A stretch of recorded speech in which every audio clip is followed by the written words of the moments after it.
Well, salutations, everybody. How are things going again? Another day, another dollar, another look, and a bit of fun. Going back into the world of Clair Obscur Expedition 33, because why not? I'm feeling a bit like going into the world of RPGs again, and might as well go for the one that I have been failing at the most. So, with that being said, it's a pleasure to end up coming in. How are all of you doing on this fabulous bank holiday Monday? Is it all going good? Is it all going grand? Is it all going saucy? Is everything good, my friends? Duck, my friend, it's a pleasure to see you first as well. How has your bank holiday Monday been going? Have you gotten up to much on this fabulous day? Has it all been sound?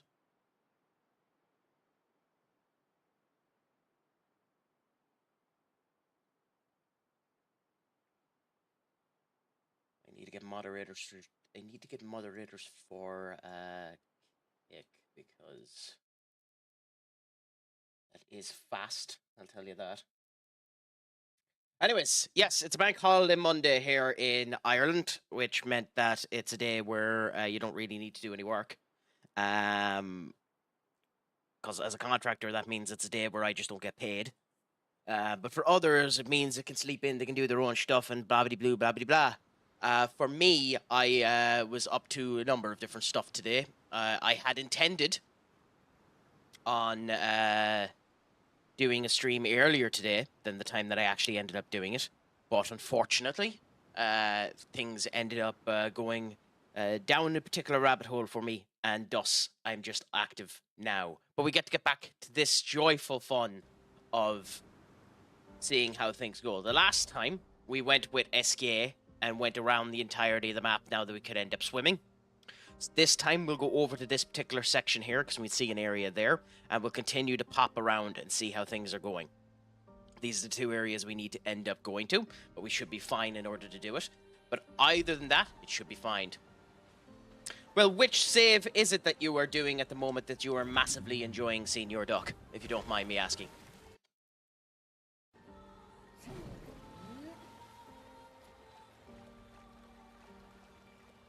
Because there's loads of them that I've been doing a save of a local Irish team. Oh, excuse me. Of one of the local Irish teams. And I've been enjoying it. But I will say, when you are in one of those really low down the division teams, God, it's impossible for anyone to look at you. I just won the league there with the team that I'm part of. And I'm not even getting a look in as to whether or not I am able to go to a different country even. I tried to do League 2 in England as opposed to Ireland, even though I didn't want to accept it. And they turned around and said, no, the rat bastards. Okay, I don't know if this is a boss, but we're going to fight it anyway. In fact, I'm almost positive this is a boss, but still. I'm trying to manage a club from each of the 50 vanilla states on FM21 minus US and Aussie. Is that because they have things like the draft and stuff like that, or how come you're ignoring them? Okay, yeah, so...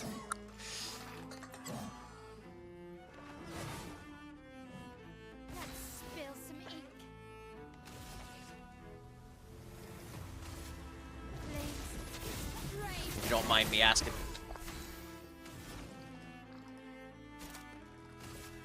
Weird and nonsensical rules I be a-learning. Fair enough. What's the weirdest nonsensical rule you've learnt?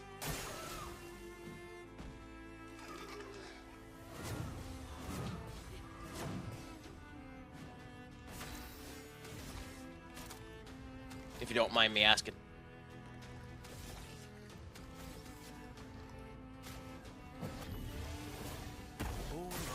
Okay, long combos, so just...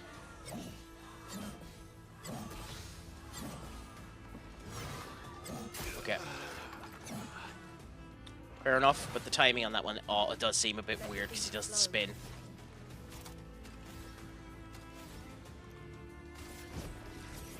Oh, you can't be arsed to learn them. That makes more sense.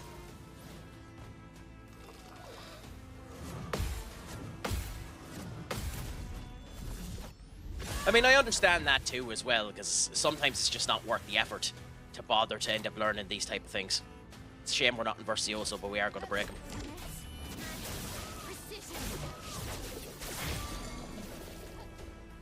That should mean now that this should do a lot more damage, in theory. But what team have you been in that you've enjoyed the most with your current save? Okay, yeah. It's doable. It's doable. Let's finish this. I'll use fire. Romance flowing. Damn it. Okay.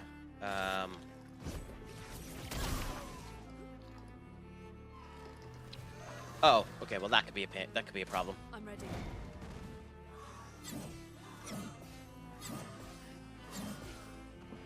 Jump and okay. I season 7 started with the Orlando Pirates. Been with them from the start. Happy out. And how have you found the Pirates? Have you been robbing everyone blind? I'm hoping to win 3 African Champions Leagues in 4 years. Bring it on.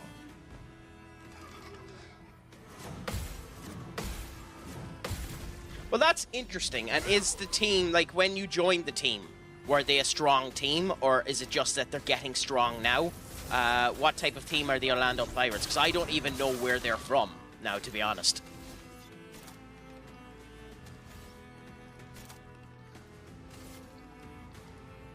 Matty, my friend, what's a crack-a-lackin'?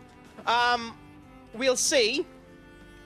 I haven't heard the structure of the deal. I just know that it's a deal within the elements of 80 million quid.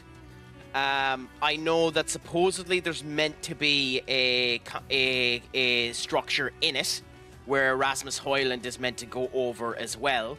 So how much we're getting for Rasmus in between it, I'm not 100% sure. I know that we have formally offered about the same as Newcastle have offered, but 80 million is a lot of money. A lot of money for Sesko. And I like Sesko. He has 5 years more top-end experience than Rasmus Højlund, but his stats aren't in the area where 80 million is what I would like to go from.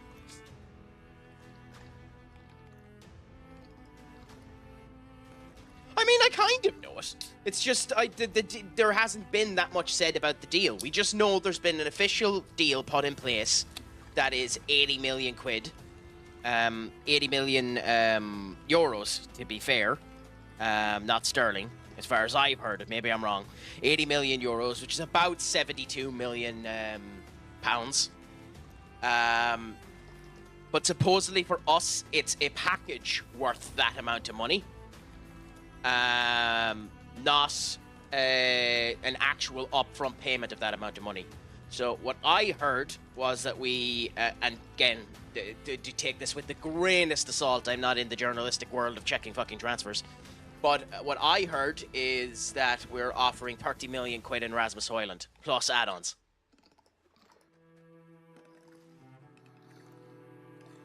I mean, people will argue it, but we are technically still the biggest club in England in terms of fan base. So it makes sense why we have pull. And as I said before, the team that brings United back to the precipice will be known as gods in football. Like there's nothing sweeter than bringing a fallen empire back to glory. Nothing sweeter than it, because you are left in the annals of history as a great. Like every single player that brings United back to the even challenging for the Premier League, never mind winning the goddamn thing, will be put in high regards.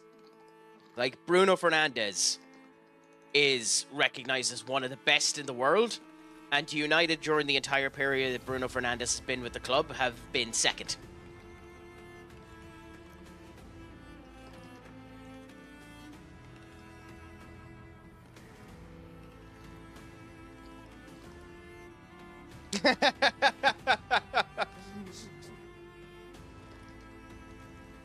Well, yeah, but that's what I mean. But it's not even that Bruno will be recognized as a legend of the club. And he probably will be recognized as a legend of the club, but he'll never be on the level of a Roy Keane or an Eric Cantona or even a Cristiano Ronaldo because he didn't bring us success. He brought us loads of small trophies and stuff like that. Nothing wrong with that, but he didn't bring us mainstream success. But it's not even that Bruno is recognized as a legend of Manchester United. Bruno, for being recognized as a legend of Manchester United, is recognized as one of the best in the world because he's recognized as a legend of Manchester United. If you get what I mean. United are like Adidas. Adidas could release absolute shite for 10 years, and depending on who you talk to, have. But if they came back and ended up putting out brilliance, people will end up going to it, you know? It'd be the way I'd end up going. Like, McDonald's will always be the king. You know, the king, everyone wants to see the king fall, but everyone also wants to see the king rise.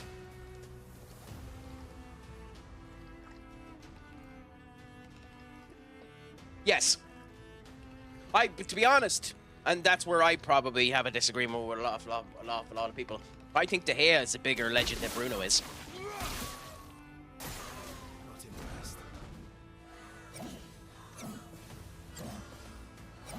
Okay, I forgot that they had one more then. Fine. But I love De Gea. I think the way we treated De Gea was atrocious. I hope at the end of the Florentina game that De Gea gets a rolling procession. Genuinely, I hope they end up putting up fireworks and the whole lot for De Gea after the way they fucking treated him. They won't, mind you, that is a bit much, but I think you get what I mean. Oh my god, and it's amazing to see you too, my dear. What's a crack-a-lackin'? How is your Monday treating you? Damn it. Benny, you caused me to die. What's a crack-a-lackin', my friend? Is all going good, is all going grand, is all going spicy. Sorry, no, spicy isn't my terminology, it's saucy.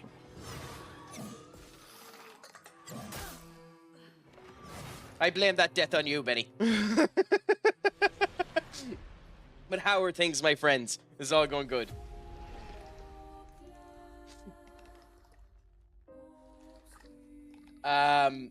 Yeah, De Gea, Van de Sar and De Gea are the reasons why I watched Van de Sar more than De Gea. I mean, Van de Sar is a special level of brilliance as well, especially considering we got him at 30 from motherfucking Fulham.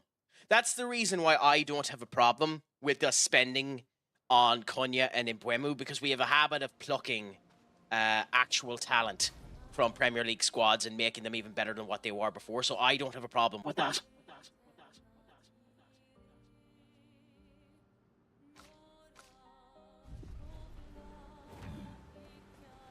I'm so tempted not to talk. I know, he lied. Good man, work is plugging along. I have to shower though, so looking for 30 minutes. You're having a 30-minute shower, Benny? My God, Benny. Think of the water. Think of the environment. Wouldn't somebody please think of the children?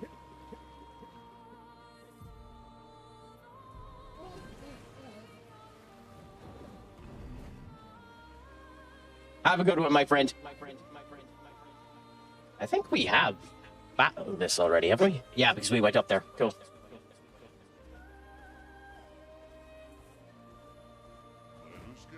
We definitely can beat that boss, especially if we end up doing the Elemental Genesis. So it's not the worst boss at the moment. Although it kills us in one hit, so there's that. But we'll try it again. Pleasure to see you, Skull. How are you doing today? Is the crack going well? Is it going 90? Ready to obey. Shouldn't have risked it.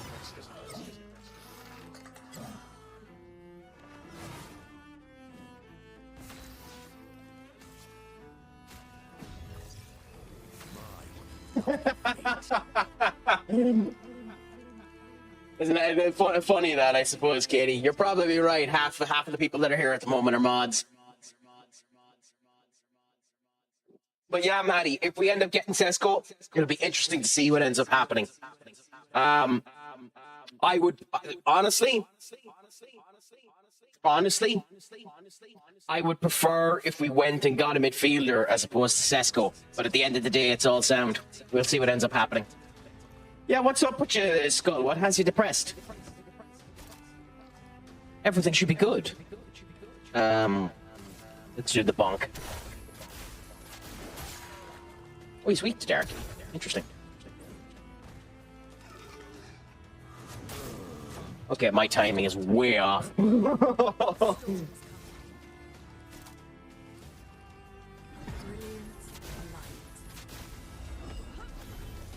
Oh, okay, yeah, no, that's not gonna happen, so.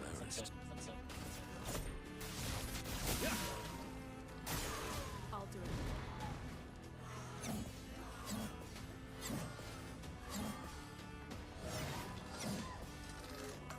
And it's, okay, so it's just as the head turns left, fair enough. A bit of violence, yes. I mean, to each their own. He's not legally down for doing anything wrong, so, I don't know. I don't have a problem with Brock being back. God damn it, I'm doing shite.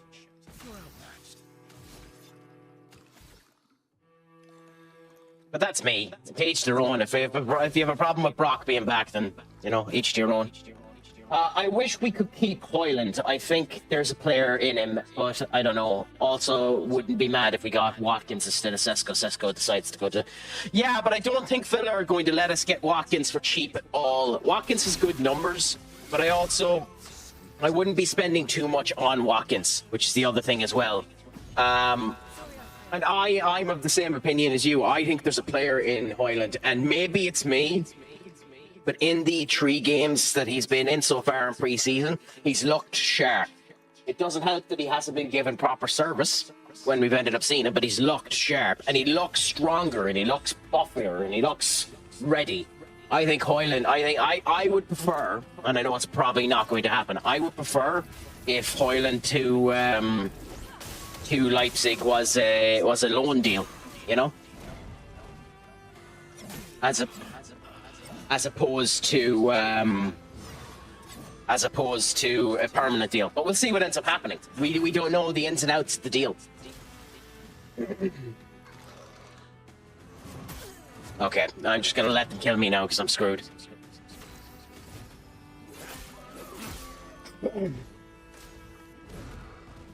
Look, we can argue all we want to about that one, Skull. I'm of the opinion innocent until proven guilty, and he was never actually put down as being guilty of anything. He's just an arsehole that Vince was willing to send pics of an employee to. So, you know?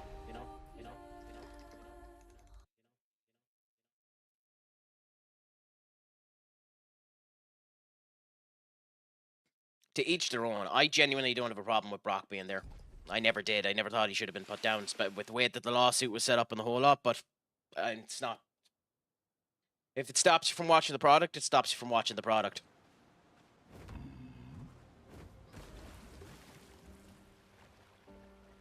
When did he lie? He just lied about a goddamn thing. When did he lie? But yeah, no, we'll see what ends up happening with Sesko anyway. I do think that Sesko will do well at United if we end up getting him. But I also don't think we're done. As daft as it seems, I don't think we're done. I don't think we're done. I don't think United are finished signing. I think we might end up signing a midfielder all the same, if you believe it.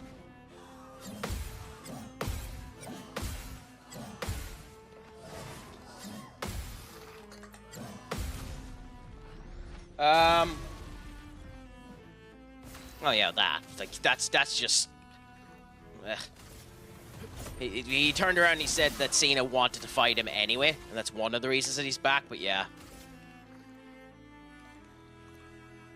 I hope news comes today on Sesko. I think we need a goalkeeper as well as a midfielder. I don't know. We have funds for a midfielder if we get Sesko, you know. Yeah, we still need to sell players, and we'll see what ends up happening. Garnacho is pulling like a bloody truck to leave to go to Chelsea, and Chelsea are selling galore as well. So don't be shocked if a random €50 million bid goes in for Garnacho from Chelsea. and that gives us some money to spend with. Supposedly, there's rumors that Anthony is on the radar of a couple of the Saudi clubs for up and about 40 million. So there's 90 if we can get both of them out of the way. There's rumors that Juventus are still interested in Jadon Sancho for about 8 million quid, which who gives a crap about the money if we get rid of the salary. And, you know, we'll see what ends up happening. So it'll be interesting to see what ends up happening. I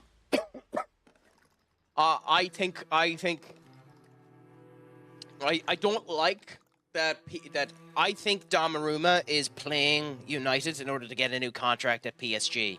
But if with 1 year left on his contract, we went in and gave PSG 30 million for Donnarumma, I'd happily say yes, even though it's a lot of money for a person on the last year of the contract.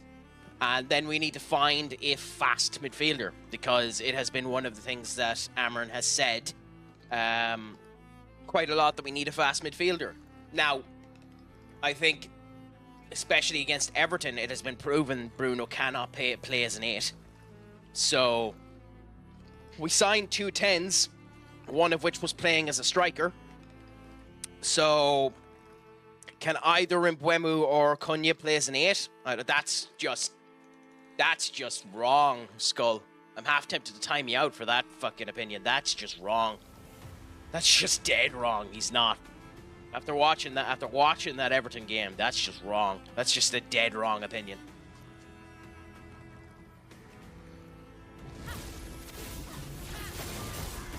So much potential. Yeah, but I heard that there's loads of, like, we'll see what ends up happening. I don't know if that would be their main goalkeeper or if that would be their substitute goalkeeper, you know? But we'll see. Yeah, I timed that wrong. My rival manager has 64% win rate at the current team and has won nothing. How does he have a 64% win rate? What, has he lost his friendly games or something? Managed 142 games.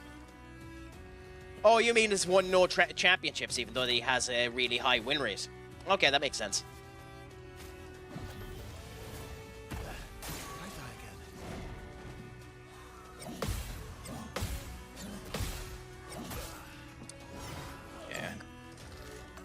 I mean, I don't do enough damage doing the parries because of the level difference, so I probably should stop trying that.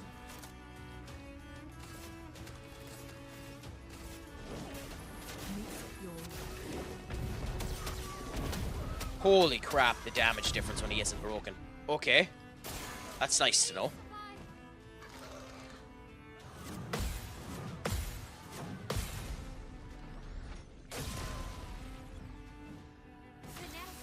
Well, that's what I'm saying. Maybe he's not their number one. I don't know enough about the little goalkeeper that they're looking at to be able to comment on it, to be honest. But it wouldn't shock me if Donnarumma was using United as a scapegoat to get a new contract. Many people have done it before, and it will be done into perpetuity again. Well, yeah, but like that's the thing about it. It's hard to know with an. By the way, I'm not going back to that boss. It's hard to know with these players what the situation is. Like, is it Juan Garcia, the goalkeeper that Barcelona are after signing? There's no way in hell Barcelona are after signing him to be their first team goalkeeper, and he was a first team goalkeeper at the team that he was at before. So, you know, it's up in the air all the time when it comes down to this type of stuff. Well, you know what? Screw you, so. You know what? Screw you, so. Whether or not you were happy seeing me die, screw you.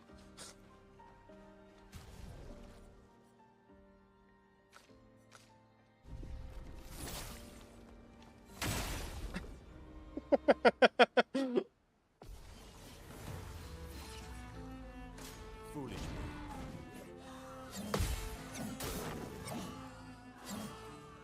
Yeah, this was a mistake. mistake. You're outmatched.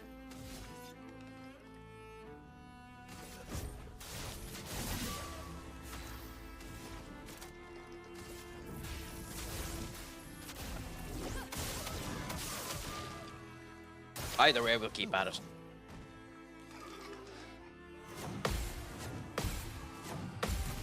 So I have the timing down for the short combo. Whether or not it's worth it, it isn't. I'm doing 250 damage. I should always just dodge them.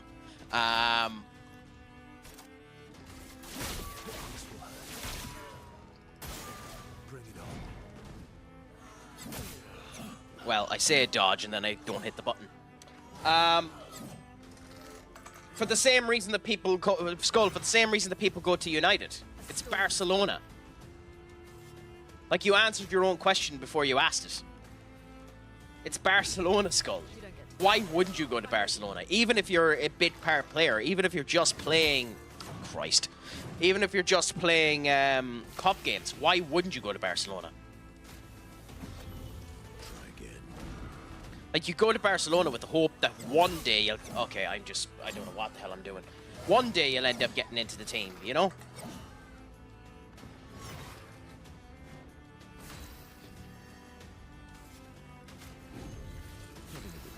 It's the same reason of why would some of those youths stay in Man City when they know they're going to get played somewhere else. Like, there's a big thing going out at the moment that I find absolutely hilarious. Is God damn it, Crack. Tyler Dibbling at the moment is the Southampton player, is in discussions to go over to Everton, and everyone that's everyone that's on about it is saying that Tyler Dibbling's only option, only want is Everton.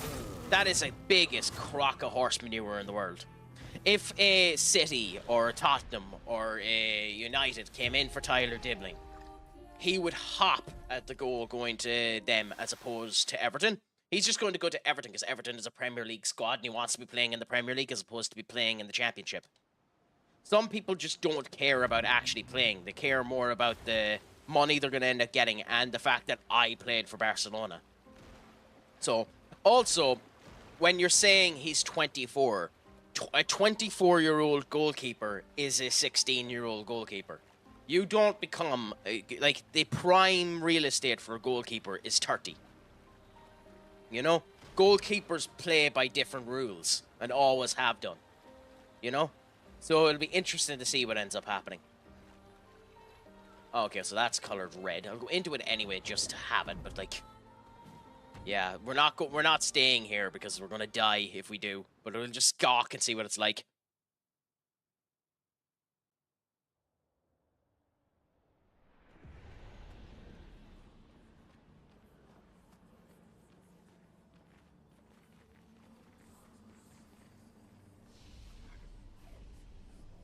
Yeah, cool. Okay, now let's get out of here before we die.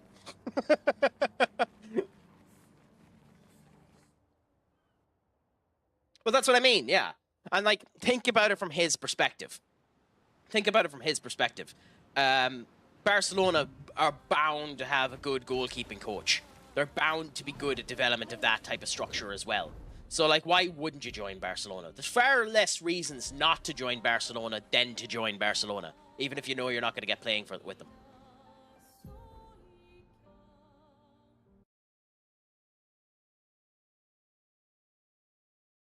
At least in my opinion. Maybe I'm wrong.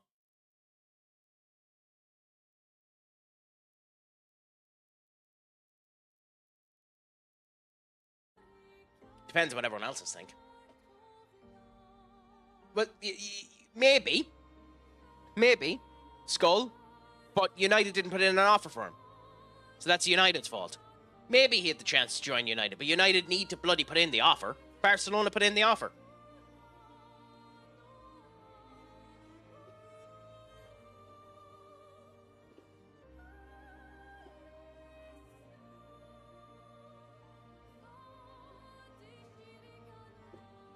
That's interesting, Duck, yeah. I don't know. I had mixed feelings about away goals. I like the idea of them, so I wonder. I kind of miss that they're not there anymore.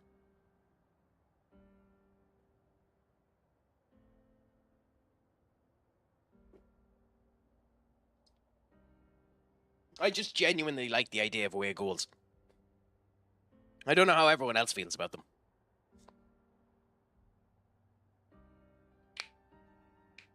No bother, Maddie. Thank you so much for coming in and having the conversation. And if you feel like coming back in, talking a wee bit more, please do.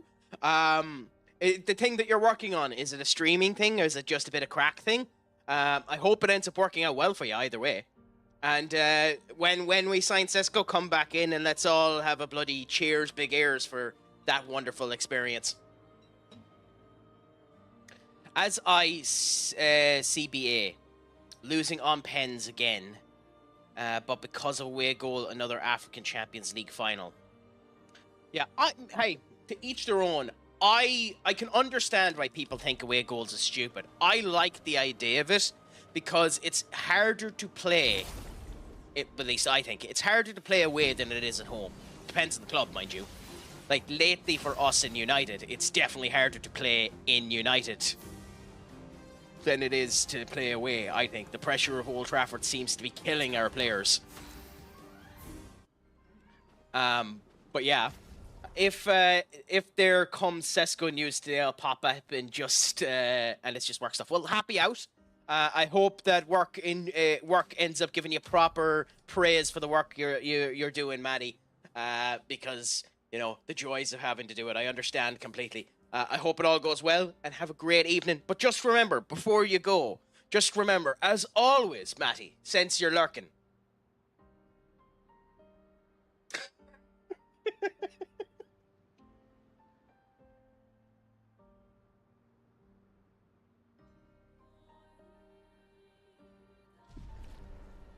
But yeah, no, I understand why people end up saying that way. I just personally think the away goals was a cool little idea.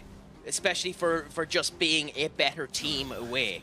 I just always like the idea of it, and I understand why people don't. And it's not an argument I'm willing to stand up with at all. I just always like the idea of the away goals. Elements converge.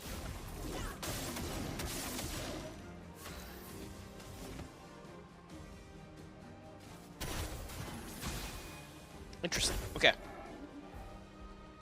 Oh, it's a trebuchet. Okay. That could be a pain in the arse. This definitely could be a pain in the arse.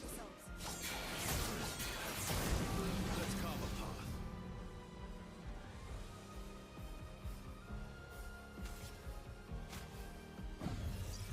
I won't lose again.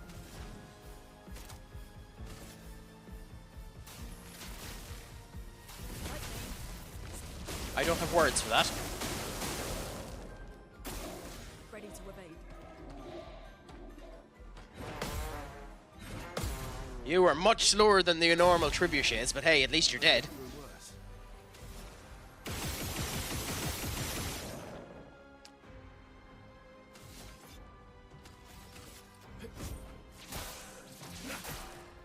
Last ditch effort. How are you? I was gonna say, how are you not dead? Brilliant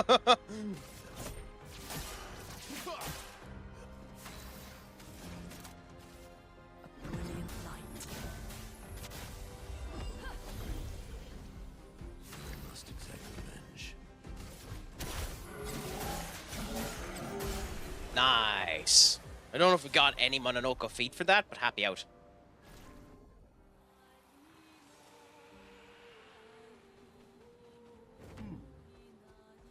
Oh, a new weapon. Okay, let's look at her new weapon. I mean, I know nothing, and I'll admit this, I know nothing about Le Mans. Realistically, Le Mans is probably the one we're going to end up getting. I don't mind about the idea of poking someone from a league like that. I don't think we have to go Premier League proven or even top 5 leagues. I don't think that's something we have to do. It's nice because you know that it ends up working. I have no problem with going to the likes of the Belgium League and picking a player from the Belgium League who could end up doing great work like that. I don't mind it. So if we found someone like Lamens who is under the radar, that is being looked at by other clubs but isn't a principal target by other clubs, I don't mind it.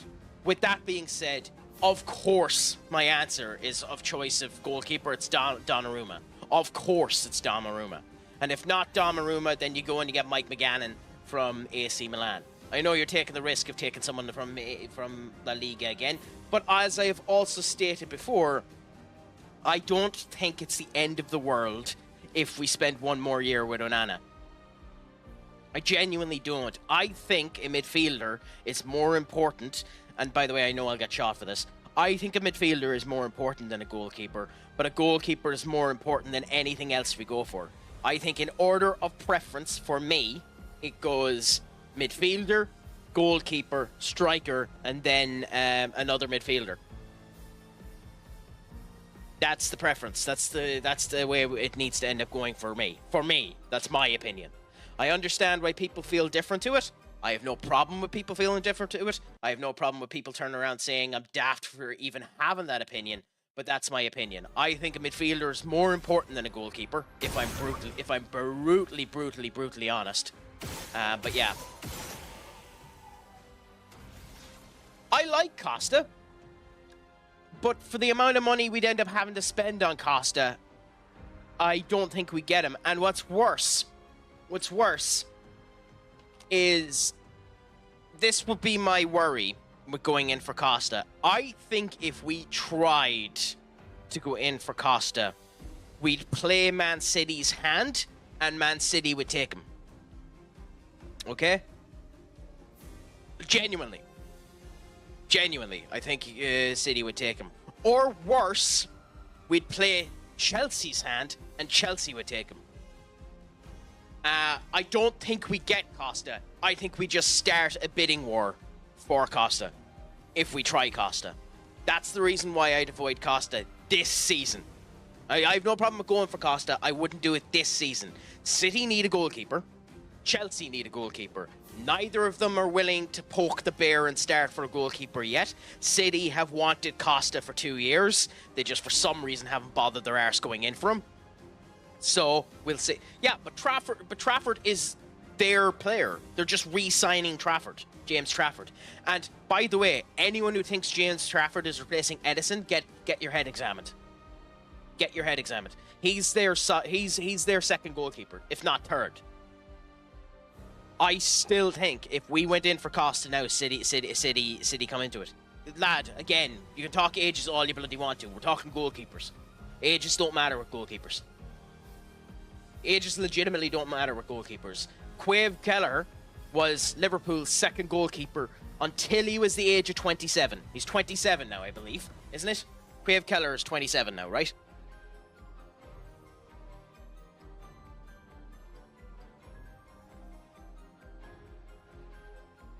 Let me check.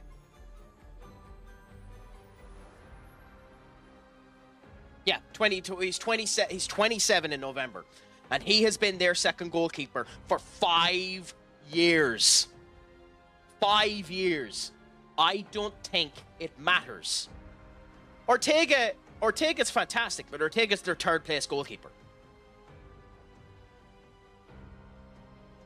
Do you think I don't think they'll play Ortega over Edison? I genuinely don't. Ortega is probably the best second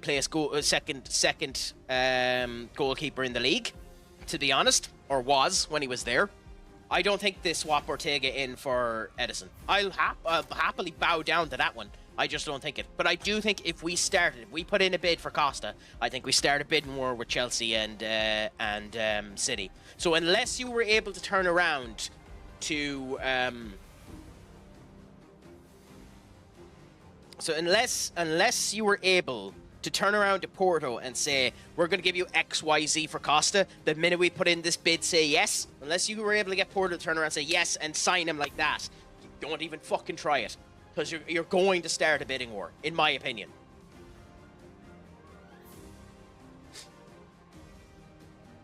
Well, the problem with that is we're not good at negotiating, and they would rise us up to the point that ends up happening. And technically speaking, in terms of football, it's illegal to do that. If you got caught doing that, you'd end up getting a massive fine. I know everyone does that, but if you get caught doing that, you get a massive fine.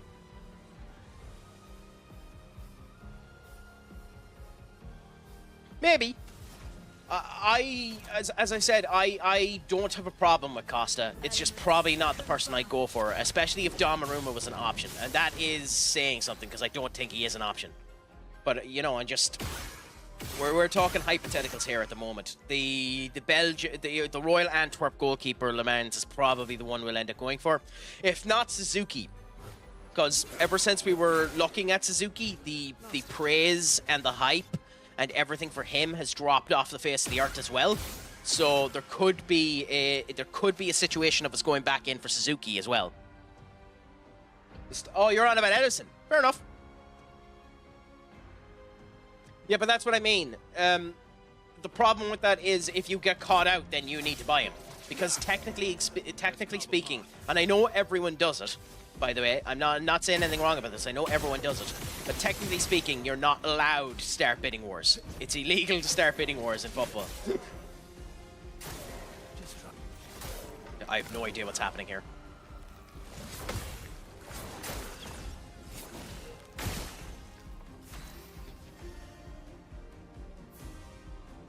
We get 2 attacks here, so screw it.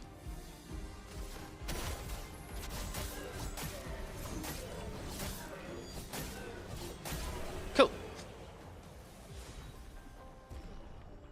Again, that's a big hope, but like if we got him for that amount of money, happy out. It depends on what we have money for. I don't think we have like, especially if we're buying Sesko, I don't think we have 40 million to spend on a goalkeeper. But again, time will tell. I don't mind Sesko, or I don't mind Costa. It just wouldn't be... The more I'm starting to look at Costa, the more I feel he mightn't be worth it as much as we think. But who knows? As I said, I would be looking at a strong but fast midfielder to play both in and around. No, we had 120 million before we spent 120 million, lad. We've spent 140 million. We don't have another 120 million.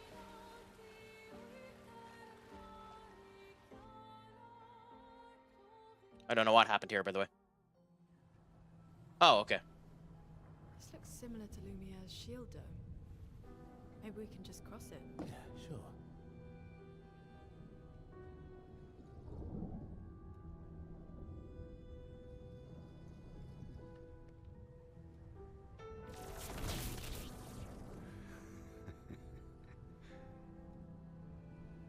I'm telling you, we can't.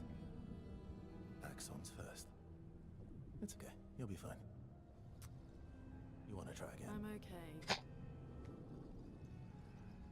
Okay. Sassy bastard. Genuinely a sassy bastard. Maybe. I don't know. As I said, I'm not a financial expert. And to be honest, I don't really care.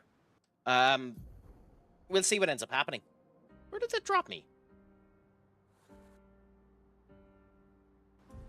Interesting.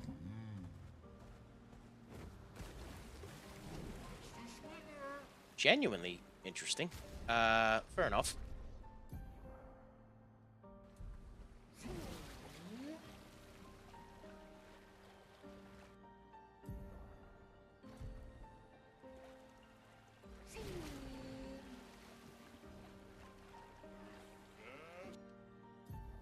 Okay, well, I'm gone the wrong way because we wanted.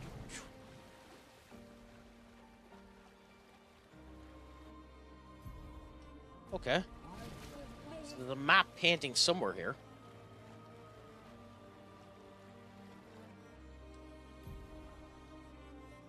Where's the...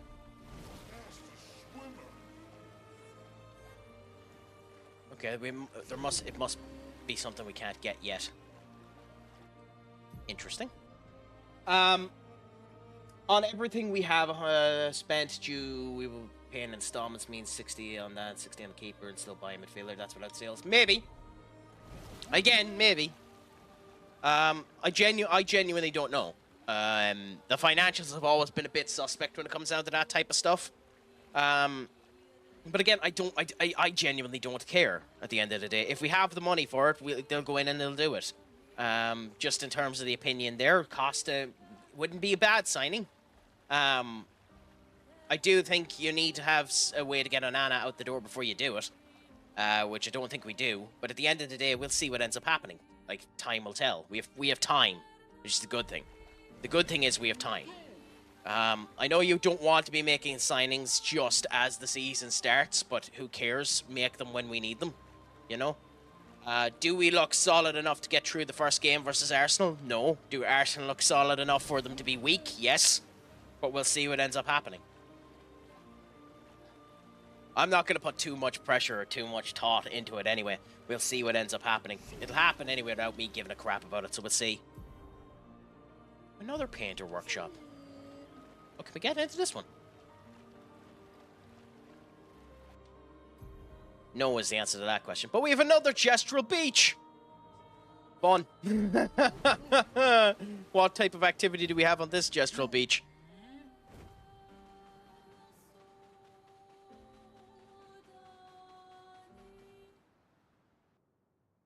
This will be interesting. What type of activity are we doing this time, my friends? Do we finally get Gustav's swimsuit?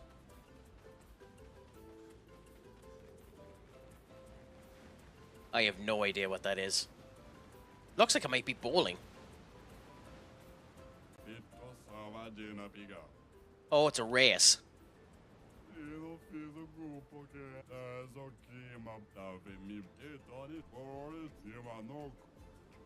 Okay. I don't like the idea of this, but let's race.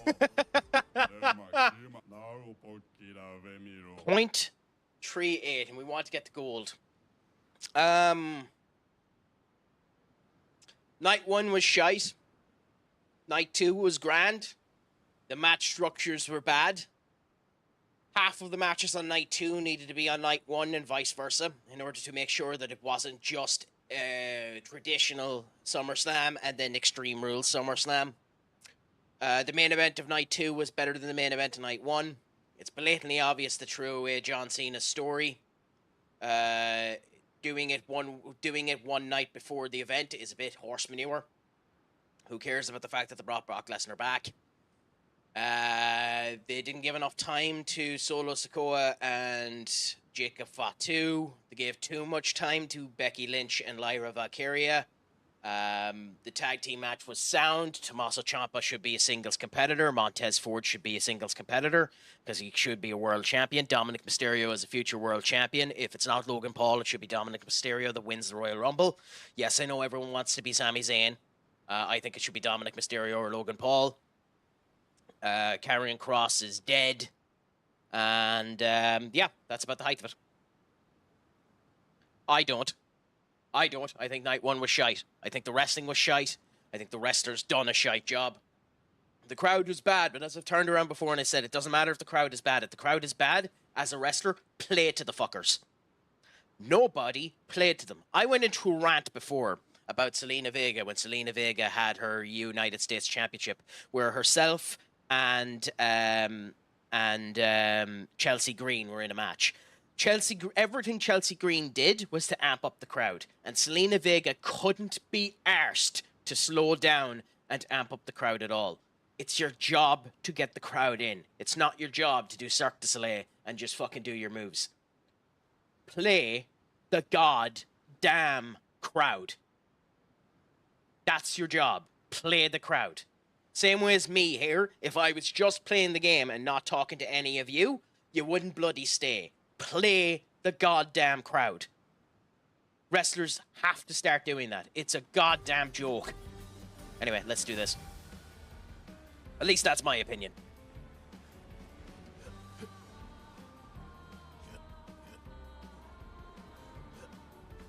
Oh, God. This game, Benny. You hate this game.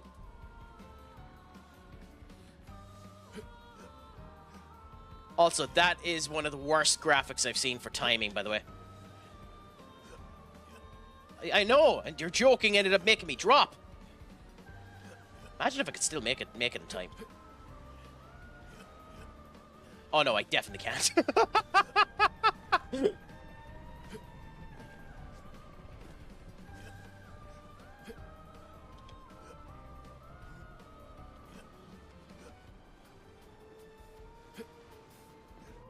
Although, that's not that bad. It really was a garbage race. You don't deserve anything. Fair enough. How was your shower anyway, Benny? Give us all of the gory details. How much water did you end up wasting? Won't somebody think of the environment? Won't somebody think of the children?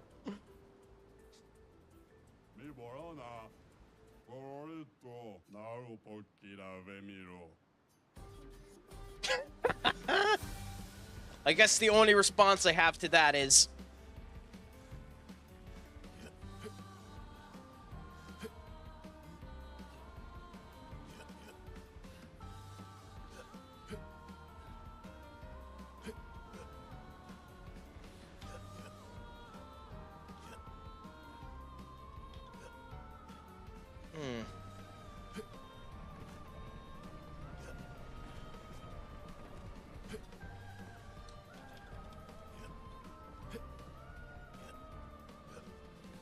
Oh, I'm not gonna make it! I'm not gonna make it! Ah!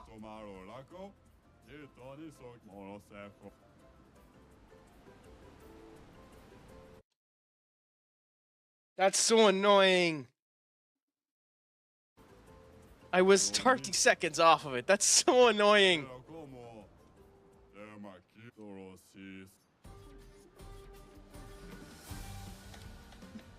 Gustav! Oh, whatever.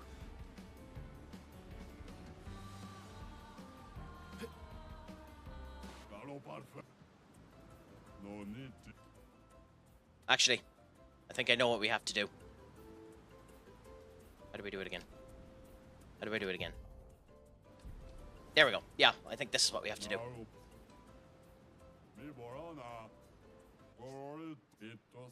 Looking at Mononoko's beautiful ass has to make this faster.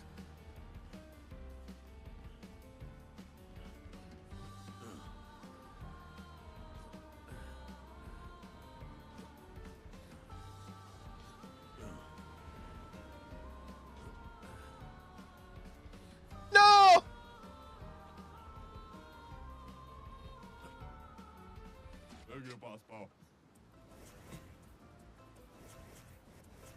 Fine, we'll try it with Ciel instead. And no, I'm not doing this just to look up the skirt. Don't be so dirty, you bastard. Fine.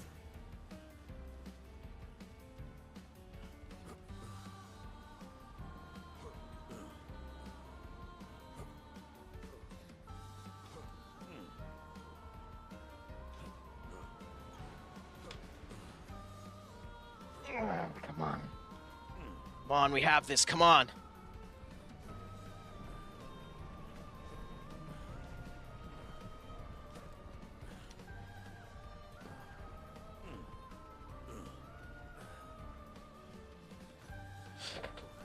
Yeah! It was Mononoke all along!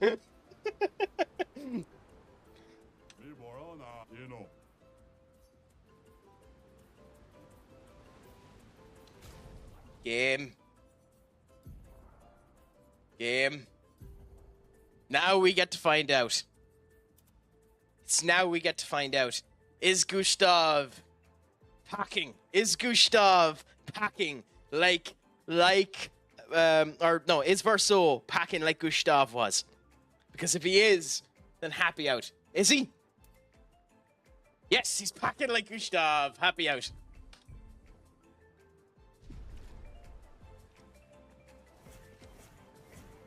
The best asset in the game. I mean, it's not as tidy-whitey as the other ones, but still a nice old package to end up seeing. He doesn't have near as nice of an arse as Gustav either.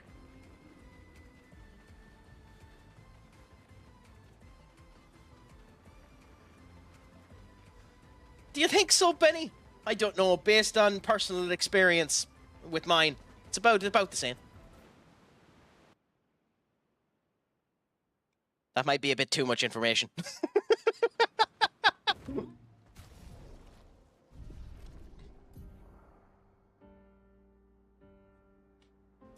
I might be sharing a bit too much now. Time for a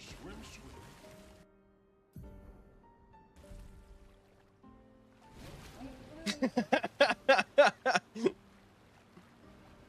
Anyways, let's have a gawk and see everything else. So we have another beach here. Okay.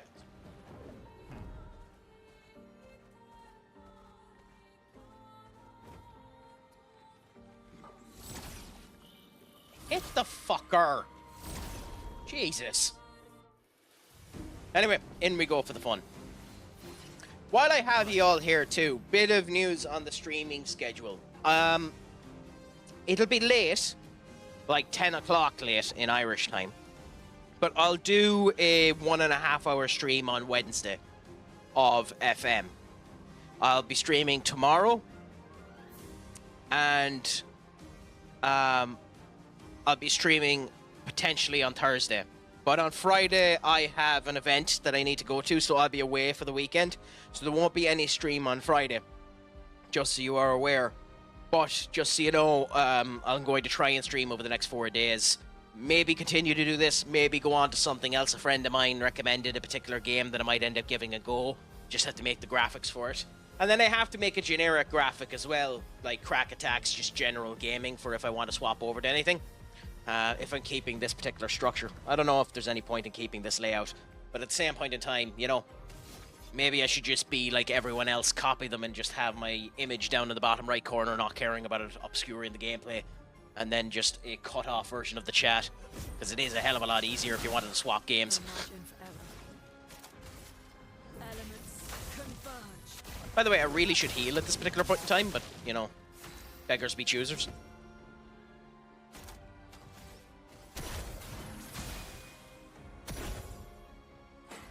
Launches masks.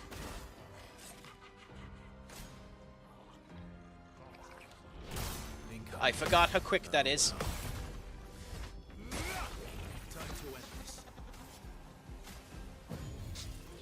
Your turn to shine. That is fascinating. That move. That is genuinely fascinating. I love that move so much that it's just question mark, question mark, question mark, and then you need to end up hitting it. That is absolutely fascinating.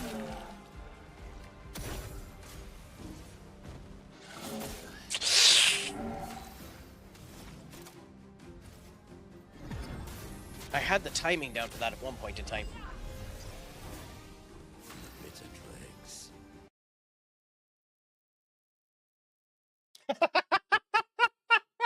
Oh, I don't. That looks like a spider's web. That genuinely looks like a spider's web. I mean, I like my beard. I like my beard and whoosh and sorry. I know we're getting rid of the music for a second, but it needs to be done.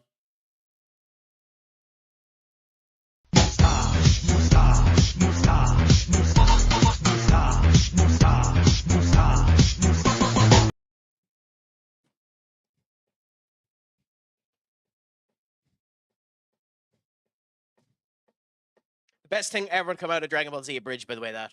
I'll argue it with anyone. Best thing to come out of Dragon Ball Z Abridged. But yeah, no. But they're not good enough. They're genuinely not good. It's not good enough to even be considering that.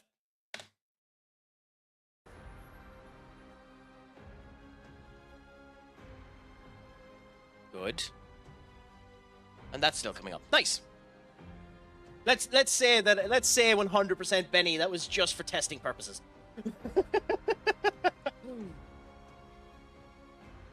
I will say the Frosty Tools does make I know it's AI, but it does make a cool little idea of what the person ends up doing, grabbing your past few bits and trying to create them up together. I like it anyway. I mean, yeah. You just couldn't read it though.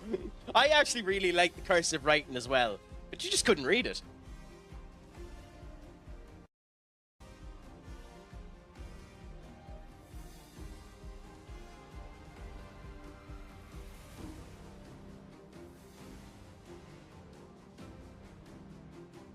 So, also, considering, you know, and I didn't know about this, and it's not as if WWE was telling us about it at all. But I will say, I need to make a categorical apology because I was wrong about the semi-finals of the World Cup. So I'll just wait for the advertisements to finish.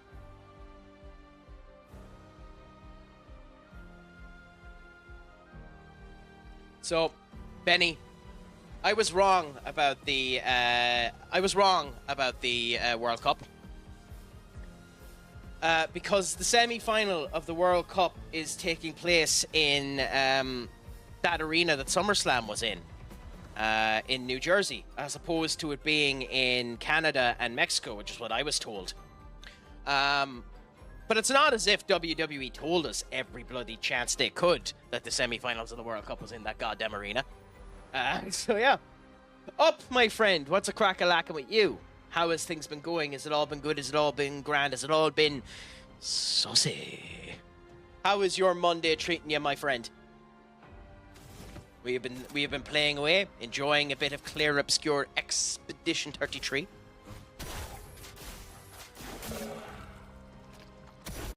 And what about you? Has your evening been grand, my friend? It's fine. It's fine. It's off.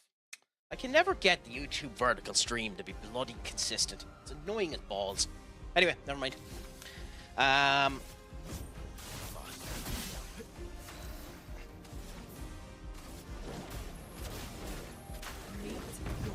Overkill, by the way. But still. Mononoko definitely got a foot there. Yep. Okay, now, is there an actual reason to come into here? I don't think so.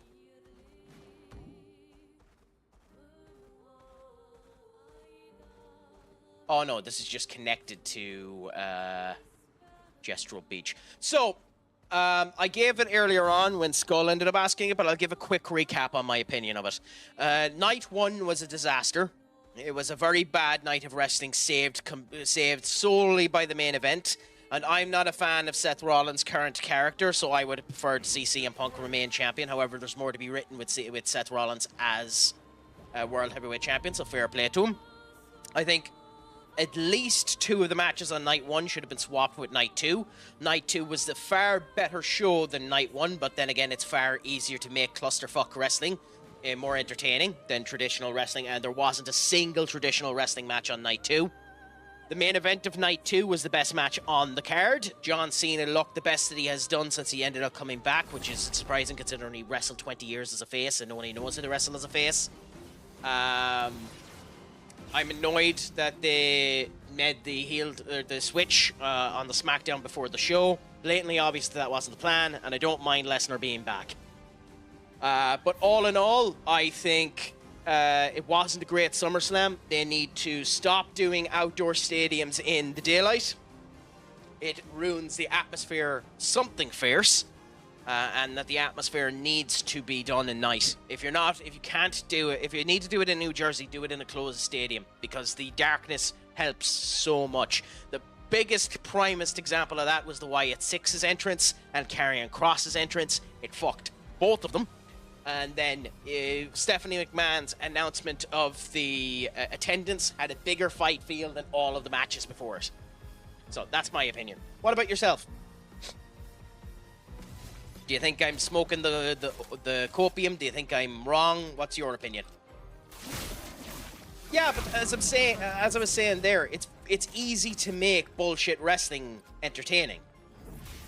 Like, that's not wrestling. That's most of the stuff that was happening there is just Extreme Rules, and there's absolutely nothing wrong with Extreme Rules wrestling. But there wasn't a single traditional wrestling match in it, and that's my problem with Night 2.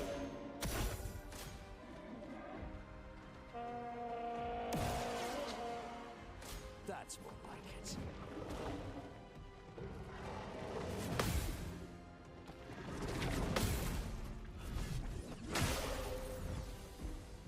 Kayfabe wise, he knew that Saturday night's main event. So here's the way kayfabe wise. Saturday night's main event happened after Night of Champions, and CM Punk had already been confirmed to face Gunther. So if CM Punk managed to win, then he's out of the picture until CM Punk wins. So basically it's just, I swore as long as I breathe, CM Punk will never have the championship. This way I can prove that CM Punk will never have the championship. It is the biggest degree of horse manure you've ever seen in your life, but it does make sense. It's nonsense, but it does make sense.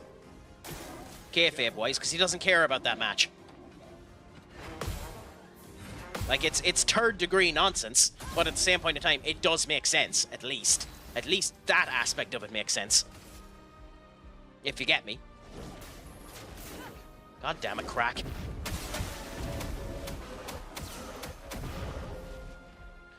I don't mind it. Honestly, and I understand people's opinions of this, and I'm not going to argue with anyone either way they end up going about it. I am... Damn it, that's the gradient return. I am a staunch opinionator, or a staunch... the way I go about with all of this stuff is innocent until proven guilty. Until you're guilty, you should not be stopped from doing your job. And more so when it comes down to this particular variant of the innocent until proven guilty, Brock Lesnar was never claimed to have done anything illegal in the lawsuit. He's just claimed to have been an asshole who she was being used as a ploy to get to re-sign. So Lesnar done nothing wrong. He's just a scummy fecker who would have considered signing for the pictures. If that's even true, because Vince is a dick and who knows what the hell he's on about. Vince could have been using that as an excuse. I mean, here's the thing about it. Everyone thought Cody was going to turn because it's what made sense. Like, in terms of storyline-wise, Cena losing the championship here makes no sense. Cena should have held the championship until the last match that he had. So storyline-wise, this makes no sense. If you were going to do this, Cena should never have won the championship. Honestly. Cena should never have done that. It would have made more sense for Cody to turn here than to bring Brock back. But the other thing too, and no one wants to admit this, Brock is too big of a name. Hey, look, both of them went into super mode. There was each of them done 8 of their finishers. So there was 8 crossroads and 8 crossroads and 8 attitude adjustments done in that match. I don't like, and I've never liked, the proliferation of finishers like that. I think it's horse crap. I think it makes the finishers look weak. But at the end of the day, who cares? Genuinely, who cares? I will say him popping up from the Cody ramp, or as some people decided to call it, the Codevator, instead of an elevator, the Codevator, was cool. But yeah. Holy crap, crack. Fun begins.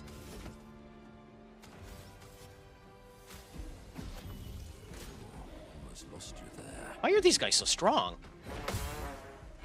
Or more to the point, why am I so weak?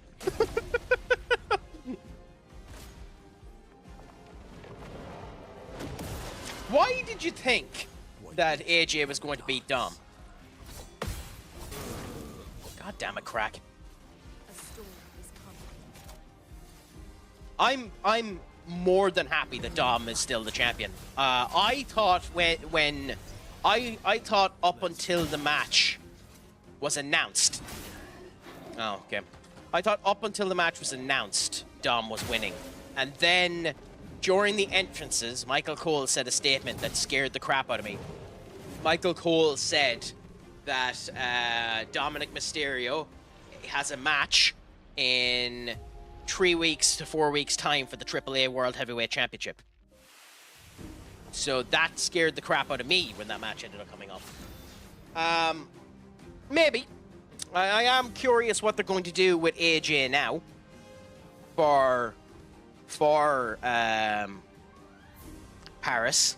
I would have said, here's the other reason why I would have kept the championship, because I would have liked to have seen AJ versus John Cena for the championship in Paris. It looked, by the way, I have no idea what they're going to do. If the match at Paris is John Cena versus Brock Lesnar in Paris, I'm going to blow my load, because I've never seen Brock Lesnar live, and I'm sorry, I'm a fan. I want to see him live. But we'll see what ends up happening. Mr. Iguana, as I turned around to you and I said when AAA was done, there's no way he shouldn't be on the main roster. There's a very good chance now that John Cena won't show up at Clash, which is scaring the crap out of me. But considering Cody's not meant to show up either, we'll see.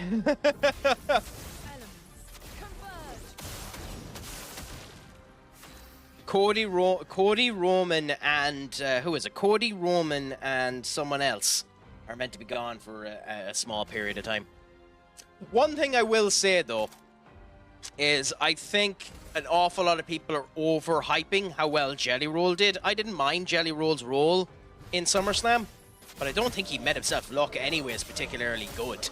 I mean, well, fair play to him for taking that splash from Jake Paul, but like, it's not as if it was a great showcase by him. He barely done anything. Or Logan Paul, not Jake. Getting the brothers mixed up. But like, he barely done anything. If he was training for 6 weeks, he barely done anything in the training, in my opinion. And I know Cutler, or whatever the hell his name is, stated that he done a phenomenal amount of work in training. If he did, I didn't see it.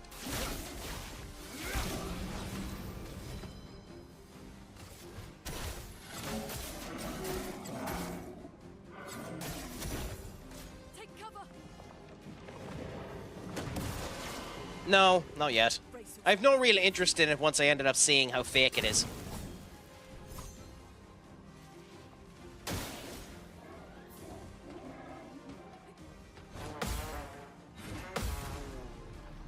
What do you think of it? It'll be fascinating to see how it does with considering the producer, the main director, was backstage for SummerSlam. It'll be interesting to see what happens with this SummerSlam. Pen shootout against the reigning champions for the AFCON Champion Siege today. Good luck, my friend. I hope you end up winning. Tricky shot. Oh my god, crack. I mean, yeah, but an awful lot of that is horse manure too. To be honest. I would love if they had done that finish to the Royal Rumble. Chelsea Green winning the Royal Rumble via just no one else being in it. You know, I would have loved that idea.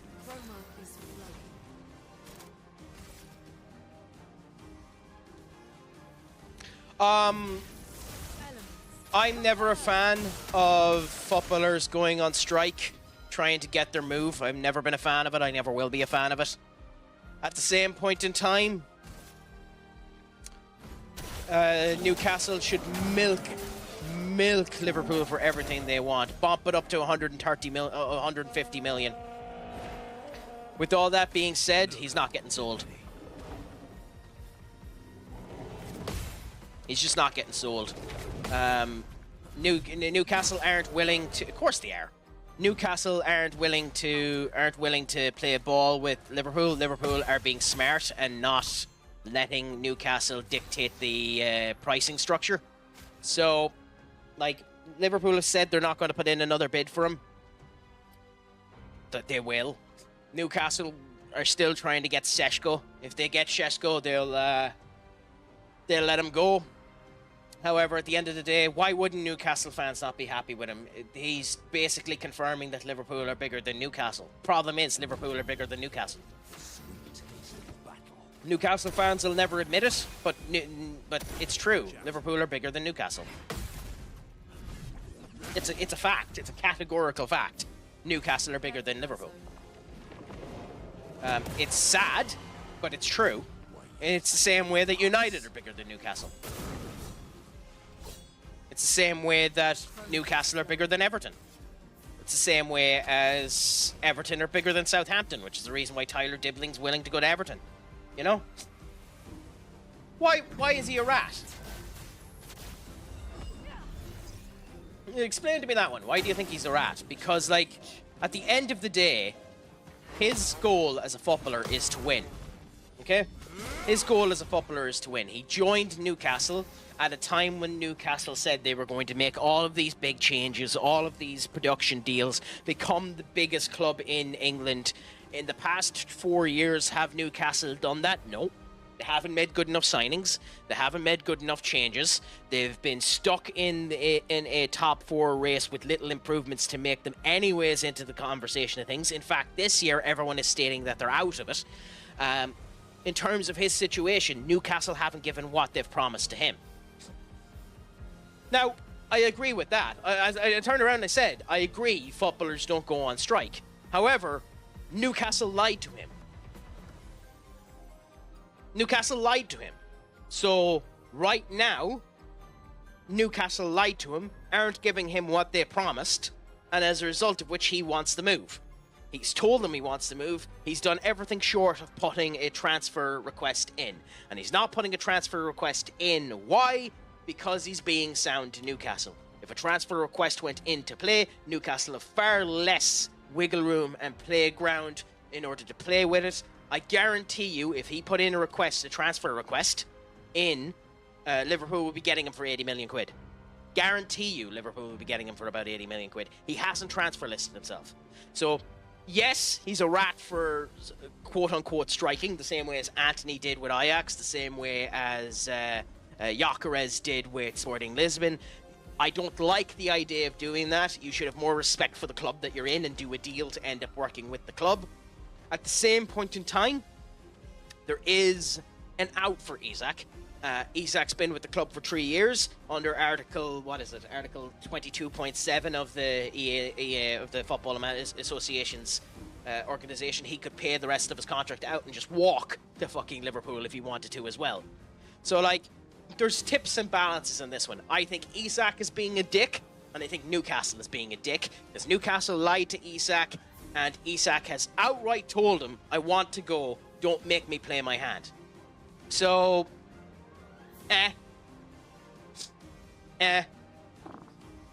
what do you do? It's his fault for signing as long of a contract as he has, but genuinely, what do you do? Like, it's one of those awkward, sticky situations, if you get me. Maybe you think I'm 100% wrong, and I'm willing to contest that I could be. So let me know what you think.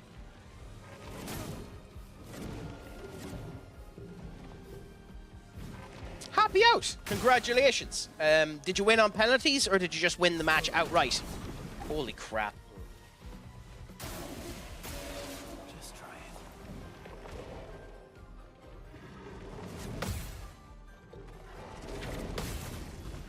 As I'm not winning the league, I might finish outside the top 2, which meant African Confederation League next year. Not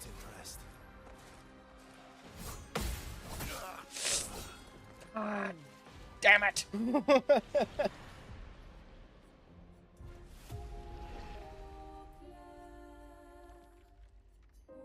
I don't think he should have signed that contract. Stick to the contract you agreed to. Interesting. I mean, yeah.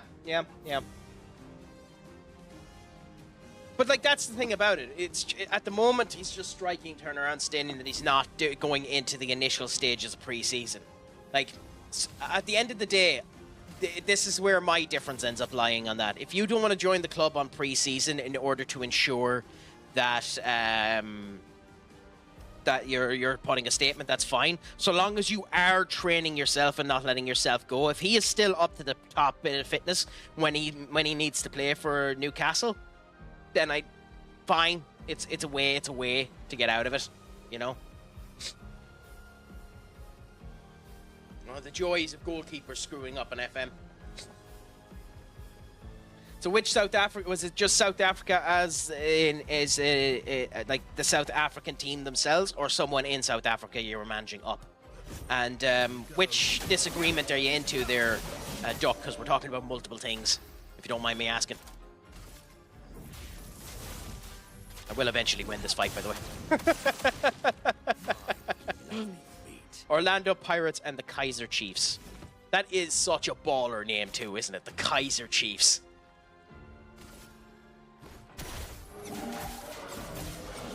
A footballer career isn't long at all. Situations change over time at a period of a club said they are and should be allowed to change their mind over time. Within reason, though. You did sign the contract. Like, you know that your career is your career is short. So if you're signing a 3-year contract on X deal, knowing that the club is going to do stuff, then you sign the contract. But as I was saying, he should have put a clause in the contract for, like, you need to do X, Y, Z, Z, Z. Because Newcastle did lie to him. Newcastle said they were going to be contenders for the championship. They're nowhere near. We're close. By the way, I know this is hyperbole, but we're closer to challenging for the title than Newcastle are.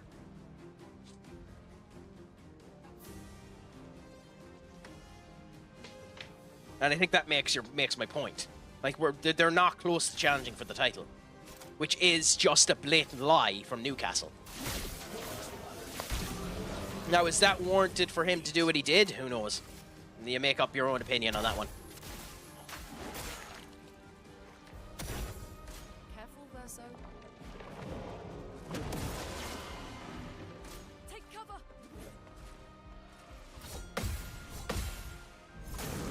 I mean, to be fair to him, he didn't sign that long of a contract. A 3-year contract is not that long of a contract. Like, it could be like Heto, who's after going to bloody Chelsea on a 7-year contract. That poor bastard is triple layers of screwed. Triple layers of screwed if he ever wants to leave Chelsea. Triple layers of screwed. And a 3-year contract is general for contract extensions, but he was also promised more, And he's been 3 years at Newcastle. He has 3 years left on his contract. I mean, it's sound.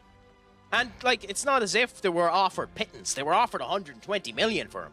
Like, they were offered his transfer value. So, I can understand his annoyance because of that alone, if you get me.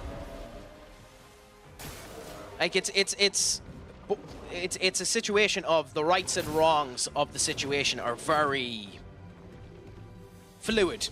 Both sides are wrong in this one, in my opinion. Brilliant light. I must rage. I'm ready.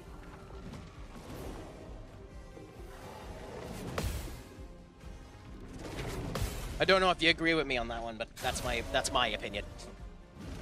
Both sides are wrong. I'm ready.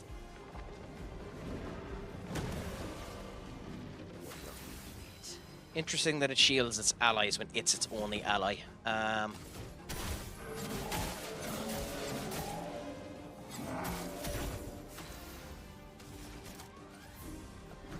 light.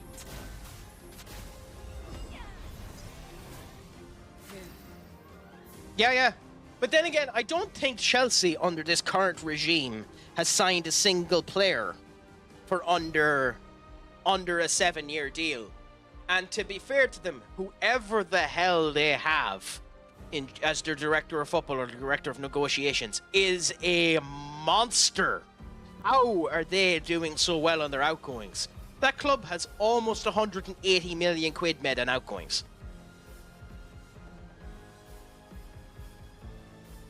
Like, Chukni Chukwamone, or however you pronounce his name, turned around and says he's going to refuse to leave Chelsea. And he's going. He's leaving. Like, he's gone. Effectively, he'll be gone next week. Like, they're just turning around convincing players like that.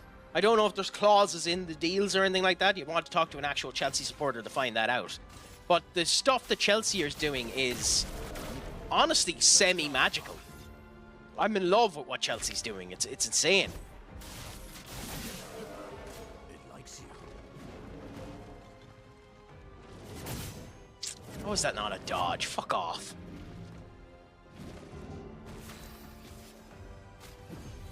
I won't waste this.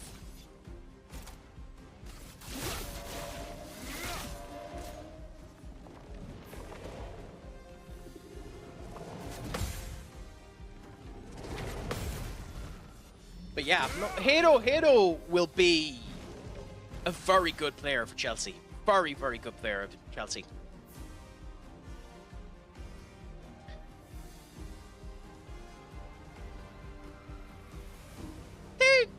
They haven't spent $1 billion on them three. $500 million, maybe. Well, what did they spend on Cole Palmer? They only spent, what, 60? I think they've only spent 60 million on Cole Palmer, wasn't it? Oh no, on their squad, that's fine. But like their front three is only, I think their front three is 200 million. Oh, by the way, Neto is not, but Neto will not be part of their front three. Neto will not be part of their front three, by the way. They're going to replace Neto really, really quick.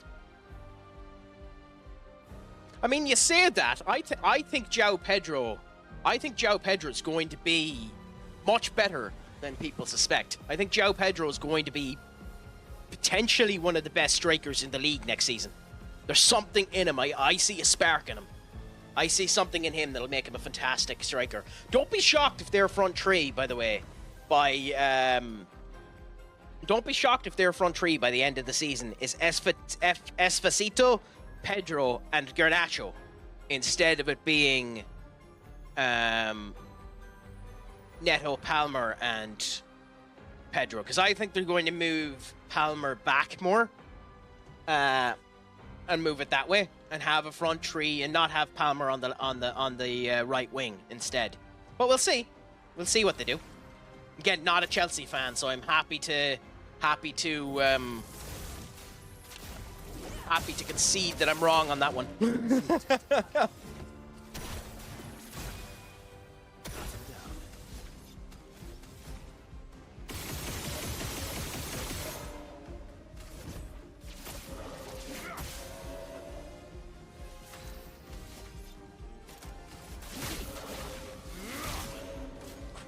Damage.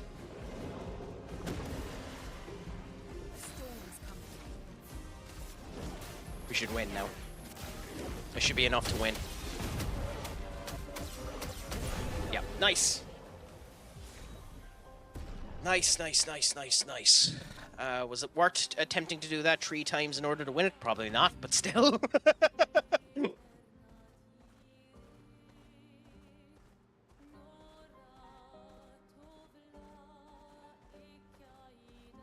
What is this little section here? Sinister Cave. I have a feeling I'm going to die quite a significant amount of time in the Sinister Cave.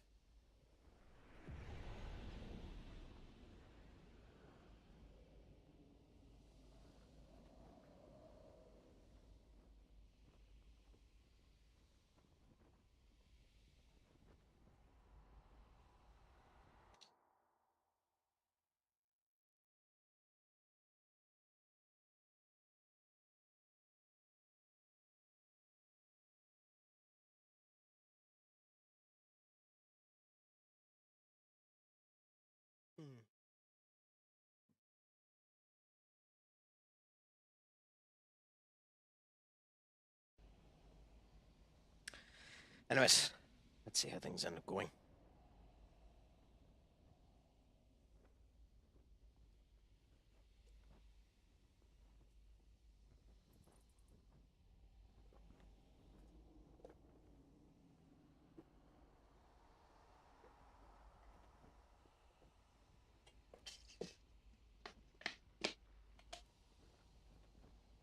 I mean, the main thing with Chelsea's front line as well, and Chelsea in general, is they're spending on players who are young. They're basically FMing it and just throwing mud at the wall until it sticks with young talent. And I don't mind that.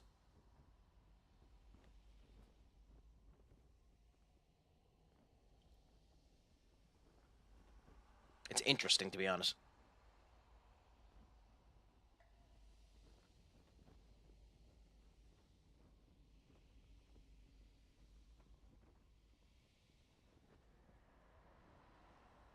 Okay.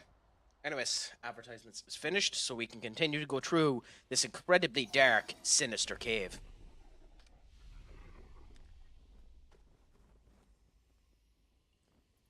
I mean, it depends on where you are. You don't always get an ad, Duck. I just do the breaks there in case anyone does get an ad. You know, so it's grand that way. Yeah. That is very pretty. And it looks like we're underneath water. That is one of the best assets in the game, I'll admit. Anyways. Got a blue screen with the Twitch logo saying commercial in progress, LOL. That's not a good thing. That's really not a good thing, Duck. That means that the advertiser that was meant to be put there has pulled their advertisement. That's not a good thing. That's a showcase that the adpocalypse is about to hit Twitch again.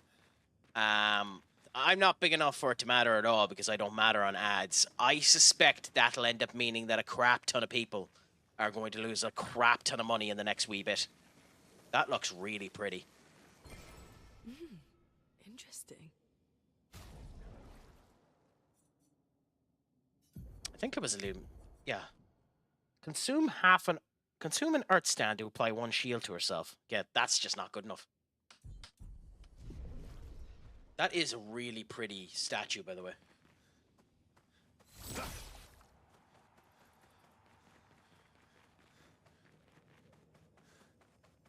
The fact that there's no music in this particular area too is quite... I know it's called the Sinister Cave, but that's actually giving me a bit of a recoil.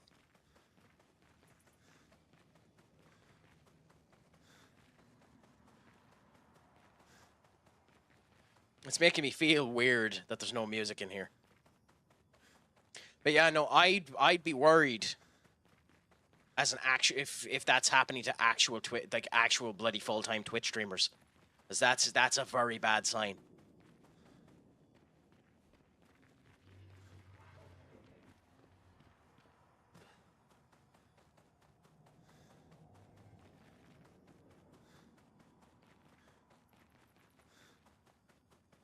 What in the name of all is holy are you?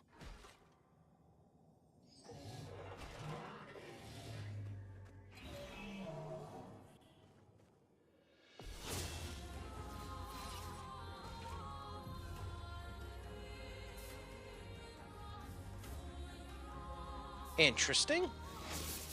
Incoming.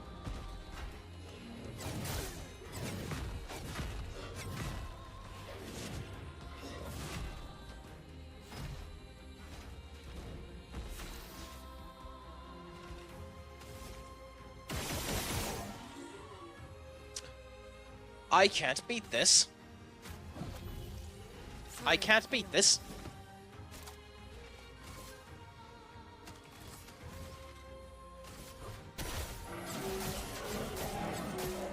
Maybe I can. We're actually doing more damage to it than I thought.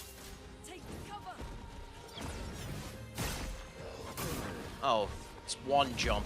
Okay, fine. 1 jump and then a block. Interesting.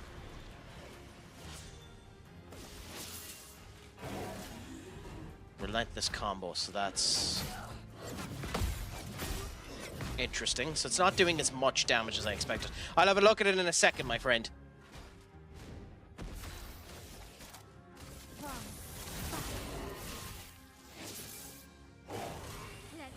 Punching combo, huh? Punching combo and it uses its goddamn feet. Thank you so much for lying, game.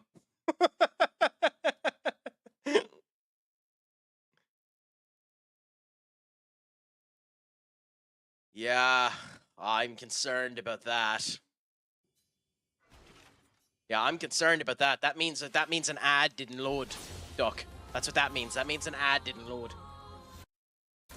It means there wasn't an ad for it to load into.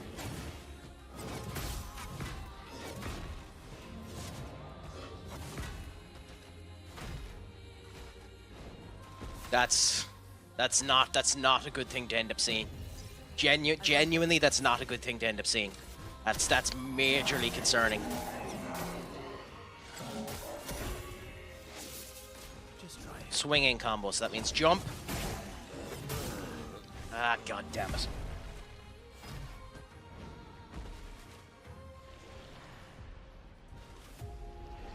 Start from scratch again. Okay. It also doesn't have an eating thing, so I don't need Mononoko to be alive here, so it's grand if Mononoko... Well, not grand, but it's sound if Mononoko dies.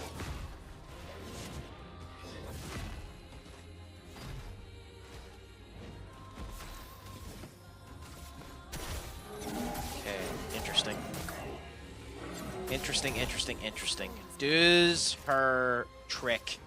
If the trick ends up getting crits on all of them to generate the stun, I think we have a chance in this fight. No, okay. Maybe we don't have a chance, so... I wasn't able to dodge there. Is it 2 jumps? It can't be 2 jumps, because it doesn't end up glowing. It always glows for the jump.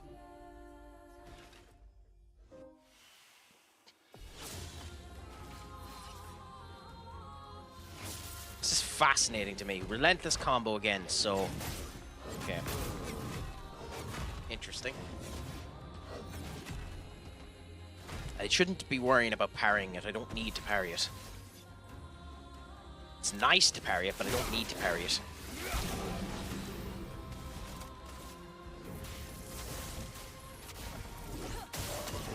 Crit. Okay, we got our 3 crits there. Nice. He's going to do the swiping combo again, so that means jump.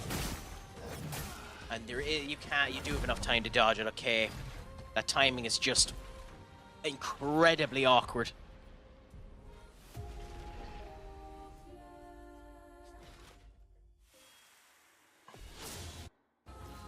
Anyways, in we go again. Oh, really? Okay, the relentless combo. This time we will attempt to dodge. Let's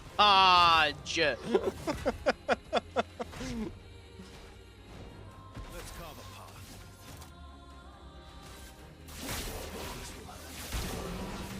Yeah, I probably should heal him, to be honest. Okay, so we got our trifecta there. If we get by this, we have a chance. Swinging combo, jump. Wait there. Wait. Nope. Okay, I got very, very lucky there. That is bonkersly lucky. Perfect recovery to give him his health back. He's going to go for the relentless combo. Okay. Which is... Nope. Okay.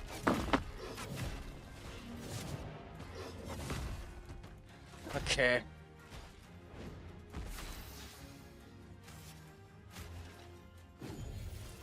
I won't lose again.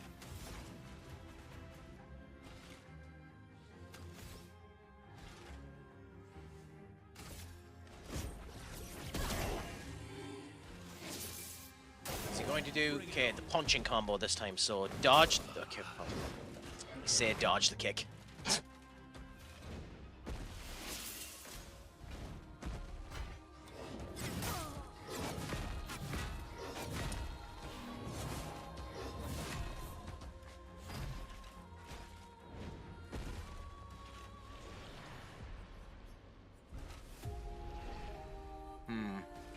Interesting. Interesting. Very interesting. I'm ready. You're fucking not.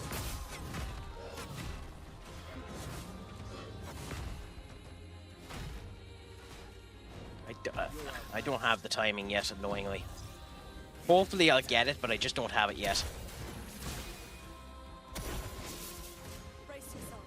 Swinging combo, so that means jump, hit, wait, dodge, wait, dodge. Nope. There. Okay. Chroma is flowing. Elements converge. I got very lucky there that she didn't die, by the way. Okay. I have had bots, funnily enough, Duck, but they've been on Kick, not on Twitch. But yeah, no, it's interesting that there hasn't been proper bots.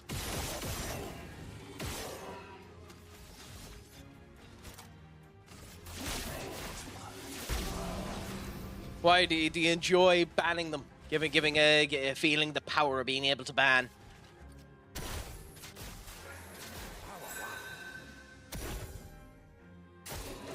Okay, relentless combo. So, okay, there.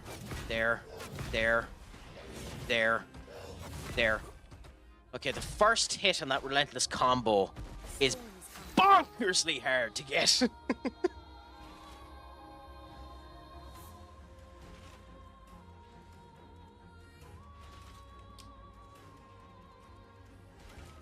Anyways, let's see how things end up going. Let's see how much damage Elemental Genesis does on a marked enemy here. Pure luck that he's marked. This should do, if I was a betting man, about 1/6 of his damage. Of his damage, of his health. I was expecting that to do more. Fair enough. No.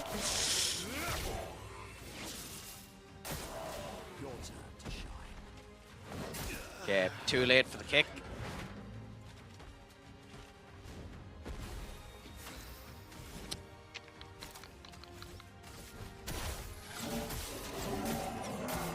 He has another attack in between this, so which one is he going to do? Relentless combo. Dodge. Too late. Okay. Okay, Crack, okay. I think Mononoko is more useful than Verso at the moment, even though Verso definitely can do more damage. Swiping combo, okay? Jump, hit, wait, dodge. Okay.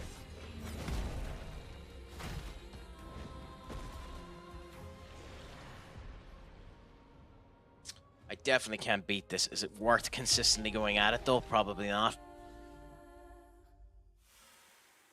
We'll do it a few more times. I definitely can beat this. It's just, is it worth it? Probably not.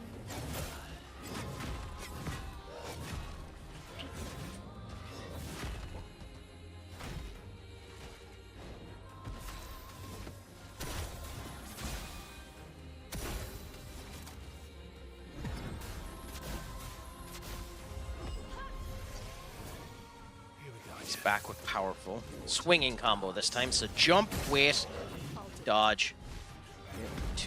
I cannot get the timing right on these. Hey, at least she's alive, and for some reason it's always targeting the middle on that particular attack. I know for a fact on this enemy I do a lot of damage if I was able to do the parry right. Enough for it to be worth it? Probably not, but I know I do a lot of damage. Now, what do we need here? We're at D. We need...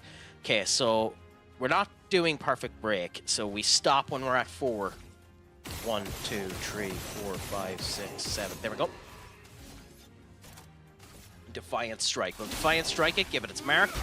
Wasn't expecting it to do that much damage, but that's beautiful to see. Can break, but we're not going to break. Will it do extra break damage? Maybe. We'll try it anyway. It's done a lot of break damage, so that's nice. Who are you going to attack? Relentless combo on you. Wait. Dodge. Wait. Dodge. Dodge. Dodge. Dodge. Dodge. Okay. I definitely couldn't have done the parry on any of them. I don't have the timing down enough, but the dodge is working. This should do a crap ton of damage as well. Will it do the 1800 that the last one done? I doubt it. Oh, fuck. Well, 12 is still nice.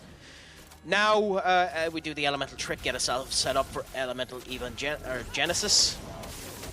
Okay, we're set up for it now. Punching combo, so okay. Bit of a delay on the kick. So now comes the big question for Lune. We have the Genesis set up. Do we use the Genesis before we revive Mononoko? I think we do.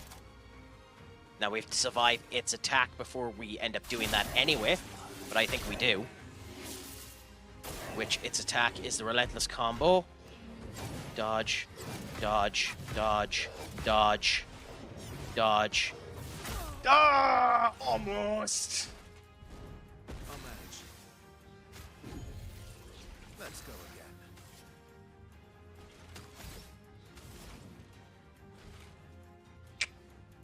No, we have to do the Genesis. Meet your reckoning. Now, if we'd done the Genesis on it broke, I think we might kill it. Brace yourself. No. Okay, so it does swap in between them. So that's very, very interesting. It swaps in between them. Okay. 1, 2, 3, 4. Now, we should be able to break it next turn, so we can do perfect break then. Okay, relentless strike again on her.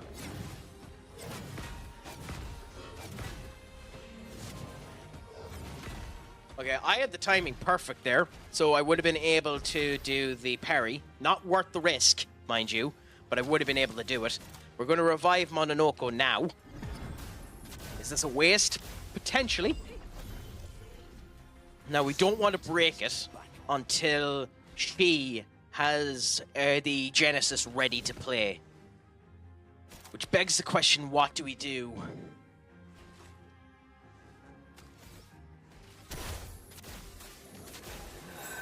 Honestly, that's probably a waste, but still. Okay. Punching combo on her. Dodge. Dodge. Okay. That's definitely a waste. Anyways, we'll do this. I won't waste this. Flowing. Linus, my friend, how are you doing on this fine Monday? It is a pleasure to have you back in. What's a crack-a-lackin'? Is it all good? Is it all grand? Is it all... on this fine Monday, my friend. It's a pleasure to have you back. Any news with you? Have you been up to much? You been playing anything good? Or are you just here to watch the pain of me consistently dying?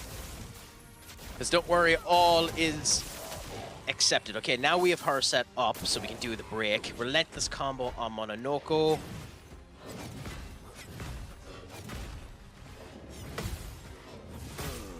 That's what I get for trying to be cheeky. Okay. I wonder how much... Oh, she doesn't have the... I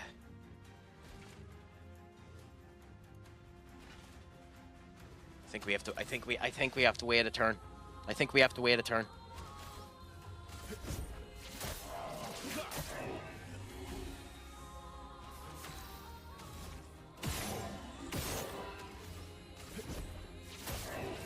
She doesn't have the AP yet. I think we have to wait a turn. This might prove to be a mistake.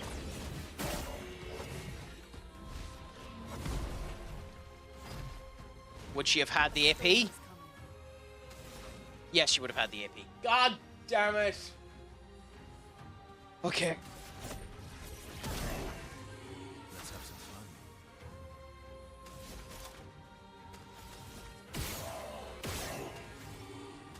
Just played some Elden Ring Night Rain. Not too bad. I don't own Elden Ring yet, and I haven't purchased Night Rain. I need to get into some of the Dark Souls games. Next time a Steam sale comes around, I want to end up getting Dark Souls 1 and starting with that and seeing how things end up going. How have you found Night Rain? It seems to have done well for itself, but it also seems to have fallen off of a cliff in terms of general appeal and the whole lot. Did you get to the final boss? Did you end up getting a win out of it? How have you been finding it? Okay. This could... Oh, the bastard is back! Oh, okay. So I screwed up badly there. Yeah, I screwed up badly there. Yeah, that was a waste. That was a general waste. Okay, fine. This could have done 999 on all of these hits if he was broken. Ah, you go what you have.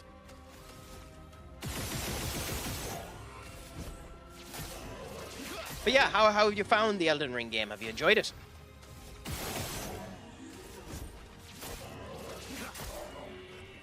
Danger. Punching combo, so... Okay. Nice. I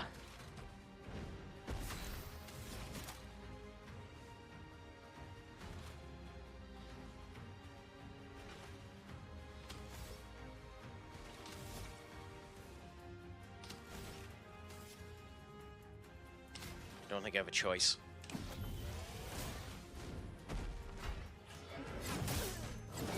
Good thing I done it. Good thing I done it. Good thing I done it. Although, it does mean we're down to our last healing item. Which is interesting. Or reviving item, not healing item. I won't lose again. Bring it on. Okay, interesting that. Night Ring is my first Souls game. It's been fun, nice to play with friends. Good bosses, needs a few things, but I think it's easy fixes. I need a bit of... It needs a bit of communication, hard to play with randoms. I'd say so. An awful lot of those games do seem to be that type of situation where to play them with randoms makes it a bit more awkward than it should be. But I've heard nothing but good things about the game in general. I'm glad to hear that you've been enjoying it so far. Genuinely, it's a pleasure to hear when anyone is enjoying a good game. Well, that wasn't worth it, so...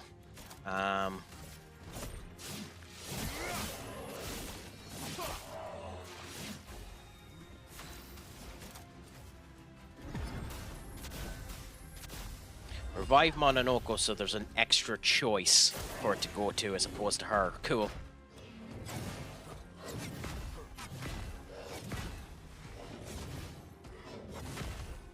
Yeah, it definitely wasn't worth trying to do the void there. He would have died. We'll go for defenseless. Not that it matters, but we'll go for it.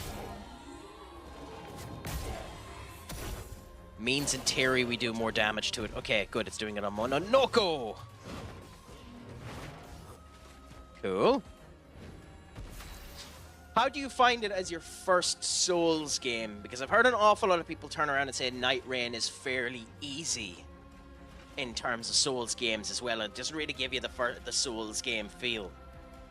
I still think, and I haven't played many of them, I still think the best Souls game to start with is probably Bloodborne, just because you can grind the crap out of that game, and it won't stop you. You'll still have a challenge in the whole lot. But I know an awful lot of people turn around and say Dark Souls 3. I haven't played 3. In fact, I haven't played any of the actual Dark Souls games. So once I get to them, it'll be interesting to try them. I'll be trying them on stream soon-ish when I end up buying them. I think I have Dark Souls. I think I have one of the Dark Souls in my actual library. I haven't checked, but yeah, something for the future there. Okay, so we've her set up now. Cool.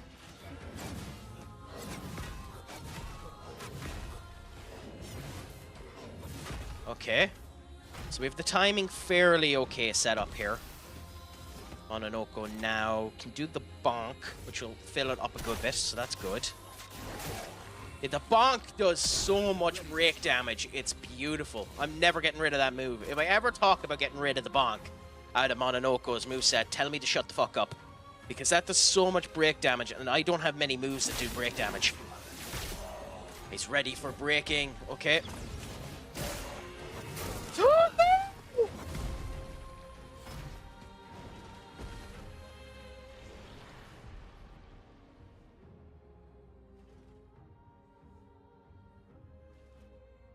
Okay.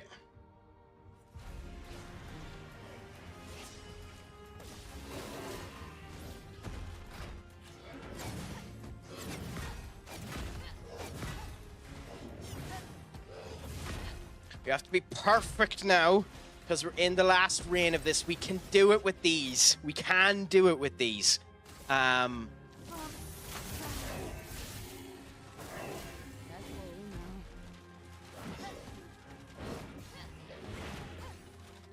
Okay. We also can break him now, but we don't really want... If we can help it, we don't want to break him when he's on 2 turns. Although it will stop one of his turns, which just means we don't get any benefit out of the break if we break him now. I think we have to...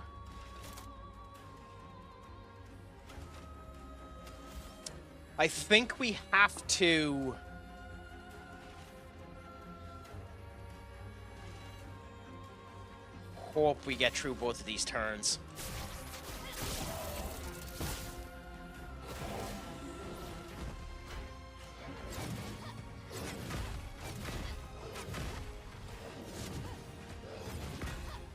Okay, there's one of them. Beautiful! We didn't even need to. Absolutely beautiful. Do the 2 of them deserve the XP for this? No.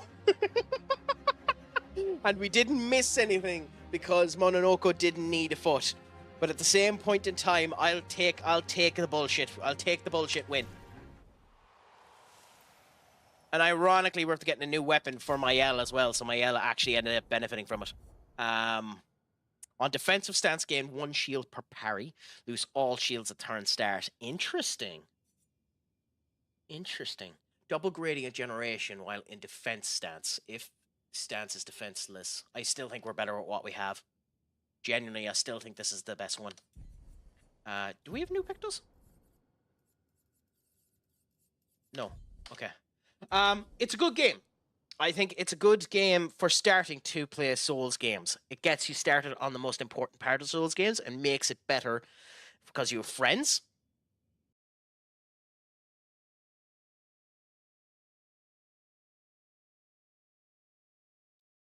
Night Rain is also roguelite.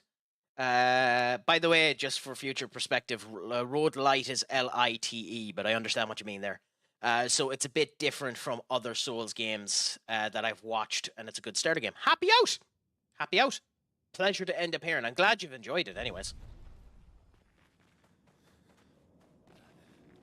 Cool. So... interesting. That's all you ever want to happen with any game you end up playing anyways, just to enjoy it. What the where has this led me?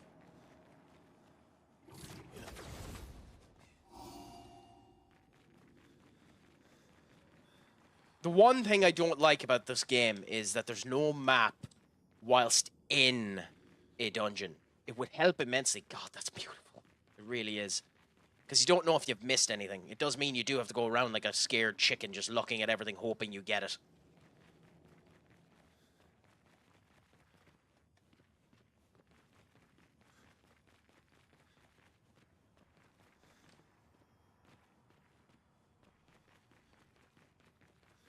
Okay, advertisements are on here, so we'll wait for them to end up going, and then we'll continue on.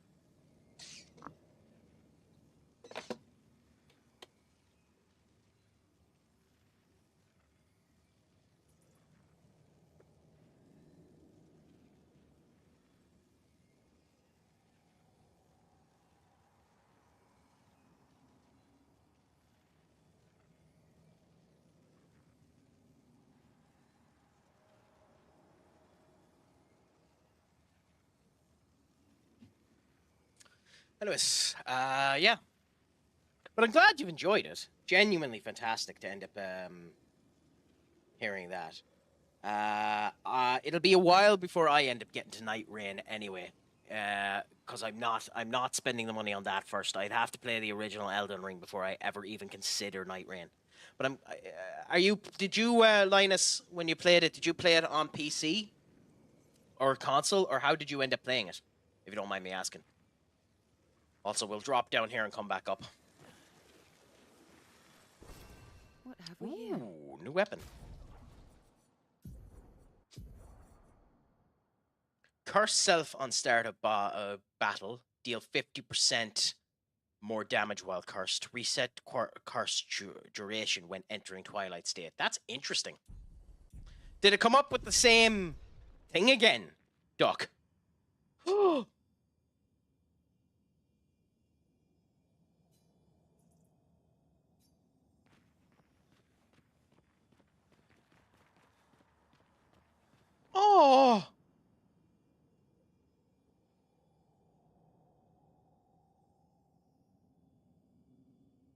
F in the chats for him.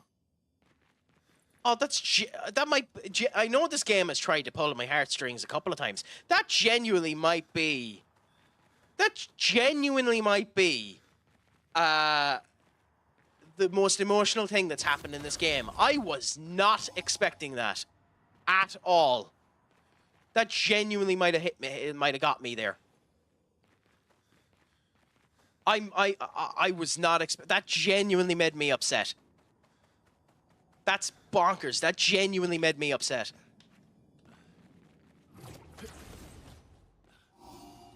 Done a Whitebeard? Yeah, I guess he did, didn't he? But that genuinely made me upset. I'm shocked that it upset me as much as it did. Wow.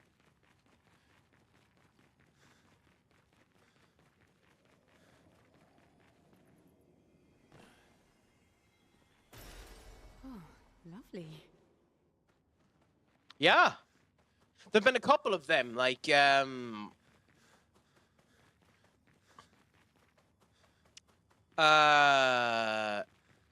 was one of the boxers in Hajime no Ippo was out cold boxing and literally was just Sendo, I think it was, in that.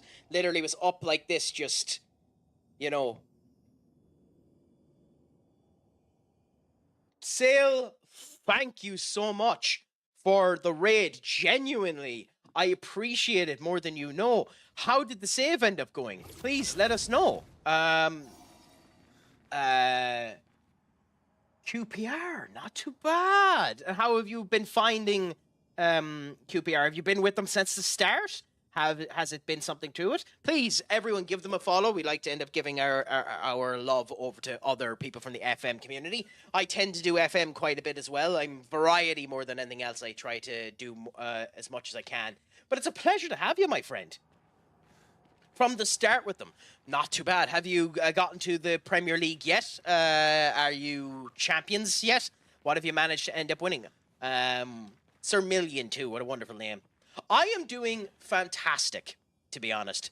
And when I do FM, my story at the moment has been this, by the way. If you want to have a gawk at what my one is. Genuinely fantastic game. Love every bit of it. And I love seeing more people in the community continue to do it.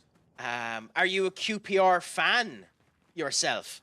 Or is it just that you picked QPR at random and just decided to go with them?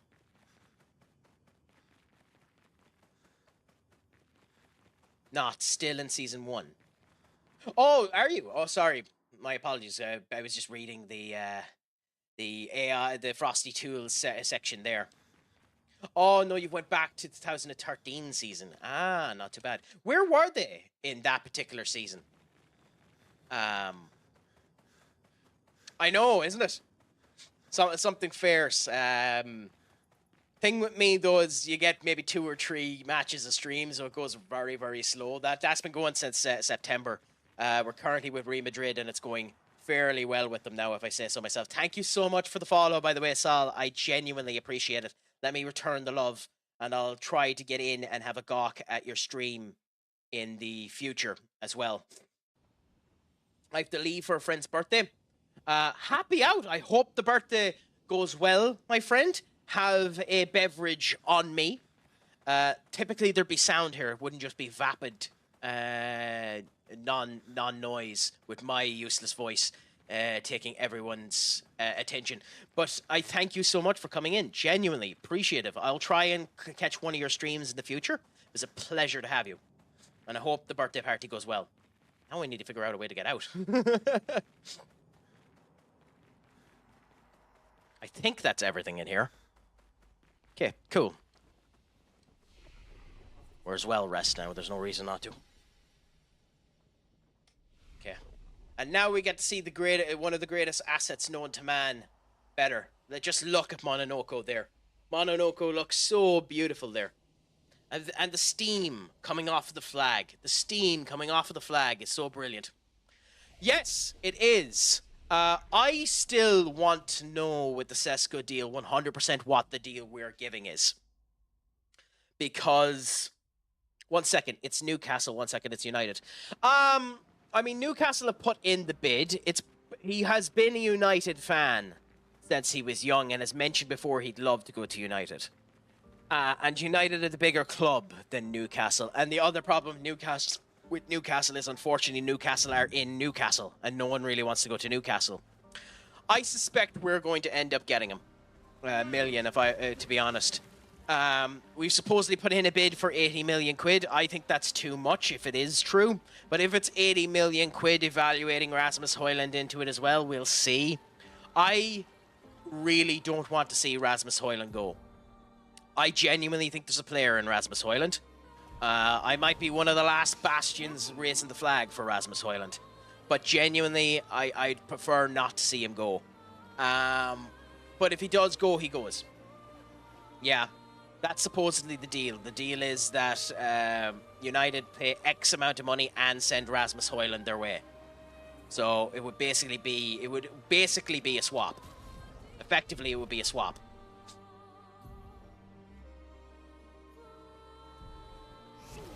Well, there's two other Højlund brothers, Oscar Højlund, and I can't remember what the name of the other Højlund is. There are two other Højlund brothers, both of who are actually fairly good, to be fair. But no, Rasmus is supposedly meant to be part of the deal to swap for Sesko. So it'd be interesting to see what ends up happening. Yeah, love it when a youth graduate plays for his country. Which one are you on about, Duck? Oh wait, let me see. Alex Trombe, he is South African. I'm guessing he's Oh no, he's not South African. Oh no, he is South African. Interesting.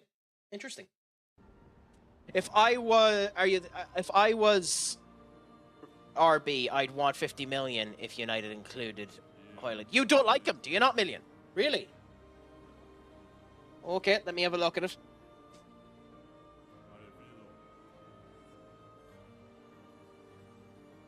Or 500 million.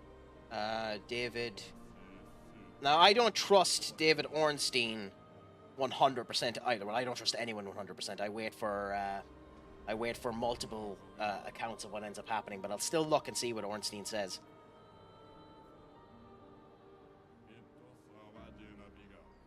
God damn it. Must feel like they've hit the jackpot with this saga. Fair enough. Load, you pain in the arse. Just load, crikey.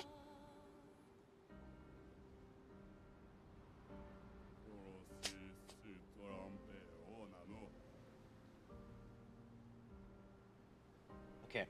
David Ornstein, football correspondent. Newcastle made an improved bid for RB Leipzig. New offers worth 80 million after positive talks between clubs. Nothing agreed. RB Leipzig's current favour Newcastle, and no proposal yet. So United didn't even send in a proposal. Fair enough. So it's all a load of horse manure. Yeah. He's probably going to join Newcastle. So, do you think so, Million? I don't think so. No, the last bid they ended up putting in was 70 million with add-ons up to 80. Linus, thank you so much. Please come in any other time. It is a pleasure to have you. As is always, make sure your crack is 90. And Pogue Mahone, my friend. But yeah,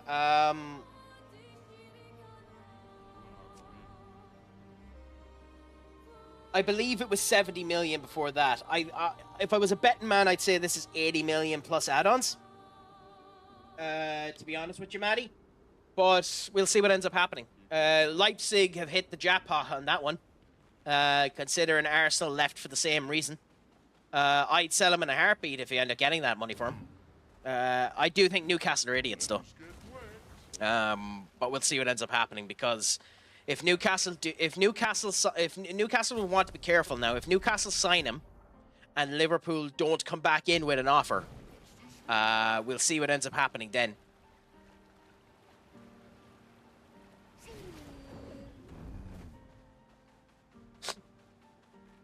What frustrates me is, what the F are we doing at United? We haven't even made one bid. We are so slow. Well, we don't have the money for him.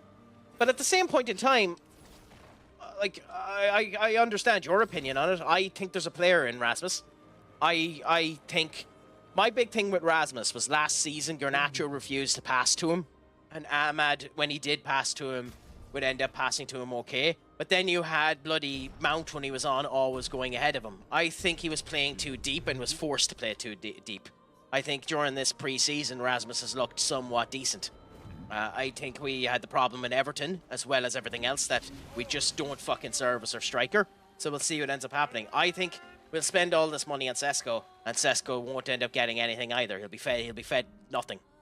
I think we're probably better focusing on a midfielder than a striker, to be honest. But we'll see what ends up happening.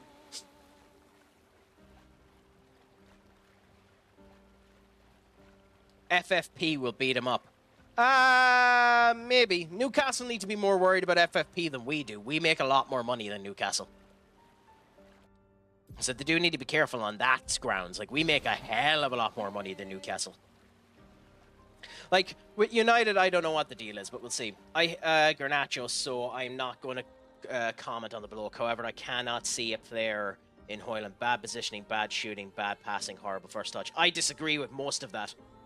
Million. I disagree with most of that. Honestly. I'm not, again, to each their own, but I disagree with most of that. I think he's good at shooting. I think the last season has been unfortunate for him because he's been told to go deeper than he was meant to. His first touch needs improvement, but he's young, he's 22, he'll improve. So we'll see. Newcastle sent worth 90 million, 80 plus 10. That's what I thought was going to end up happening. Yeah, 80 plus 10. Yeah, he's going to go to Newcastle. The bad positioning part of it, I think he was forced to be in bad positioning because he was told to be deeper. I think he was told last season to play more like Harry Kane, but Harry Kane gets service. I think he just wasn't serviced. We'll see. Maybe I'm wrong. I just think he wasn't serviced. I know multiple people who feel like you, who think that he's done and dusted. I think if he's serviced, it'll be fine. I think when Mbeumo and Cunha start actually delivering the ball to him, it'll help a hell of a lot more. Like, he played so much better when Xerxes was in the 10 position, because Xerxes passed the fucking ball to him. There's so many games I watched where the ball just wasn't passed to him, and that caused the issue.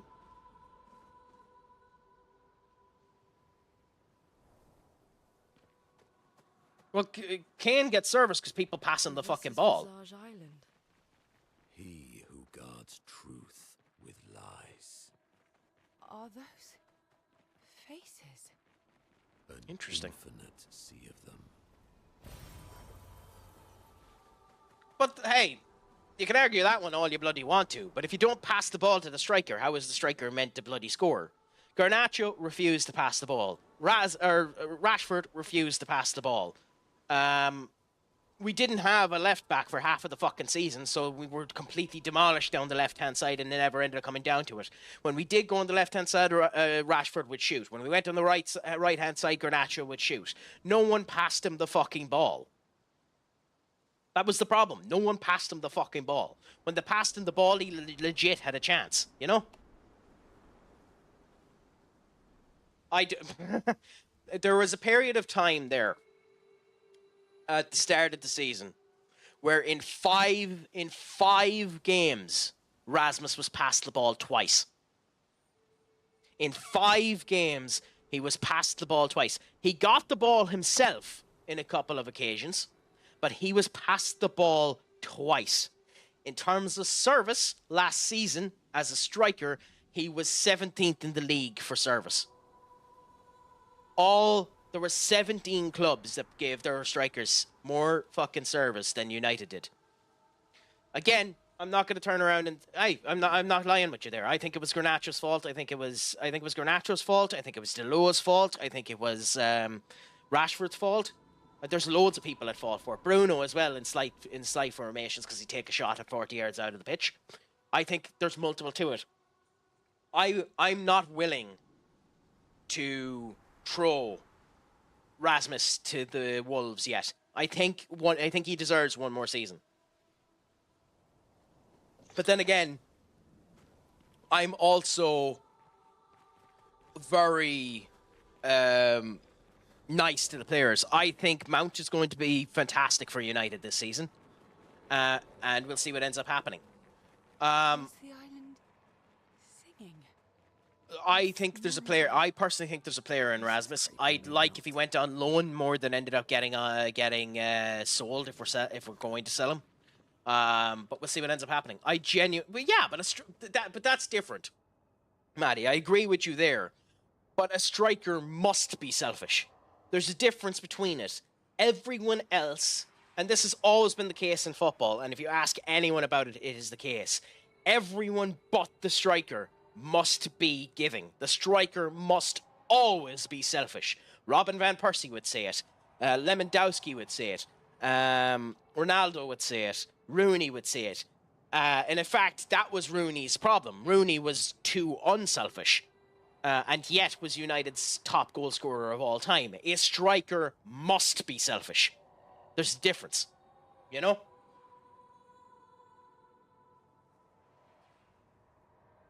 And that's my opinion on it. I could be wrong on that. I'm willing to put down to other people's opinion. I think a striker must be selfish, as opposed to everyone else who mustn't. A striker must demand the ball, must shout at its midfielders for not doing it. One of Rasmus's problems, to me, is that he's too timid. He needs to shout an awful lot more. He needs to be an awful lot more angry. This is... Ooh, what is this?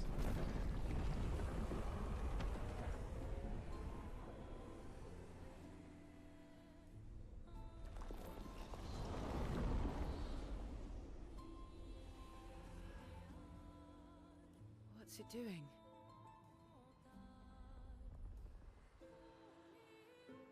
Ooh. Looking at the expedition flag.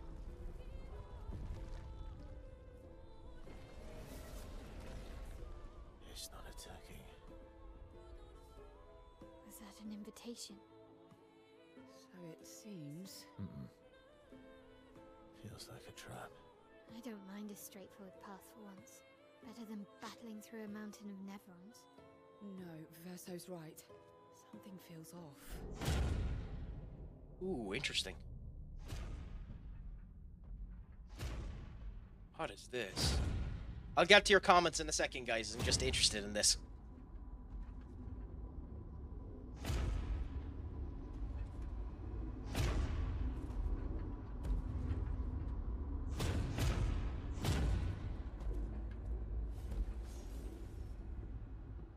Oh, I'm harmless. You don't need those. Well, if you're harmless, then these weapons will stay harmless too. Beautiful. Visage invites you to join him in his chamber at the end of this path. I assume that's why you're here. Where do the other paths lead? You're free to traverse them. Masks are not just to obscure, they may also illuminate. Horseshit. They're literally there to obscure. That's horseshit. Meaning? The invitation stands. See? They're literally there to obscure. Well, head straight to the Axon. Or take the Oh no, we're taking the other paths. Rooney was scoring too many goals. He asked Sir Alex Ferguson to play in the midfield to get more involved in the games. Well, Rooney, when he done that, also felt his speed slipping and thought that he wasn't... He thought... When Rooney done that because Ferguson brought in Robin van Persie, and he knew Persie could score more goals than him, so he moved to the midfield to try and be more agreeable that way. Hence the point of him being too unselfish. Like, Rooney should have demanded more of the ball when Ronaldo was there with him as well, you know? I agree a striker must be selfish, but there was a game this preseason where someone was so open inside the box, but Hoyland decided to shoot it into 3 people and have it blocked when one pass could have resulted in a goal. If he continues like that, then I will start to change my opinion on it. Fair enough. Fair enough. Like, you do need to know when your opinion, when it is different to do it. My big thing with the preseason, and one of the reasons why I don't mind it, is Rasmus badly needs confidence. Badly needs confidence. Any goal Rasmus gets will help. That header that Rasmus got will help leaps and fucking bounds. So, in general, I don't mind it for that reason. But I can understand why it might seem a bit bad for Rasmus to end up doing that and end up seeing that way. But we'll see what ends up happening. There's definitely time for Rasmus to improve, I think.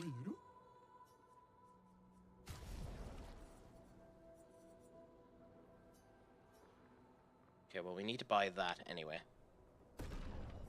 Okay, and now we'll fight the merchant.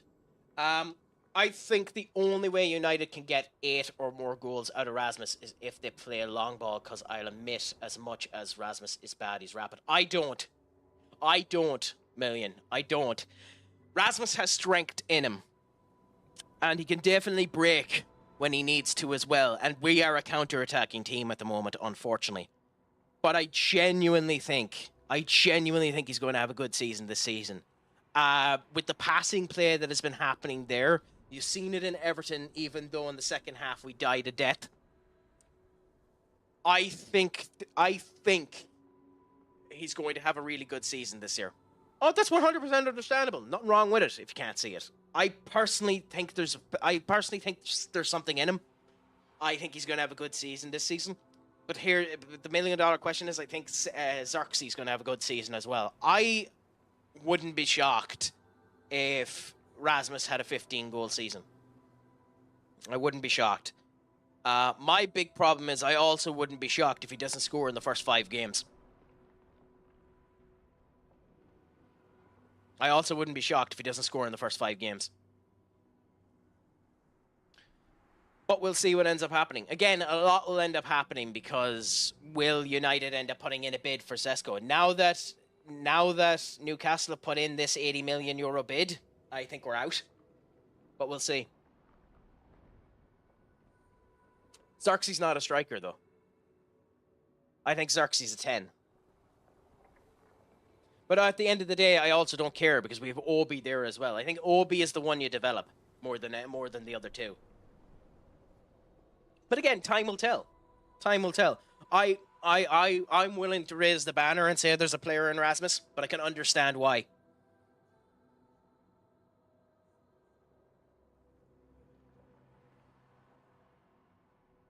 But to be honest, I like the idea of us playing 2 strikers.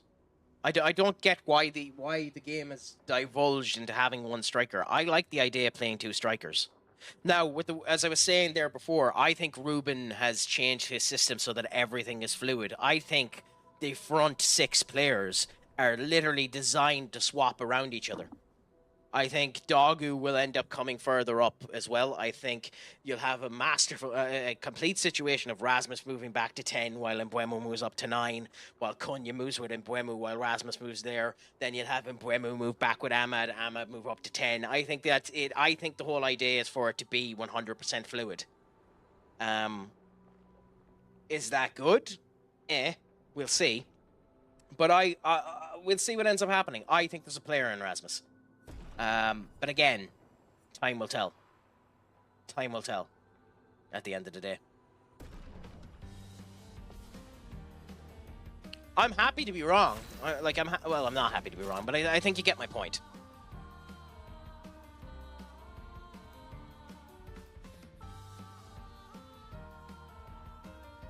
Yeah, we'll see. We'll see. I think it helps now that we have players that are actually willing to do it. I do think a massive problem last season was Garnacho, but I liked Garnacho in most of his plays. I said it throughout the season that I think Garnacho needed to bulk up and would have been good. I think Garnacho would blow over like a gust of wind. I think Delot should never be played on the left-hand side, and we saw that again versus We saw that again versus Everton. Delo should never be on the left-hand side. So we'll see. We'll see. Defensively, we seem sound. I'm still a little worried about Adrian Heaven, but we'll see. We definitely need a goalkeeper, but I think we need a fast midfielder as well. I think we're fine up front, but time will tell. I'm ready. Okay, timing on that is a bit interesting. Just give me the fucking revive button quick. Don't make me have to go back. Fine.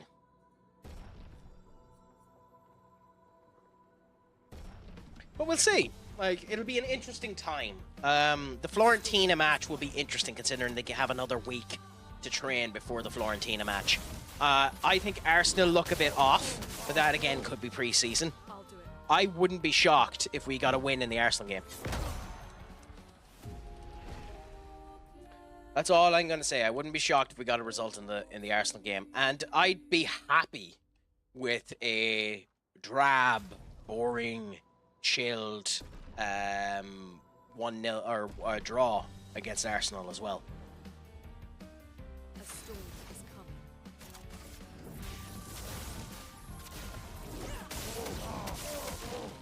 So where is the dodge on this? So he jumps up. There. Yeah, okay. Romance flowing. We don't have Genesis yet, fine. I'll do it.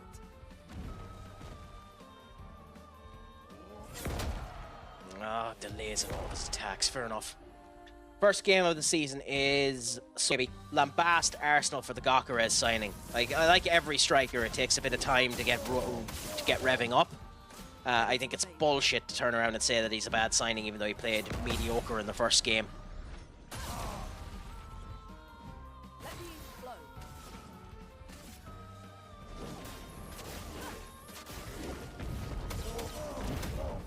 Nice.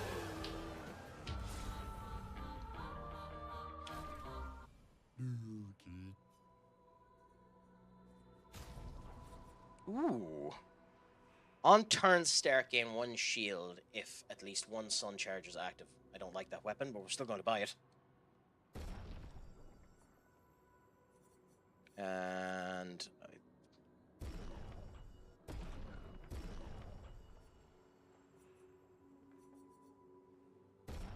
that's enough for a start. Yeah, I agree, but I think it's more of a case that they do it to us as well. Oh yeah, like it is just friendly.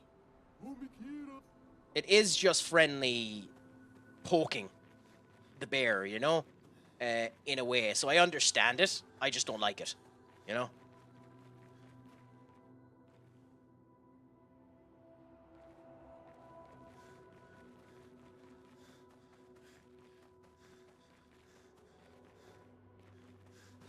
Anyway, just as the advertisements are going on, I'll be back in 1 quick minute. So just bear with me.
Anyways, I'm back.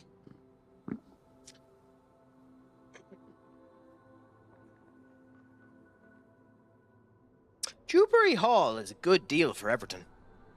If they end up getting him, by the way.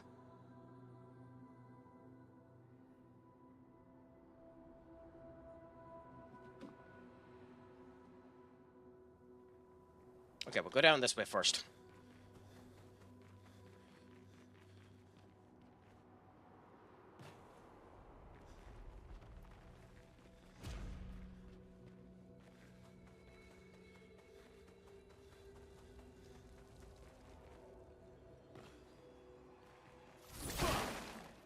This area is interesting. Terrifying, by the way. That is absolutely terrifying.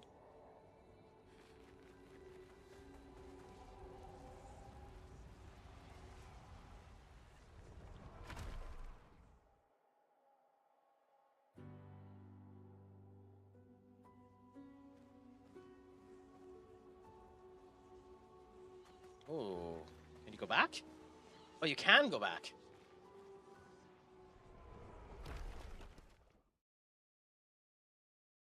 Oh, okay. That's odd. Interesting, but odd.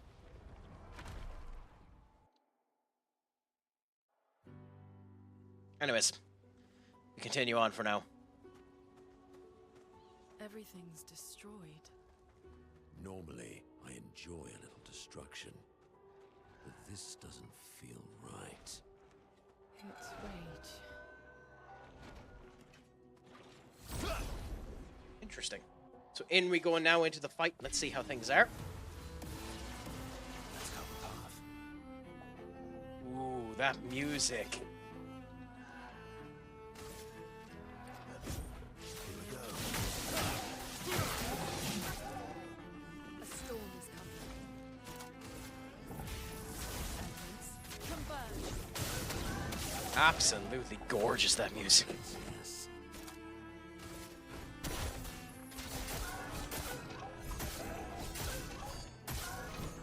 Wow, okay, Mononoke can kill him in one go. That's interesting.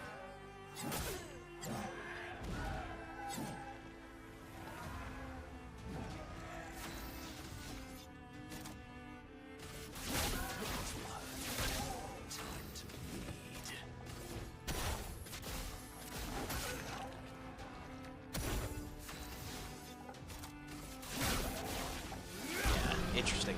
That's fascinating to me.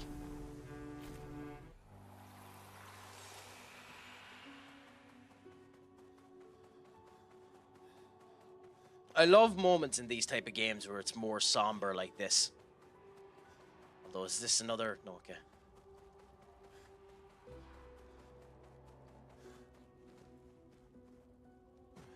Holy crap.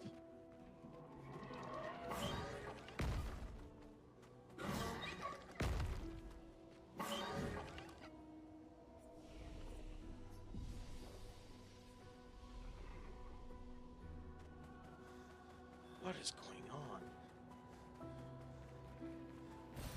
Great. Okay. Interesting. So we know Mononoke can kill them with his move if they have the shield up, so we're going to ignore you, and we're going to let Mononoke attack you. I suspect we can't hit you normally because you're off of the ground, so... I'll find out now in a second. Yeah, that's what I suspected. Yeah, A storm is that makes sense.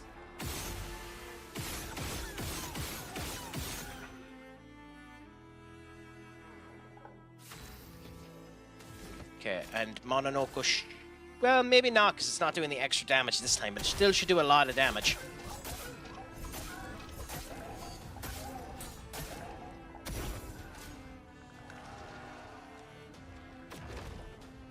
Your turn to shine. Okay, bad timing. Oh, I got cursed as well. Interesting. I will say the cursed graphic looks unbelievable. The inverse that it ends up doing. Oh, that cured inverse.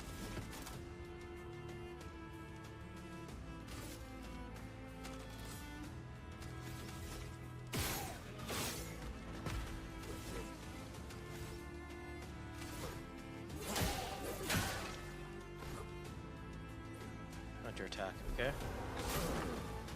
Okay, is there a dodge to that counterattack? Because I don't know if there is. I'm ready.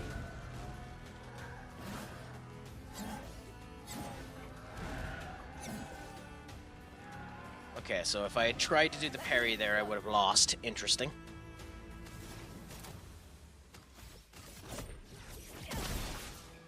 Let the ink flow. I think we bring Varso back. Here. Sword attack again. Wait. There. Okay, cool. Got the timing down. How did that not kill?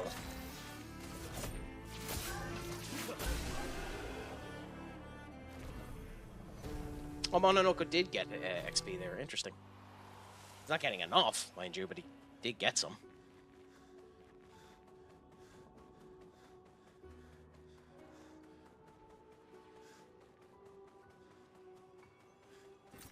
Great.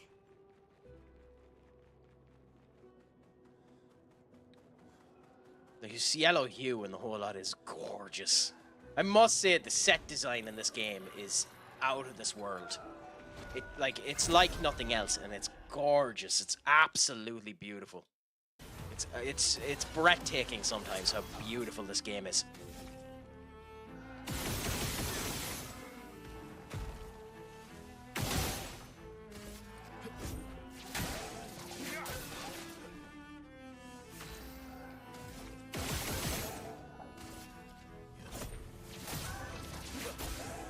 The storm's coming. Elements, converge! We have Genesis set up there, and this should be interesting. It won't do enough damage to kill him because we're not in agile state, but still, it'll do a lot of damage. About a quarter of it. Interesting.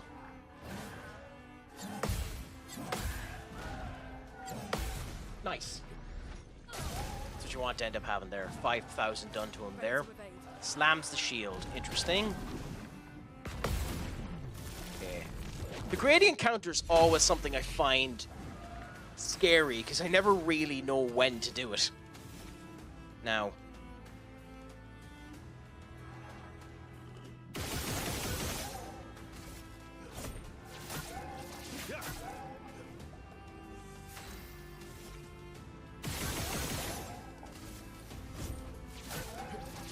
You're dead now. Oh, you're not?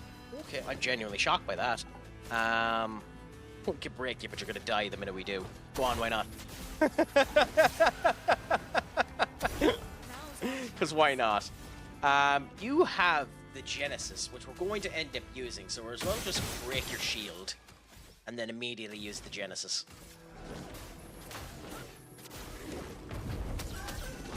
And then win. Nice. When it all works together, the combat in this game feels so goddamn rewarding.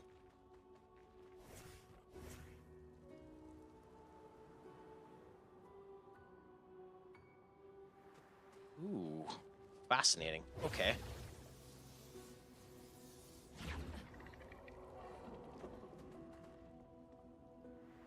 Okay, interesting.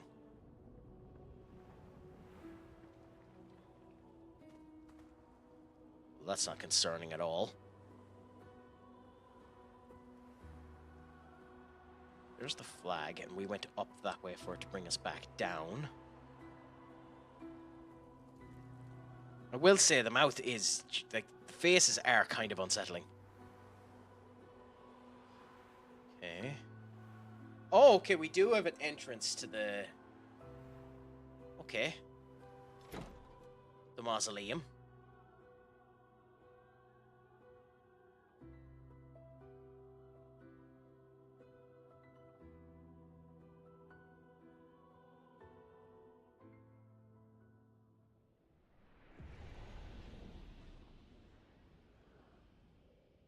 So supposedly, what Fabrizio was saying there, Manchester United will only bid if Sesko says that he wants only them.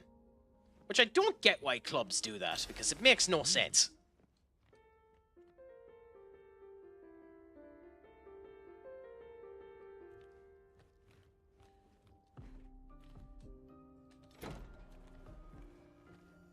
Ooh, okay. Art can be a window, and art can be a mirror. And great art is both. Son, you'll never be a true artist if there's always a mask. Well, that's Renoir's between voice. you and the viewer, especially when the viewer is You'll never be a true artist if there's always a mask between you and the viewer, especially if the viewer is you. Huh. That's interesting. So that's Renoir talking to someone, so that's interesting. So we just sat there waiting for Sesko, pretty much what they are saying. Yes, we're waiting for Sesko to turn around and say, come and get me. It's effectively what Fabrizio is saying. We're waiting for Sesko to say, come and get me. I think one of the reasons to do that is because if Sesko says he wants to join United, it's harder for Leipzig to negotiate that he wants to stay with the club and there's no real reason to do anything, you know? But it does seem pretty odd.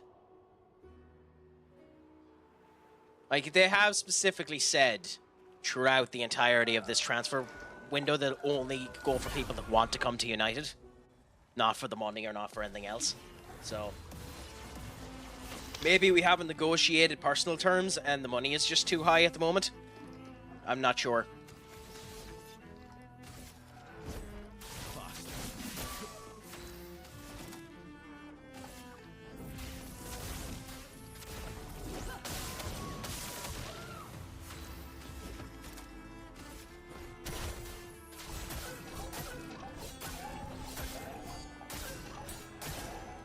Interesting. Okay.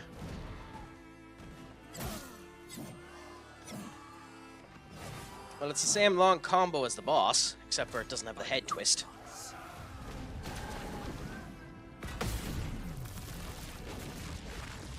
I don't think that done any damage.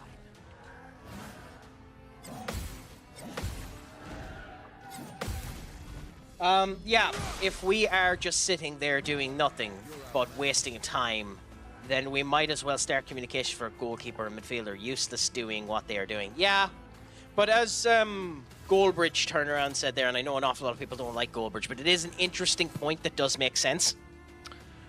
United have a nasty habit, and have done over the past 10 years, of refusing to do absolutely anything but focus on the tour when they're on tour.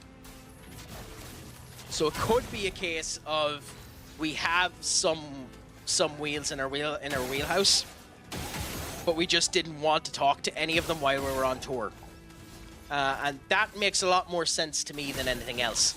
And it is a bit of a trend. It does tend to be a truthful matter that we are just non-existent in any negotiation practices while we're on tour, meaning the last 2 weeks of July are basically just a gargantuan waste of time.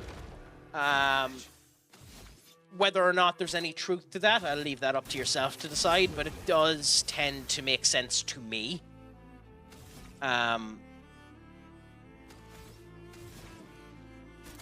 So, you know.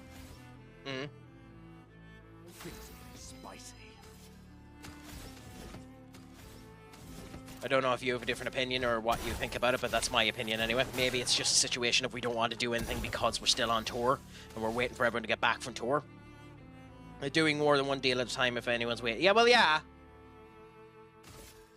I mean, I wouldn't mind that, genuinely. I wouldn't mind us taking time on our deals if our deals actually made a difference. Our deals are always just what the club ends up asking. We never do any better than what the club is just asking for anyway. So with the time that we're wasting on the appointment, it's annoying. If we got a better deal by just focusing on the one deal, then I wouldn't care.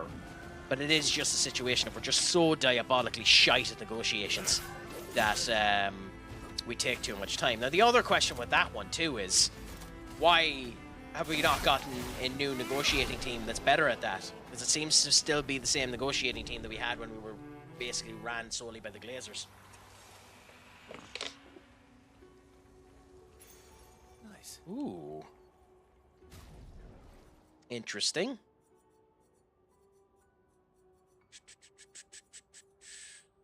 Ah, okay.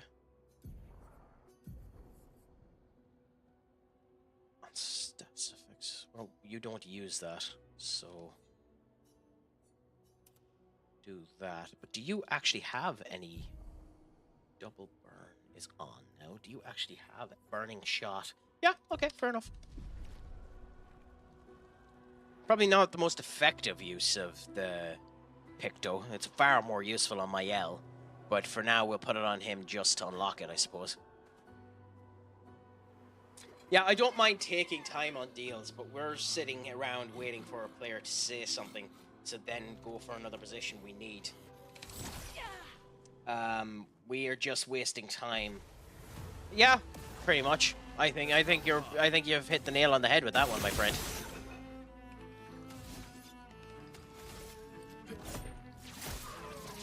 That's annoying in general, but what can you really do? Just fucking hope that we end up getting a competent deal at some point in time, and other than that, just be happy when we get it. I've started to not care as much about football as I used to anyway, because it just ends up putting unneeded stress on you. When you're a United fan, anyway.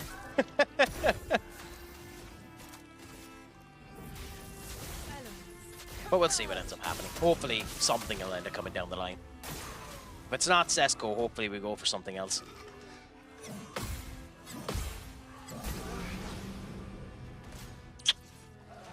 Okay.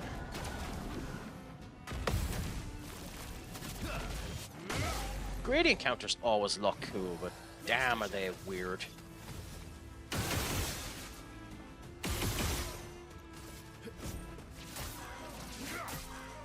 Last-ditch effort.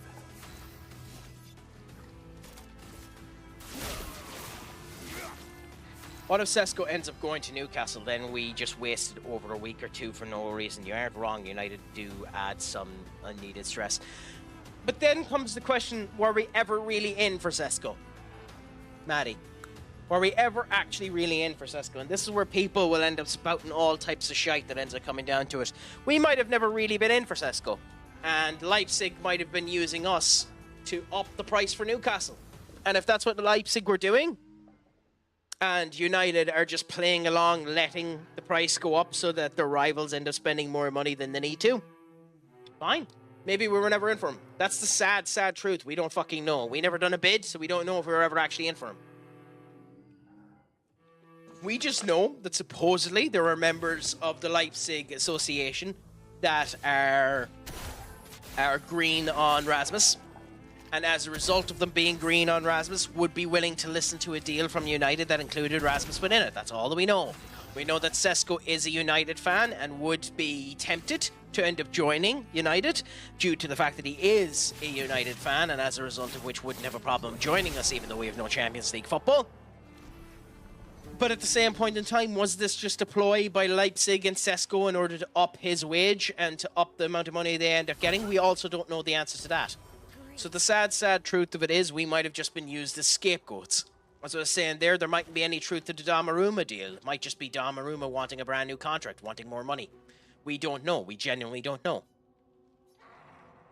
He who cannot fight fate begins a scowl, emotions blaze, but shadows tempt his face. What am I but a mask?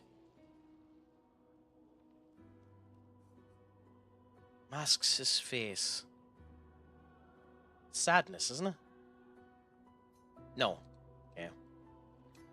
It speaks. He who cannot fight fate, behind his scowl emotions blaze, but in shadows his temper fades. What mask am I? I mean, it seems to be joy, yeah. No, it's anger. Okay, fair enough. It's the blatantly obvious one. Because it was temper fades, I thought it was sadness. But yeah, no, apparently it's anger.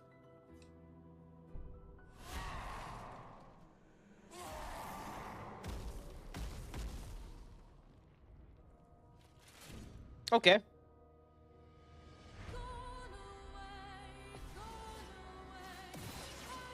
Ready to strike.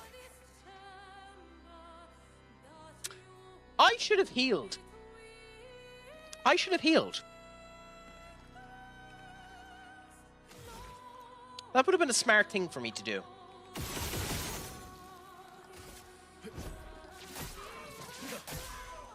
I've lived through worse.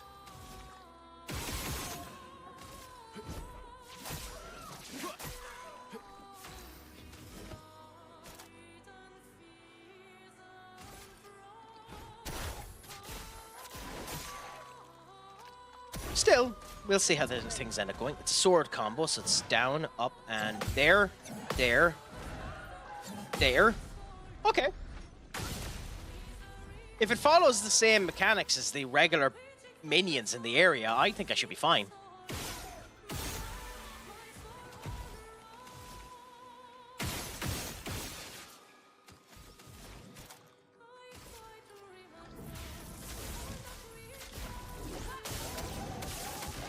I think I might be fine.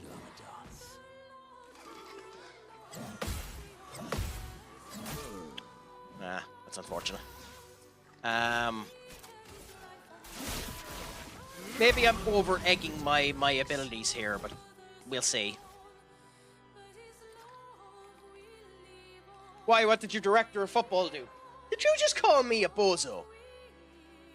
Well, do you know what you can do? Do you know what you can do, Doc? You can... Off is the direction you can fuck. Careful, Verso. Yeah, it basically is just a regular minion that's just has more health. Oh, maybe not. Counterattack, okay. Let's keep going.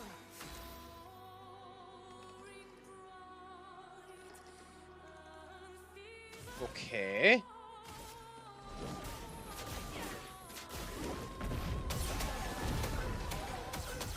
Jesus! Okay.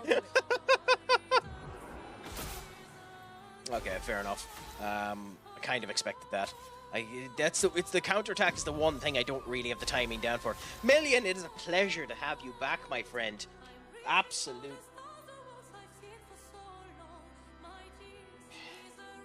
Absolute joy to have you back with us, my friend. $1 million, all to you, as I am none other than. How are you, my friend? Oh my god. The power emote mixed with the cat, that is gorgeous. That is gorgeous. I think the reaction that I can end up putting down for the power emote mixed with the cat is none other than this. By the way, if you have any suggestions for good memes that I can add to my stream deck, put them into the suggestion box or into the Discord. I'm more than happy to play around with adding more crap onto it, because it's always nice to know. What happened?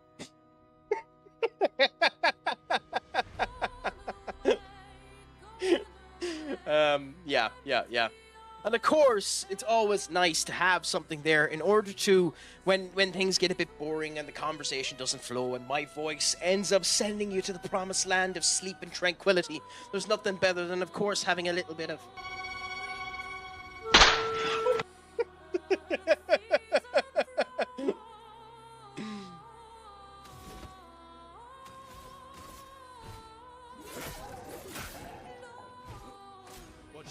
Okay, we should be able to dodge this now. It's the same counter as the main one. Coola boola! Yeah, this was a far more intimidating boss just because of the face behind it. Oh, Danish friends, I'm going to have to go and search that one up. So notepad plus.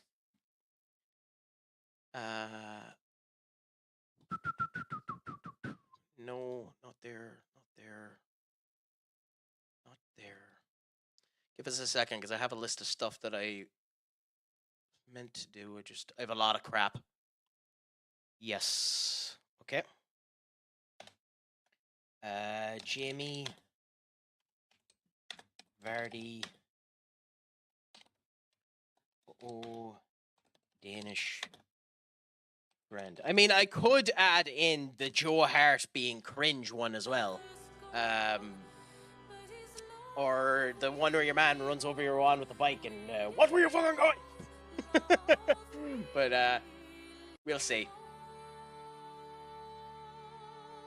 But in general, I'm always, by the way, just in general, I'm always up for improvements to the stream or anything like that. So if there's anything you think would be a nice improvement or anything like that, please do feel free to add it. I'm always up to improve in any way, shape, or form. You know, even if it is improving something like my voice, you know, I'm always willing to improve that along with everything else. You know, go back into being a radio presenter, or even improving better than that, and becoming a space marine again and talking in that mentality. I'm up for any types of improvement.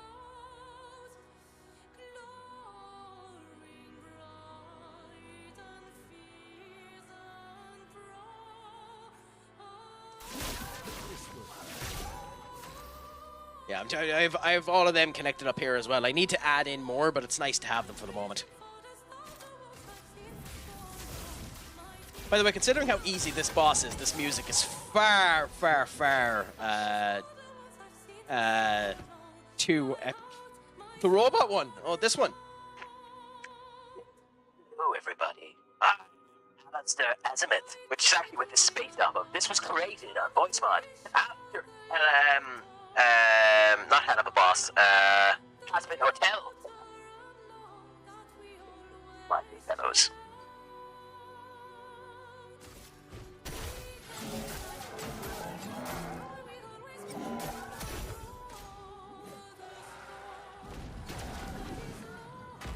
By the way, to anyone who hasn't watched it, I'd highly recommend you watch Hell of a Boss and Hazbin Hotel. They're two very good shows. Ooh, is this a new weapon, or is this a new weapon? I wonder if this will weaken the face when we face it. I'd say it might, considering we blew up that face.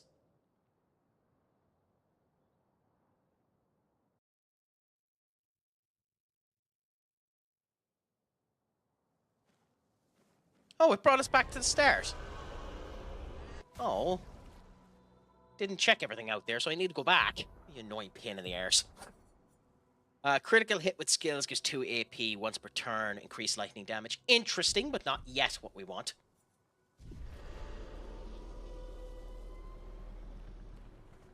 I mean, there are other ones that are in it as well, Sir Million. Give us a second. So, like... Hello, everybody. I am the mighty Craig, and it is a pleasure to talk to you all today.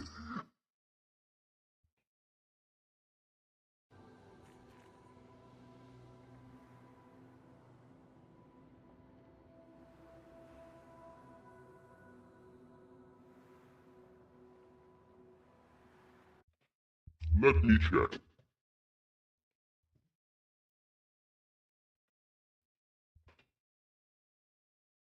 Let me check.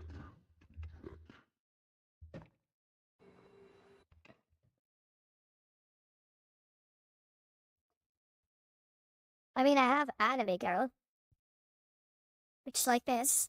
I have 8-bit, which is like this. Trash Mike, which is like this.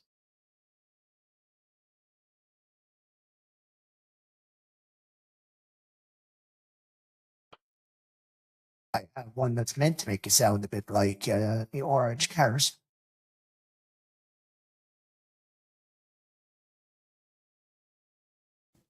I have one that's meant to make you sound really deep.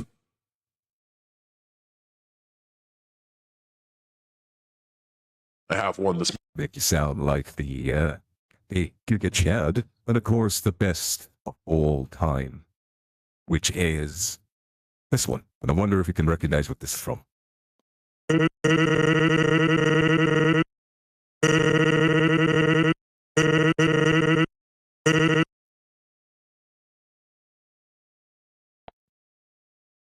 I am Jose Arvino.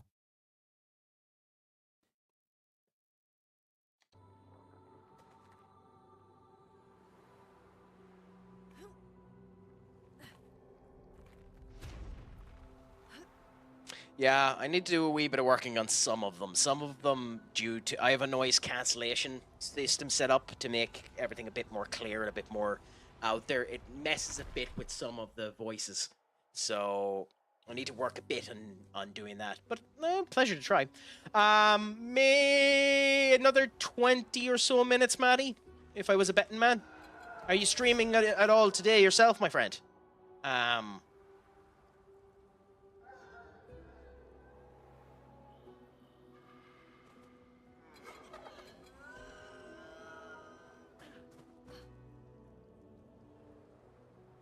Yeah, I won't be going too much. Oh, do you not? Oh, I thought I thought you did a streaming. Not too bad. But yeah, maybe another 20 or so minutes, I'd say. Then I'll be finishing up. Thank you, Senior Duck. I always love when you end up spreading the love and making sure that I'm actually not turning into a fucking deformed duck. Ooh. I'm going to get whooped in my ass in a second.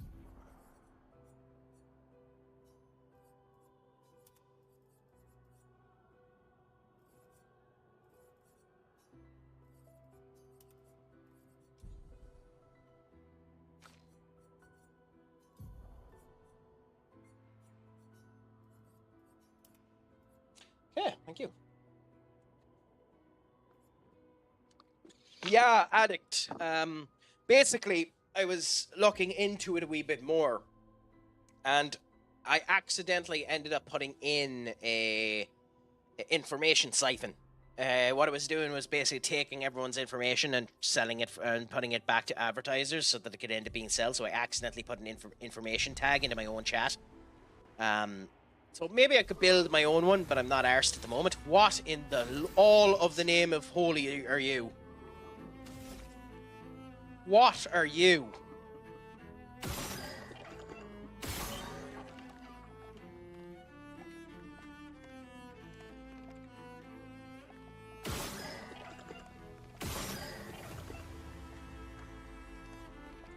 Oh my god, that is...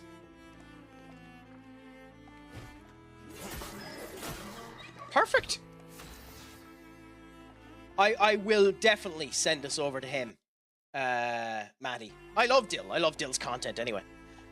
Maybe in the future, if he'd be up for it, I'd be happy to fucking do something with him. But I love Dill's content. He swap me in there every now and again saying hello to him anyways. I think I rated him the last time as well, so I'll happily do that.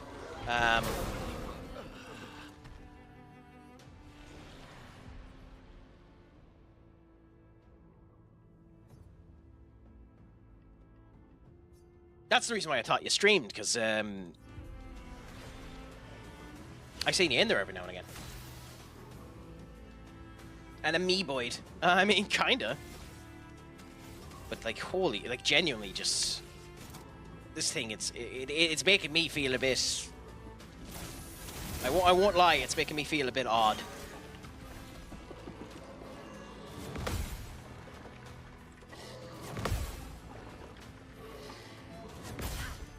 Holy crap.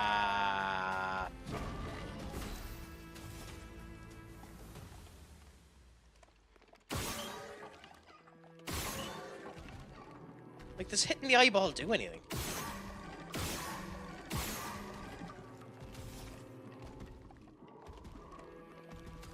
Yeah. He was the one that helped me learn FM. That's why I'm in there. And I think I found you through him as well. Pleasure. Pleasure. And thank you so much for coming in.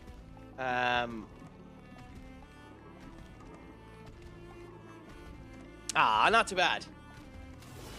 I love the I love the FM communities in general so much. There's so many sound people in these communities. It's not even funny.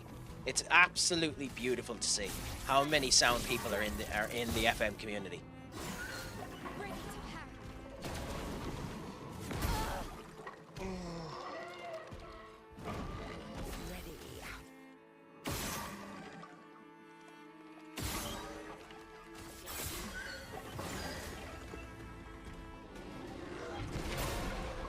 What? How do you dodge that?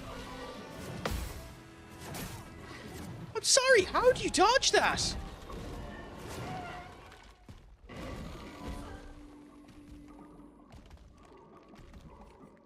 go on ahead. What's your by the way, Senior Duck? I think you're better not targeting the eye.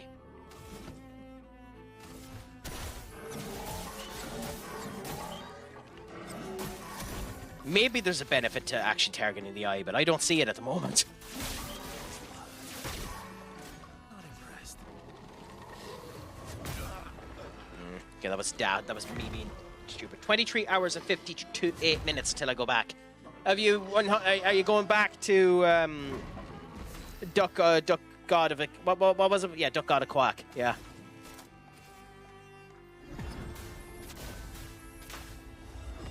Oh, that's unfortunate. So what name are you thinking of going for now?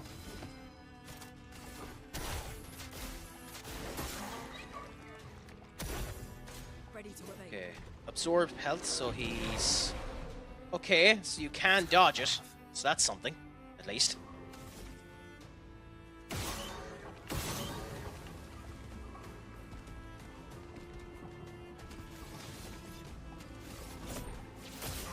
So if you don't like which form he's in, you can hit him with these to change his form.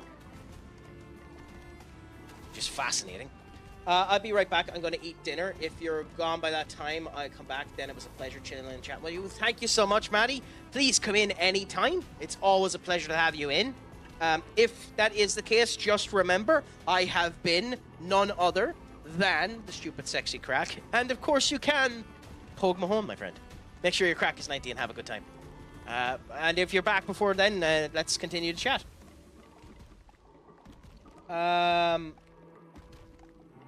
Underscore. Yeah, that's not a bad idea. Just go underscore Duck. We all know who you are anyway, Duck. So, you know, it's sound that way.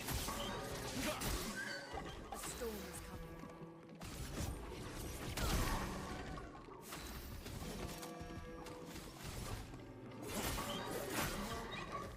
Okay, so what type of attack happens here? Impales the target, which is... Okay, so I done that too early. Interesting. I'm half tempted to bring her back alive, but I'm also not at all tempted to bring her back alive.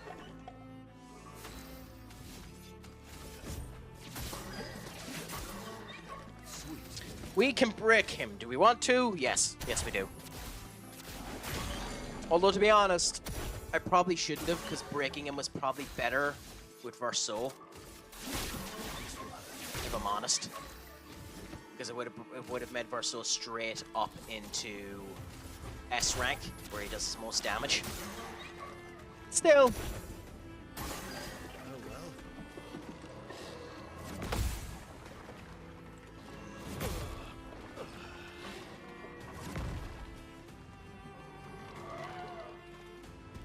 Kick it!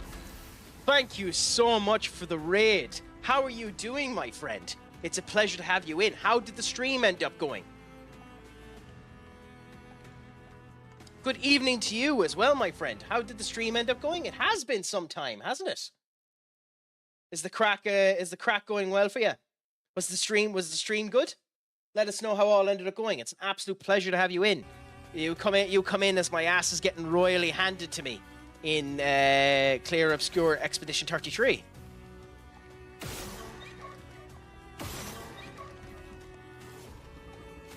How was Rematch? I'm guessing that's what you were playing last, was it? Or what were you playing today? Football Manager, not too bad. And who are you currently with in your FM save? I haven't played Rematch yet. It's something I definitely want to get into. Oh, okay, done that too late. Something I want to get into later on, the Rematch, because it does seem like an interesting game, to be fair to it. Oh, nice! In the FM or in the Rematch you were doing with the streamers? Ready to strike.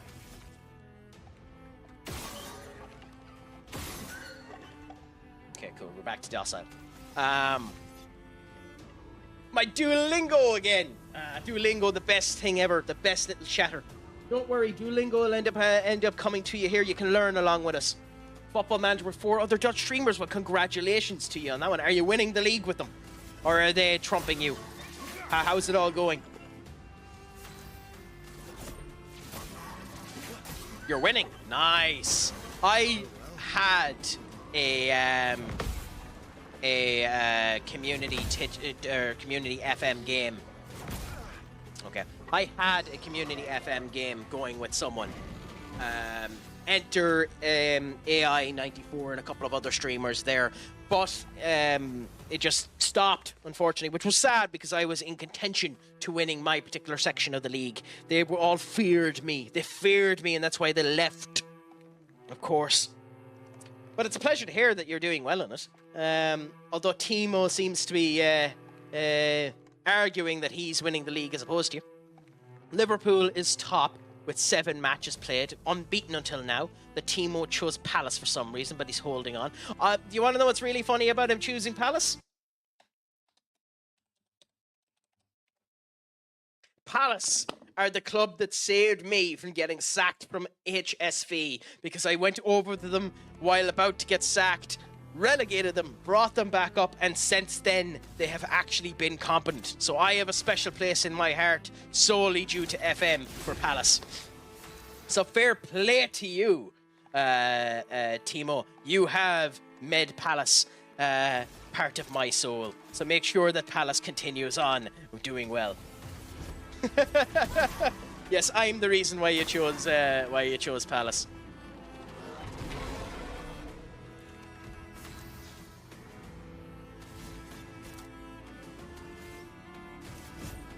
But it's a pleasure to hear that it ended up going well. And is it just a generic save of FM that you... Oh, crap.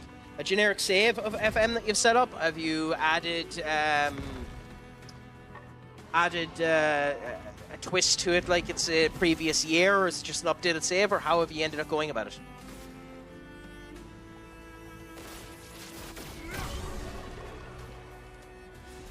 I wonder if this got Mononoko his foot, or if him being knocked down means that he didn't get his foot. We'll find out in a second. Let's hope Mononoko got his foot. Mononoko got his foot. Nice. That shouldn't have been as hard as it was. I have no idea where it came out of. Anyway, let's look at Verso's weapon. Almost the most updated version. Well, congratulations to that. Happy out. Switch to S rank on break. Base attack can break. Holy shit! Ooh. Ooh.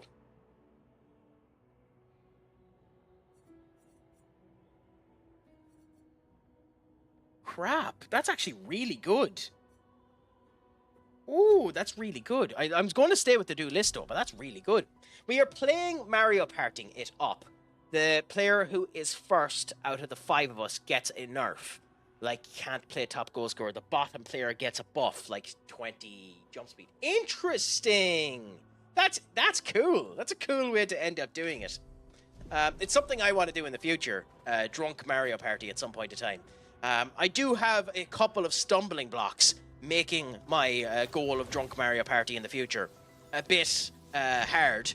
One is I don't have a Switch. 2 is I don't have friends. So, you know, we'll see how that ends up going.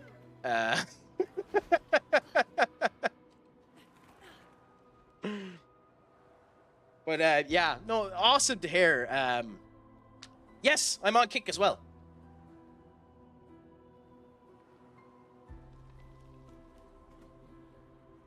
Tree is you have to record the Switch. I mean, based on what I've heard, recording the Switch isn't actually as big of an issue as things can end up going, because the dock goes straight into the computer. So you can literally just connect it up to the dock and use it as a screen share that way. No, I know, I was pulling the piss with your kick. Solo, how are things, my friend? How are you, especially considering you're still the United States heavyweight champion in the WWE? What's a crack-a-lackin', my friend? It's a pleasure to have you back.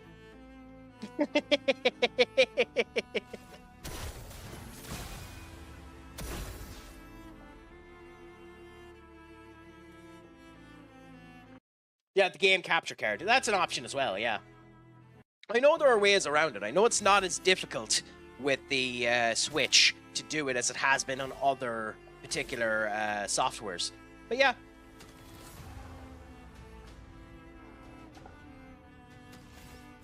Oh, but Timo, it's not even that he brought you to a nice stream. It's that he brought you to a nice stream that you're going to follow and continue to come back to. That's what's going to end up happening there. So right now, I expect a follow button to end up coming true.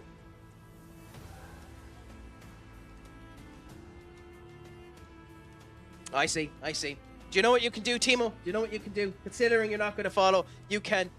Off is a direction you can fuck. I'm joking with you. You actually have followed me. I actually didn't think you had. My apologies. I actually forgot you done it 4 months ago. My deepest apologies. This solo is Clair Obscur Expedition 33. I love this game with a passion. To be honest, Timo, I wouldn't blame you a goddamn bit based on what I just did there. I apologize. However, I don't have a meme for apology. So the best I can end up doing is...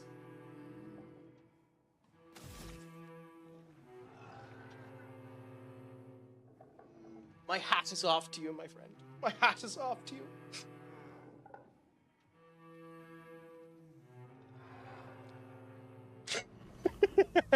But yes, Solo, this is Clair Obscur Expedition 33. Fantastic RPG. I'd be shocked if this doesn't win Game of the Year, to be honest, unless it ends up going for a re-release or something of that description. I genuinely think it is that good. Benekage will disagree with me, but I genuinely think it is that good of a game.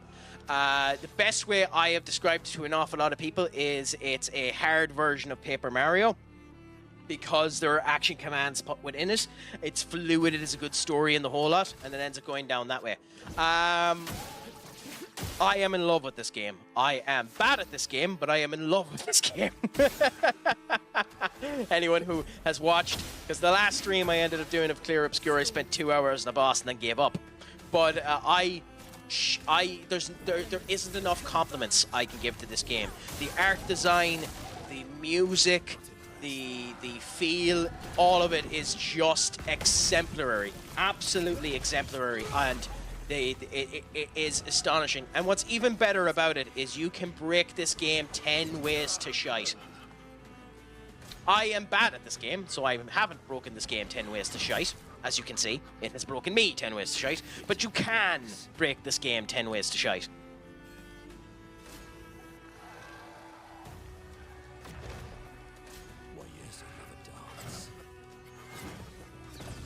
Oh crap, this jump!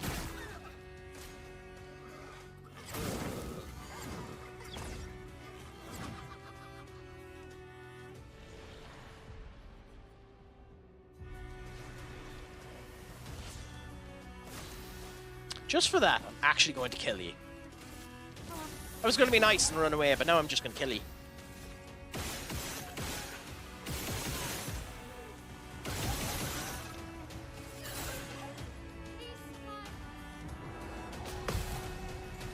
There we go.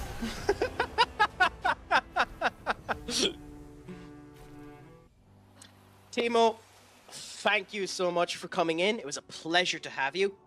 Maybe I'll see you again in the future. I'll try and pop into one of Kick's streams so that I can end up having a chat with you that way as well. But come in anytime you want to as well, my friend. Just remember, make sure your craic is 90. I have been the super sexy craic. And you can, of course, as always, make sure your craic is 90. And poke mahone, my friend. Have a great night's sleep. And the same to yourself, I will sleep the tightest I can.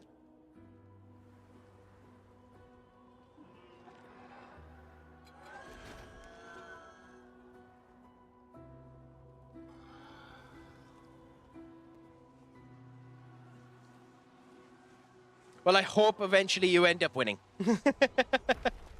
Hey, I don't mind. It gives me an excuse to end up trying to learn a wee bit of Dutch, and the gameplay will be good as well anyway. And so long as you're willing to entertain an arsehole speaking English in your Dutch stream, I'm sure it'll all be grand anyways.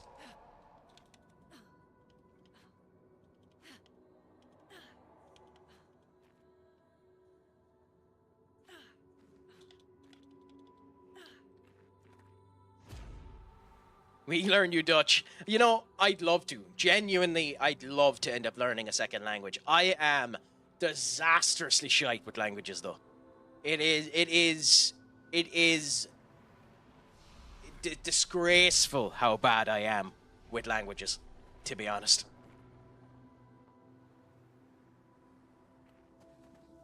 will not be your friend.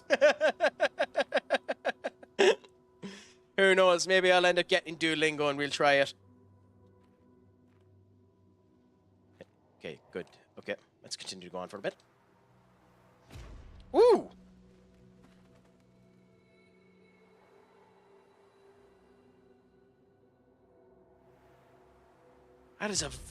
That is a very weird way to switch between scenes. There are more similarities with English and Dutch than English and Spanish, for example. I know that. Yeah, but it's still, English is considered one of the hardest languages to learn due to us adding so many different words. Like my name, for example, craic, being one of them.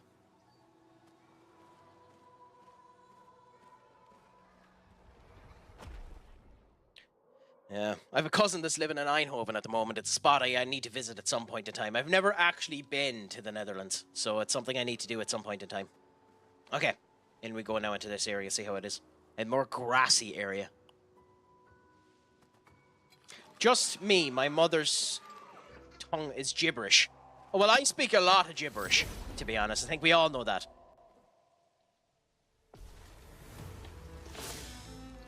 Ooh, we have a bunch of berserkers. Well then you must love coming into streams like this, where we're speaking a load of horse manure. It's somewhere I need to visit at some point in time. My biggest problem is our family have a motto, okay, and it's a very succinct motto. It is, don't worry, I'll give you the family discount of plus 10%. So he's turned around and he says, I'll let you stay on my couch for 250 quid. And the sad thing about it is, he's not joking. So, so we'll see if I ever actually bother my arse going over.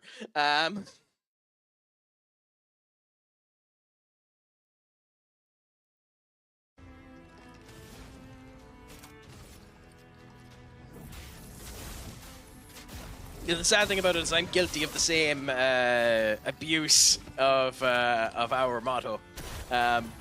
It's funny, but most it is actually true most of the time that we do a discount of plus 10%.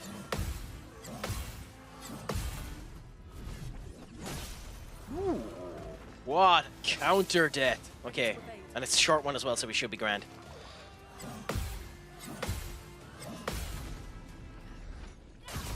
Ooh, nice. Nice, nice, nice, nice, nice. Actually, maybe I should make that into a meme. Family discount of plus 10%.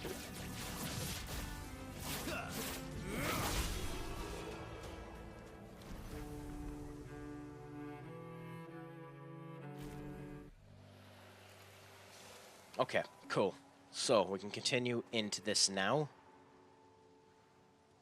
That's a fist. Okay. Interesting. I don't actually like the way that Luiel floats. It feels off.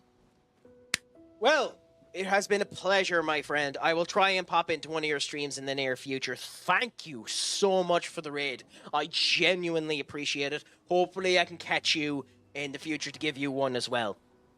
As we end up doing here, I need to do it to every single person because I am nothing if not an egotist. It has been a pleasure to have you. Make sure your craic is 90. I have been the stupid sexy craic. And of course, Kick. I'll even bend over for you. Pogue Mahone, my friend.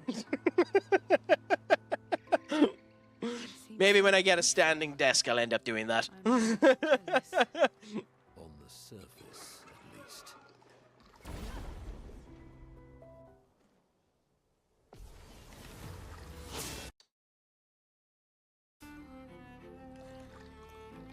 Have a great night's sleep, my friend. Thank you so much for the raid, genuinely. Grandpa Garp. I don't get the reference, Senior Duck. Do you want to expand for me and let me know what Grandpa Garp is? This is my elderly youthfulness coming into play, where I'm way stupider when it comes down to modern acuities than I should be. Ah, God damn it. Okay. Yeah. Built up half of his thing. Okay, please be... Okay, it's the long combo. Didn't even get the first dodge, never mind the rest of them. It likes you.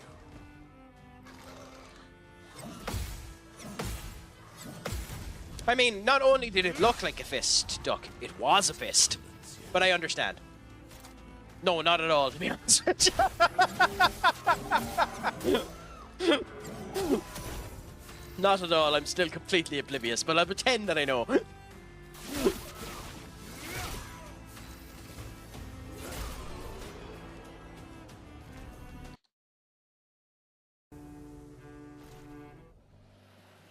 No, I'm still completely oblivious.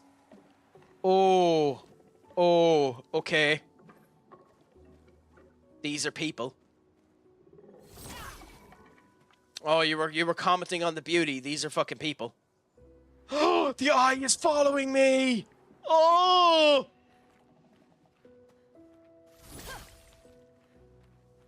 That is creepy.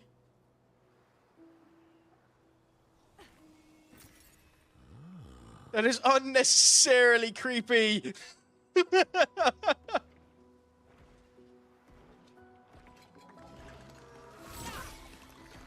the fucker. Vice Admiral Garp from... Ah, yes. Luffy's grandfather. Indeed, indeed. It has been... like... I know this is sacrilege to admit on the internet. I'm not the biggest fan of One Piece.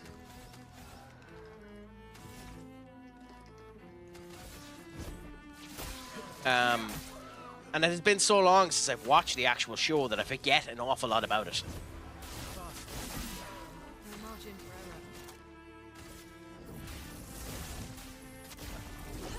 I understand if by saying that statement you no longer want to follow me. It's completely fair and understandable, but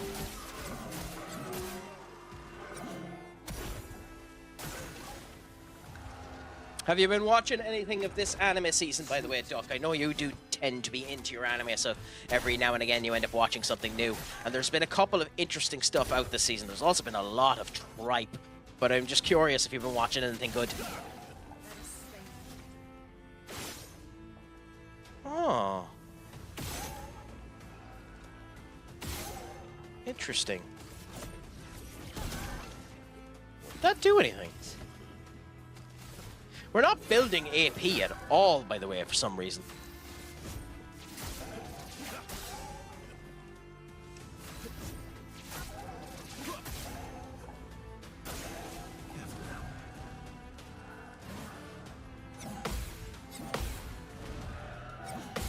I wonder which one of these regular minions it's going to be this time. To be honest, I probably should have healed her. Yeah, that's a bit daft by me. I should have healed her. Anyway, we have an expedition here. It was trying to start build. That's the first time we've seen that. An expedition trying to build a pathway and them failing to do it. 69th Expedition. Flair. Good thing Anthony upgraded all the climbing handholds. Not only are they much easier to install in the cliff faces, they're also a lot nicer to use. We're setting the last few handholds tomorrow. Then we can finally get out of these caverns and see the sun again. I can't wait to rejoin the mountaineering team. I still remember that first mountain we scaled. Watching the sun rise above the clouds was magical. But rappelling down as we set the handholds was pure exhilaration. I know some of the others chafe at being restricted to recon only. I get it's not very satisfying making maps and prepping trails while people are dying. But this prep work will pay off in the long run. It may not be glamorous, but truly essential work rarely is. Doesn't make it any less important. And as the Expedition 69 motto says, we are literally laying a trail for the ones who come after. Step by step, handhold by handhold, each expedition carries the next one forward.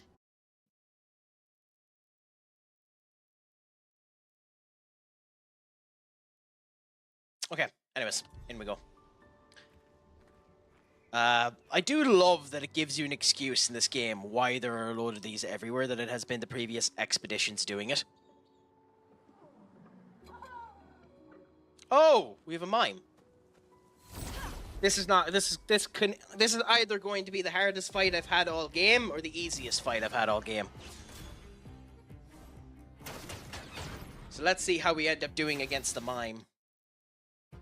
This is always either the easiest fight we have or the hardest fight we have. There's no in between with the mime. Here we go. So wish us some luck. Looking good. Elements, converge. Okay. First thing we need to do is get it broken, so we need to do as much damage to build up its break bar as possible. So every move we have that does break, we hit it with it. Because we need to get that break bar up as fast as possible, because we don't do anything to it if it's not broken.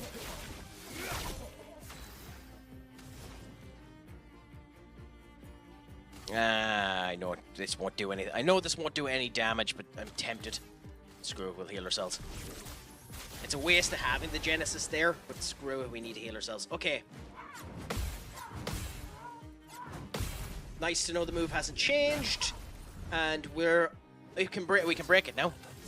Yes. Oh, not yet. I thought that would have been enough to break it. Fascinating. Absolutely fascinating. I would have sworn that was enough to break it.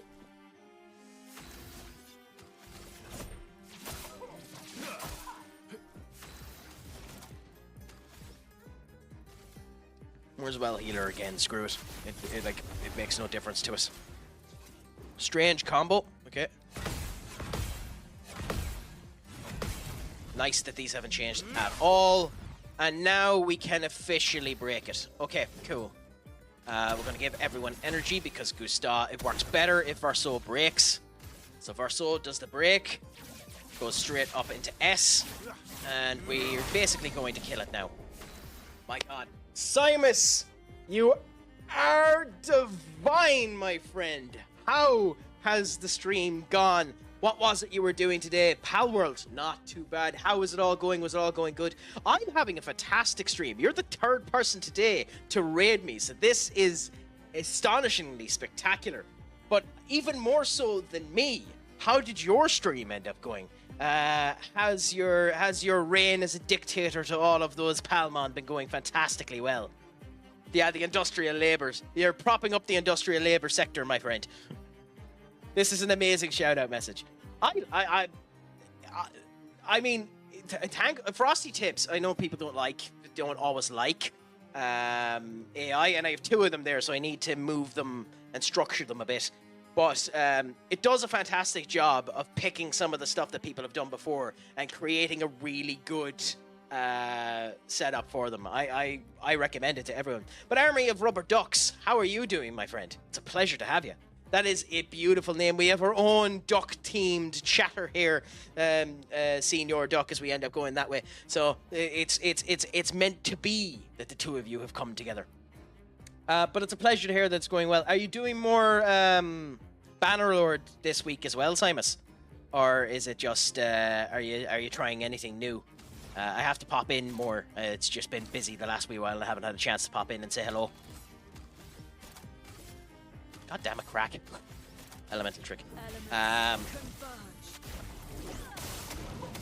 The Bannerlord event has ended tomorrow. 7 days to die. Oh, I have to pop in and see that. That sounds awesome.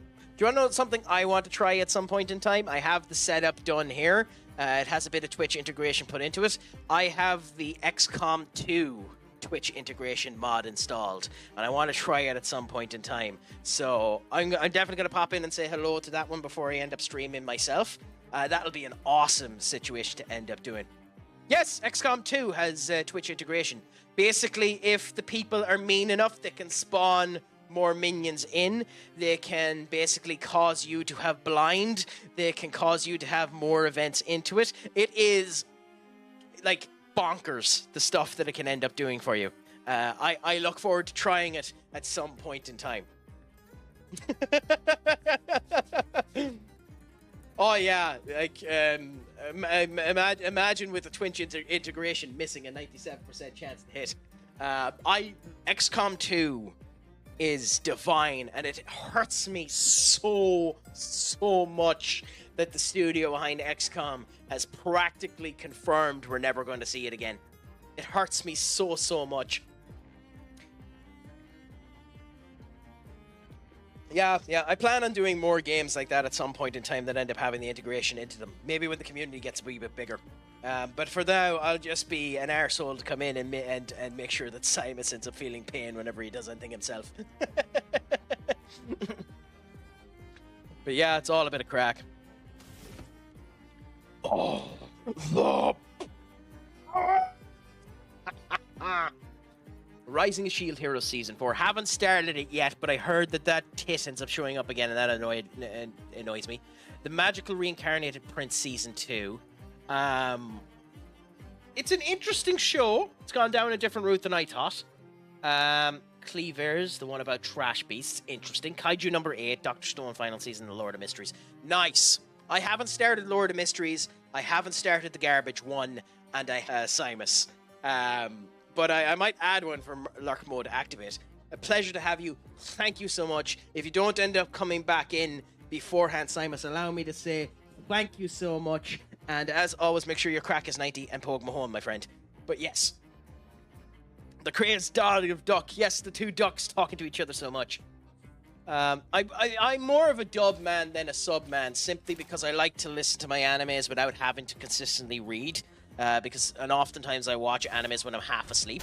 But some of the subs have been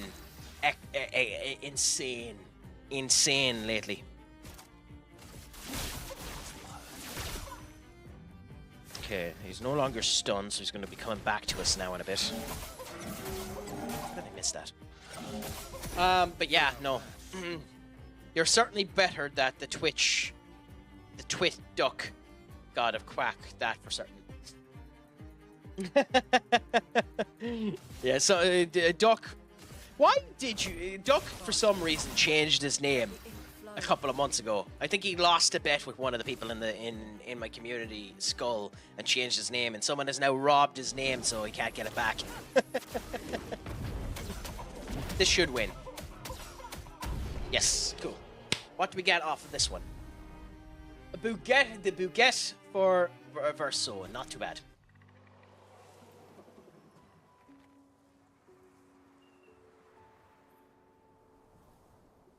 I know there was something like that. I don't actually care about the details that much.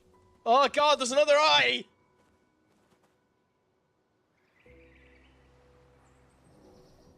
Oh, we can make the eye go back into its head. That is even more creepy. The eye goes into the back of the head. Oh, that's even more creepy. Oh, no. God, this minion scares the crap out of me. This is so creepy.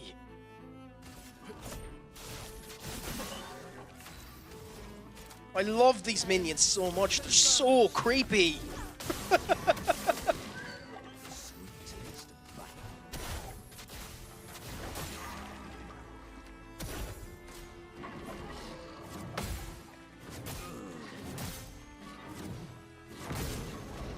Okay, well that's completely different to what you normally do. Okay, so this one is... I don't know what to bloody say. How have you not built more AP? Let's carve a path.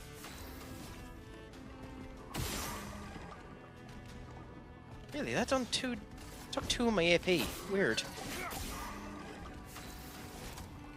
Okay, we don't have enough to revive him yet. I'm worried. Impale the target? Okay. The timing of that.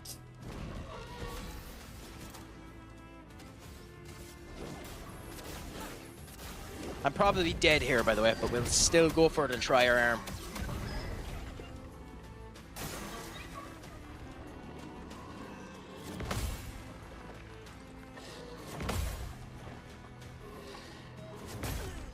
Yeah, I knew it.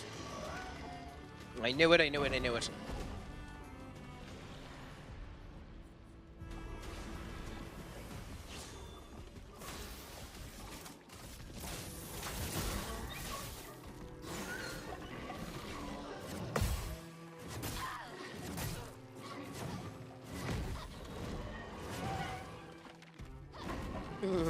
God.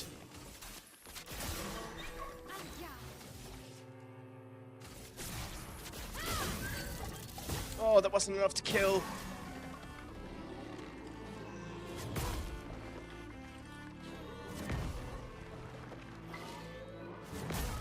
The timing on that. Crikey. Okay, well, we can break you, so we're going to. Good. Good. That shouldn't have been that hard to beat, by the way. That was really bad by me. That should not have been that hard to beat. Oh, no. Unfortunately, and considering I call Crazed God of the Quack Duck, do you mind if I call you Rubber? Or would you prefer to be called Ducks? Because I can call you Ducks, and we can deal with the confusion as that arises. Which would you prefer to be called? Just for the differentiation, because hopefully you end up coming back in again because you're a good bit of crack. Okay, Rubber. Yeah, no, unfortunately, the big problem is I'm just shite. I'm just shite. That's the unfortunate distinction here. I'm just really, really shite.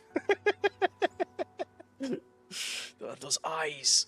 Okay, well, there's the mask we need to face. That one is blatantly, obviously happy.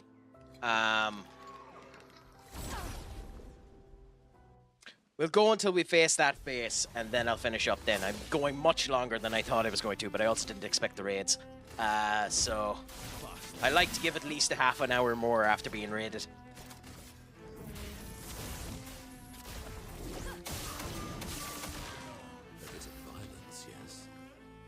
Oh yeah, I'd highly recommend it, by the way. It's made by the story behind this game is fascinating as well. It's made by a bunch of ex-Ubisoft developers orientated within a French studio that ended up spending years trying to get the funding to create this game. Once they did end up getting the funding to create this game, they ended up working alongside it to finally release it. They turned around and said and pitched this idea to Ubisoft, who turned around and said that there isn't a market for turn-based games out there at the moment. You're wasting our time and your time creating it, and then they work together, ultimately building up the studio to be able to create a game. It's a fascinating story, to be honest, and if you can get the game, I honestly think it's worth it at the full price that it ends up going at the 60 quid that it's being sold at the moment. But if you can get it on a discount, 100% buy this game. It's definitely worth it. It's a good bit of crack. It's not everyone's cup of tea, I'll admit, but it's to me, I give it the highest praise I can. To be honest, for whatever that praise is worth.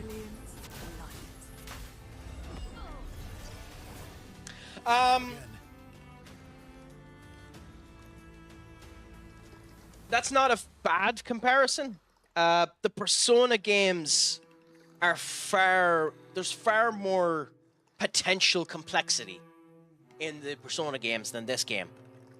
The difference between this game and the Persona games is the action command section of it that comes in there, where the enemy ends up attacking you, you can dodge the enemy's attack. It's the reason why I say an awful lot more that the game is like Mario Party.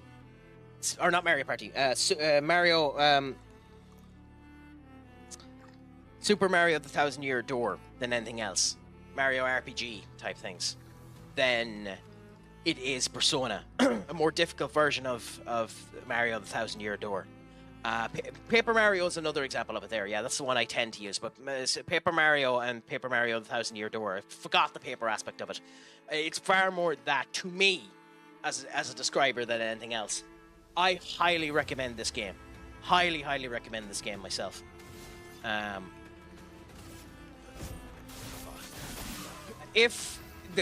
do think too, the other fascinating thing with this game is if done by a lesser studio, this gets old very, very, very, very fast. But you feel like a god when you dodge these attacks properly. Like, you feel phenomenal when you end up, like, the thing is, you can beat anything in this game the minute you see it, if you're stubborn enough to fight it. I have spent hours fighting things in here that I had no reason to fight for hours. And beaten it. There are bosses that I have beaten in this that I shouldn't have beaten when I bet them.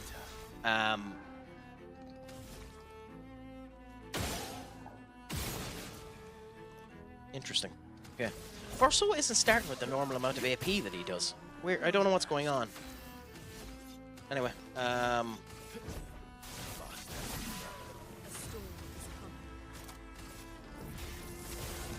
but yes, would you be a RPG fan yourself? Would you be a Persona fan? Like, do you like the Persona games? I have a special place in my heart for the Persona games. Personally, I think my favorite Persona game is Persona 4. I like 5, but I think I prefer 4. And I'm concerned... Oh, crap. I'm concerned, to be honest, about the Persona 4 remake. I think it has the potential to be phenomenally good. I just worry that, like Persona 3, they're going to make it far too easy. And although they'll add all of the other elements that were in the other Persona games, which will be nice, Persona 4, I don't think it needed. Personally, I don't think it needed the remake.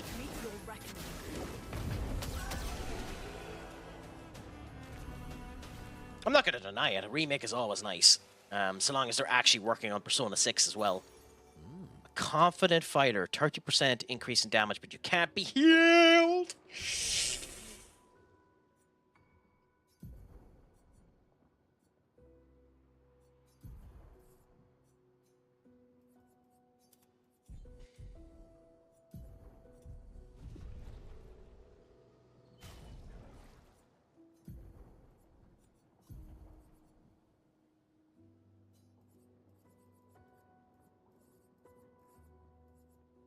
Well, it depends on which answer you want to that one, Rubber. Because there is the I feel good about it depends on which answer you want. Yeah, well, that's the actual answer. You beat me to it. That's the actual answer. The actual answer is money.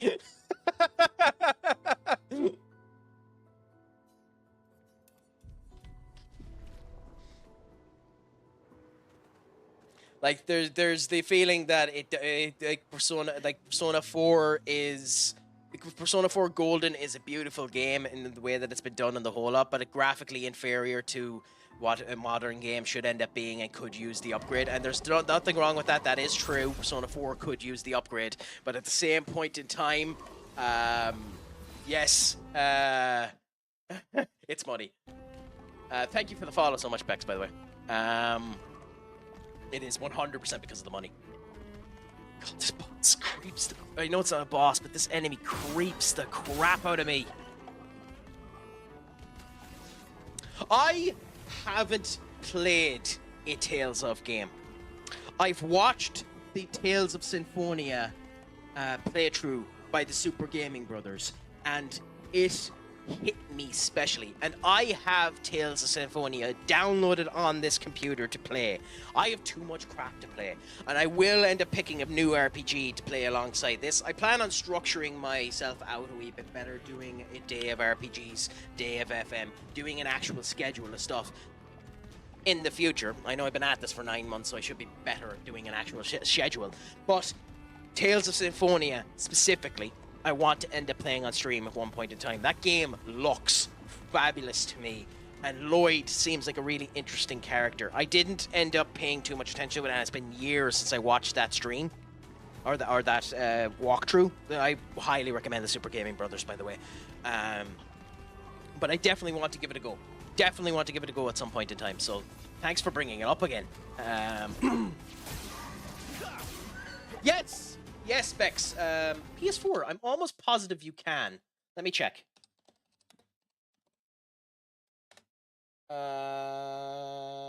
PS5. No, unfortunately you can't. PS5, Xbox Series X, and Series S. Xbox Cloud Gaming and Microsoft. No, unfortunately, it's a PS5 exclusive. You can't get it on PS4. That's unfortunate, that. I missed that, Rubber. Which one do you highly recommend, if you don't mind me asking again?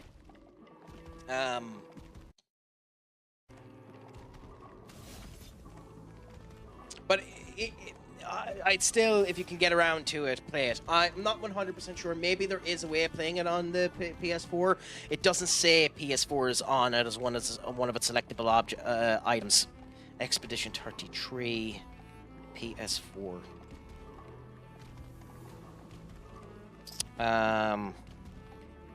Out now. There's a Switch port coming out. Switch port 2. Switch 2 is coming out for it. No, unfortunately, the game is too graphically intensive. When they tried to put it on the PS4, it didn't end up working. It's too outdated. Unfortunately, no, you can't. Yeah, no, that's unfortunate. Yeah, Symphonia. I can't wait to give it a go when I give it a go. I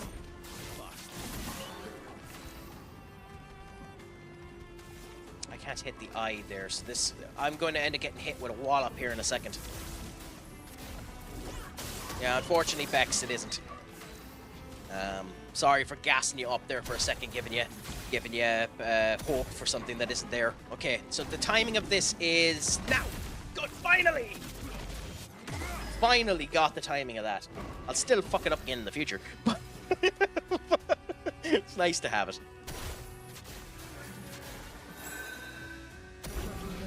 Okay, so let's continue at it anyways.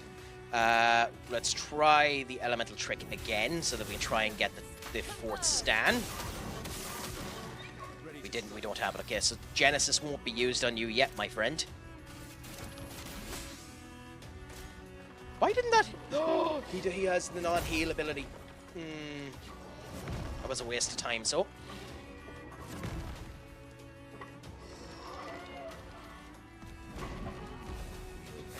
I will say, on my PC, although it is a fairly strong PC, I have never had any problem running this game. It runs silky smooth. Thankfully. It runs silky smooth. Which is a great thing, to be honest. Let's carve apart.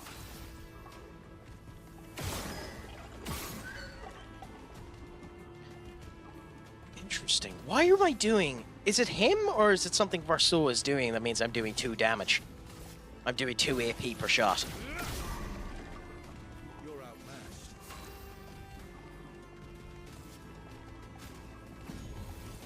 Sorry, Because it's fascinating to me how much damage I'm doing.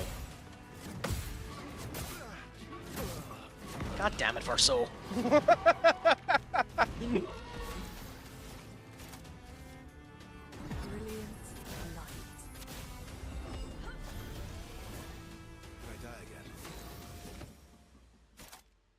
Okay, do the bonk. Do the bonk, do the bonk, do the bonk, and boom. Yeah! The bonk.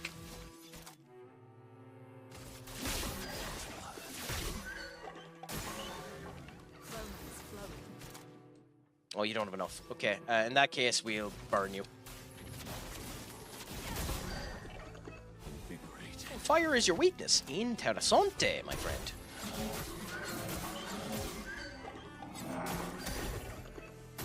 Okay, what attack is he gonna do here? Okay, well.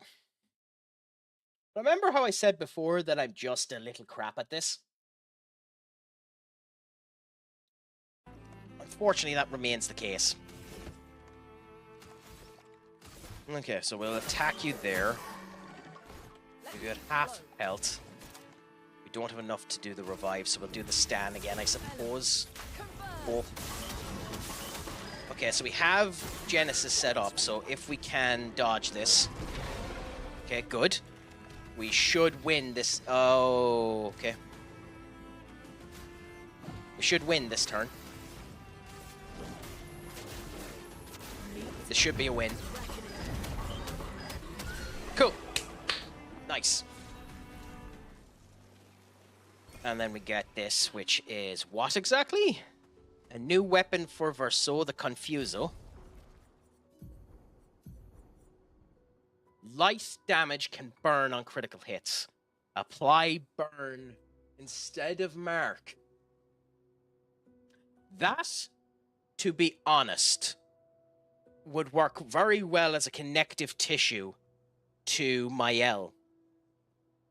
We're not yet going to do it, but that's nice to remember. That could be useful. I own like 10 plus Tales of games, played like 8 of them. Not too bad. I know Tales of Asperia. I think that's the latest one. Is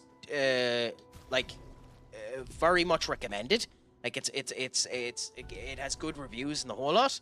I'm just not sure how I feel about the new art style of the Tales game. A mask. It seems connected to the Axion. It speaks. He who painted this world, seeking what he could not grasp, longing to share with those he loves. Behind his smile, what could it be? Sadness. Sadness. Okay, so it's happiness. Fine.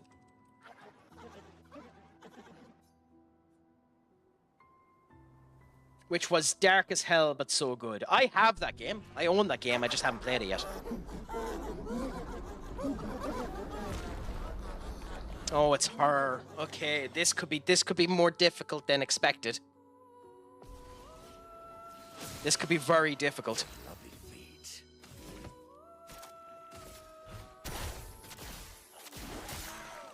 Okay. Long combo. So we dodge the long combo because we don't know the timing.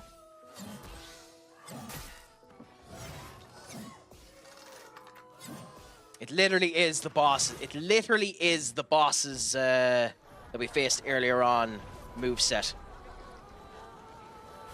Yeah, it's something, isn't it, Rubber?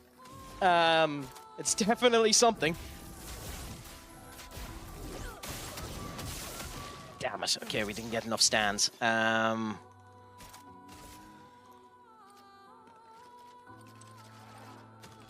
Okay, we need to get rid of you. It is... Okay, I have to figure out what's going on. Why are we using so much AP on Verso? Okay, there's something going on with Verso. We're using far more AP than we should be. Yeah, but we can't hit you. Okay, ads are on, so we'll wait. We'll wait for the ads to finish and then we'll continue on. I'm doing something wrong with Verso anyway. I shouldn't be doing that much, I shouldn't be doing that much AP with every hit.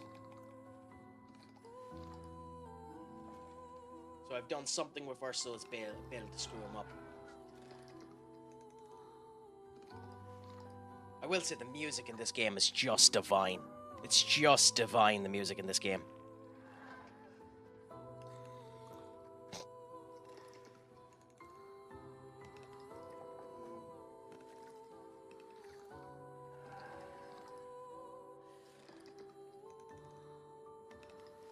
There's a Guinness World Record for the most individual rubber ducks collections. Is it coming up with a blue screen stating commercial break in progress but no ad, Rubber? Because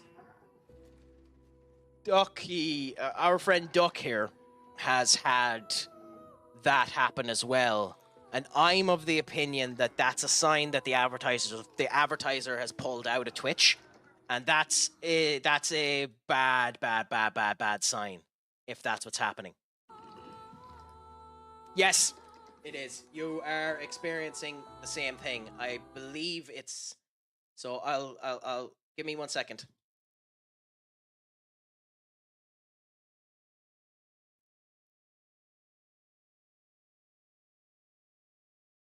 Is it, and I'm just going to do this on the I'm just going to do this on the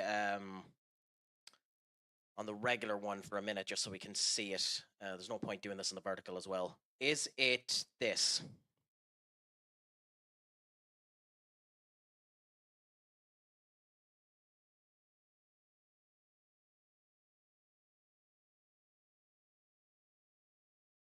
Holy crap, the size of this bloody image.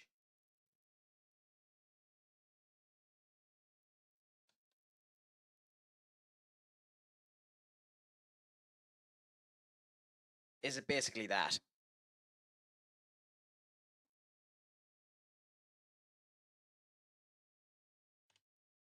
Because if it's that, that's a bad sign. That's a very bad sign if it's that.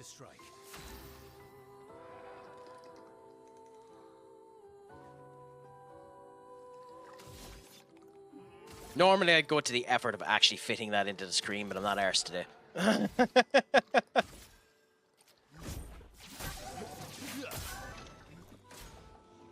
Counter-attack. Okay, fair enough.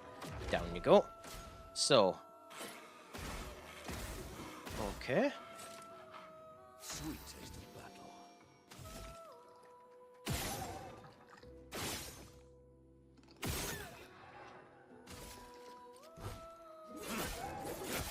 I think if I end up killing these, he's going to spawn new ones. Long combo again, so...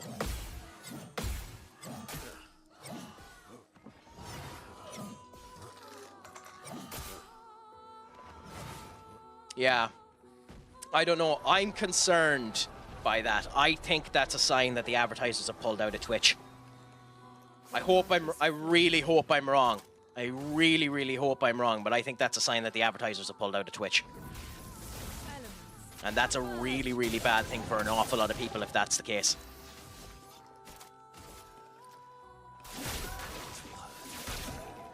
Minoko, get ready. This might kill. Cool. Okay, so that's one of the two enemies out of the way. Wasn't paying attention, crack.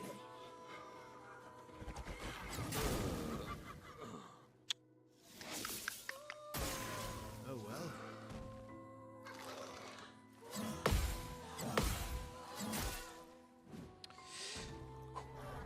Okay.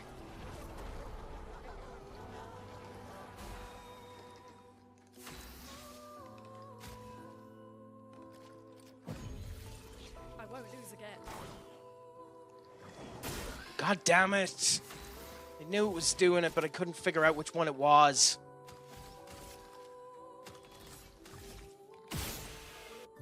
Okay, so you're dead, so that's good. You're out of the way. Still, the fact that I wasn't able to revive someone is concerning as hell. I'm ready. Short combo, okay.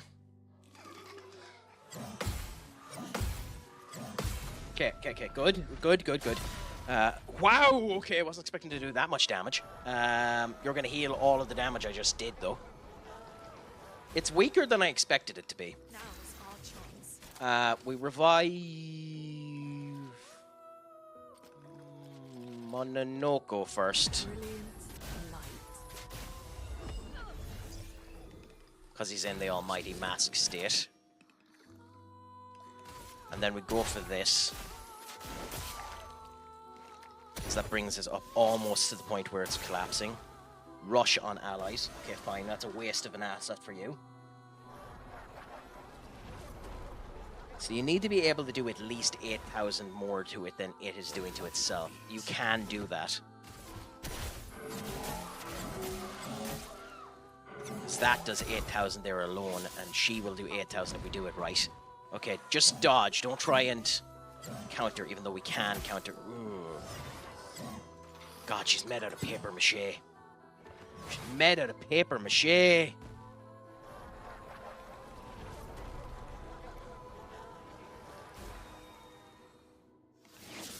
What move are you doing this time? Short combo, so we can dodge this. Cool. Cool. And we're ready for a break now as well. We're not going to do the break yet. We want to try and get everyone revived first. Revive Lune. And immediately go and revive... Do you revive Urso? This will ruin the stains. Go on. Brilliant light. Let's finish this. Long combo this time. We'll try it.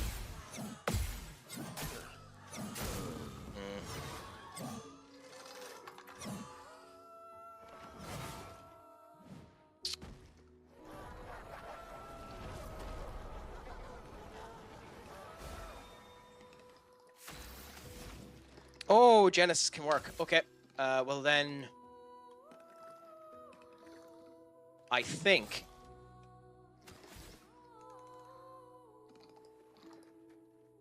I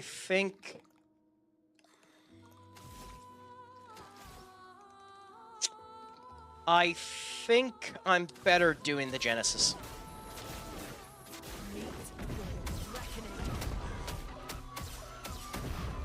Yeah, we almost one-shot him. Operation can't beat him, so buy him is working, I think. Why? What did you end up doing? You bought some of the players against you, is it? This might kill.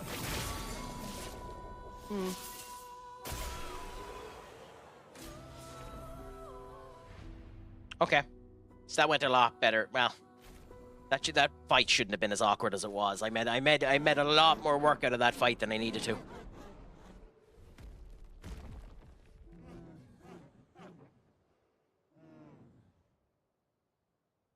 Yeah, I made a lot more work out of that fight than I should have. Just got joined to ever biggest win versus them, team that won the league. Happy out. Okay, so we have a brand new weapon there, which is for Lunae. 30% increased break damage per Earth stand, 9 AP breaking an enemy. No, we're better with what we have. We're better with what we have for the moment. Yeah, definitely hurts him. I think I saw one more path. That's good. We're weakening him. This feels off. Yeah, I'm not sure we are weakening him. I think we're being the bad guys here. But we'll find out if we were the bad guys next time when I end up coming back into this. Thank you everyone for ended up coming in. That has been me for today. I'm going to send us over to someone else. If you're on any of the other applications, I end up going through... it was a pleasure to end up having you on TikTok, Twitch, and all of the same. I am going to set up the raid now. And... based on the fact that it has been spent, I will be sending everyone over to Dill40k, a phenomenal FM streamer. Please turn around and say Crack Addicts Attack or something in that variance. Be friendly to them and the whole lot. It was an absolute pleasure to have you. Thank you everyone who has raided so far. Thank you for everyone who has stayed in. Pleasure to talk to you. Pleasure to have the crack. I have been CraicAttackCentral, also known as the Stupid Sexy Crack. Make sure your crack is 90, and as always, Schlongafol, my friends, and Pog Mahone. Good night, and sweet dreams. Where's the offline button? I need to add that to the deck. Anyway, adios, amigos.